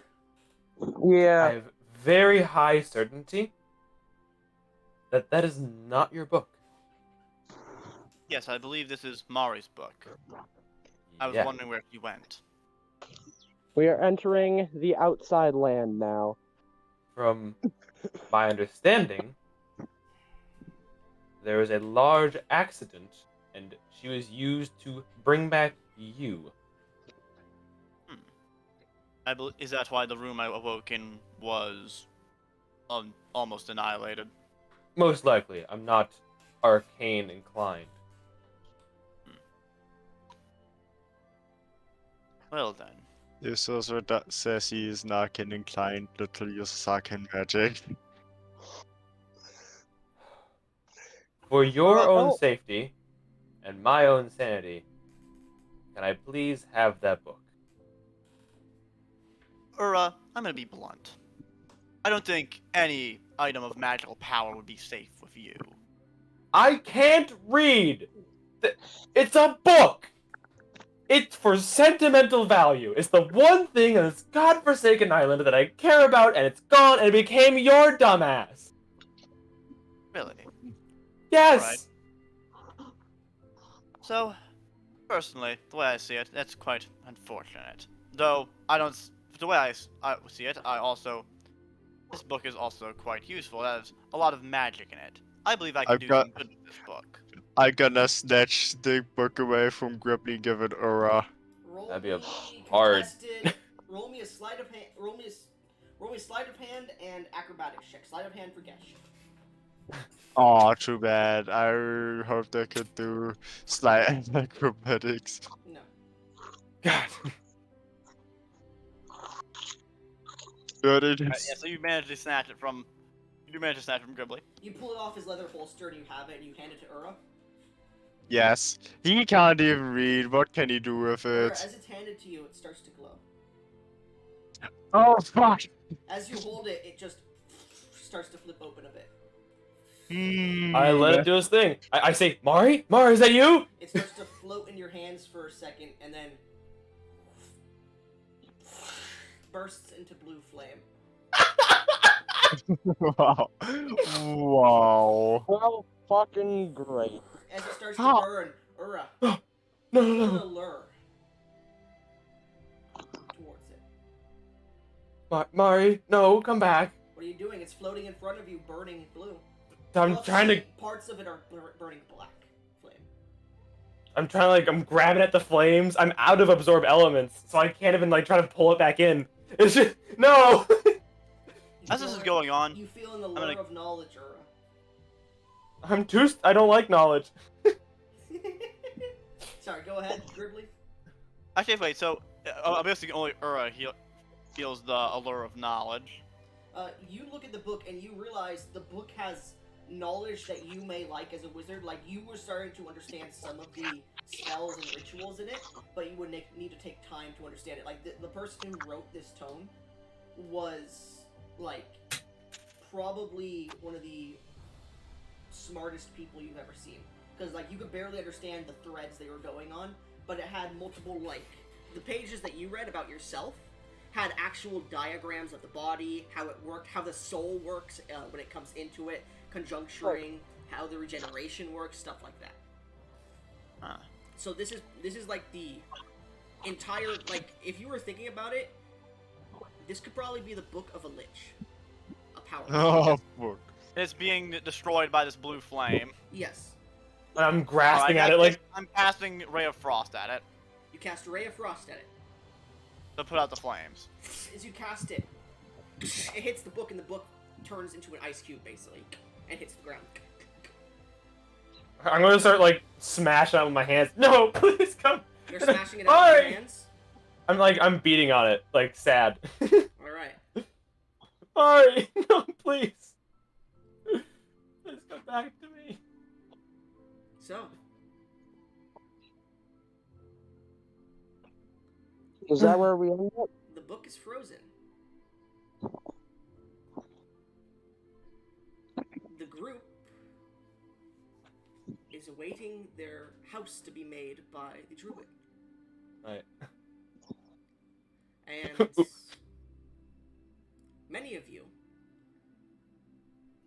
have realized you may have done a bad thing. Oh, Neural knows he did a bad thing. As our view starts to pull out from Ura on the ground, slamming at this ice cube, the strange book having burnt a bit, and the party feeling bad about the repercussions of their actions. I'm not. That is where we're going to end the main session. I'll do a side session with Ura and Shadowy if they want to. Yeah, oh man, I just wanted to do I might one need to thing. get something to eat ready. Okay, what did you want to do, Gash? Before we end? I just, because of all that happened, my character's just gonna smack Neural's head. Just to problem. spite him. You start chasing after him and smack him in the top of the head.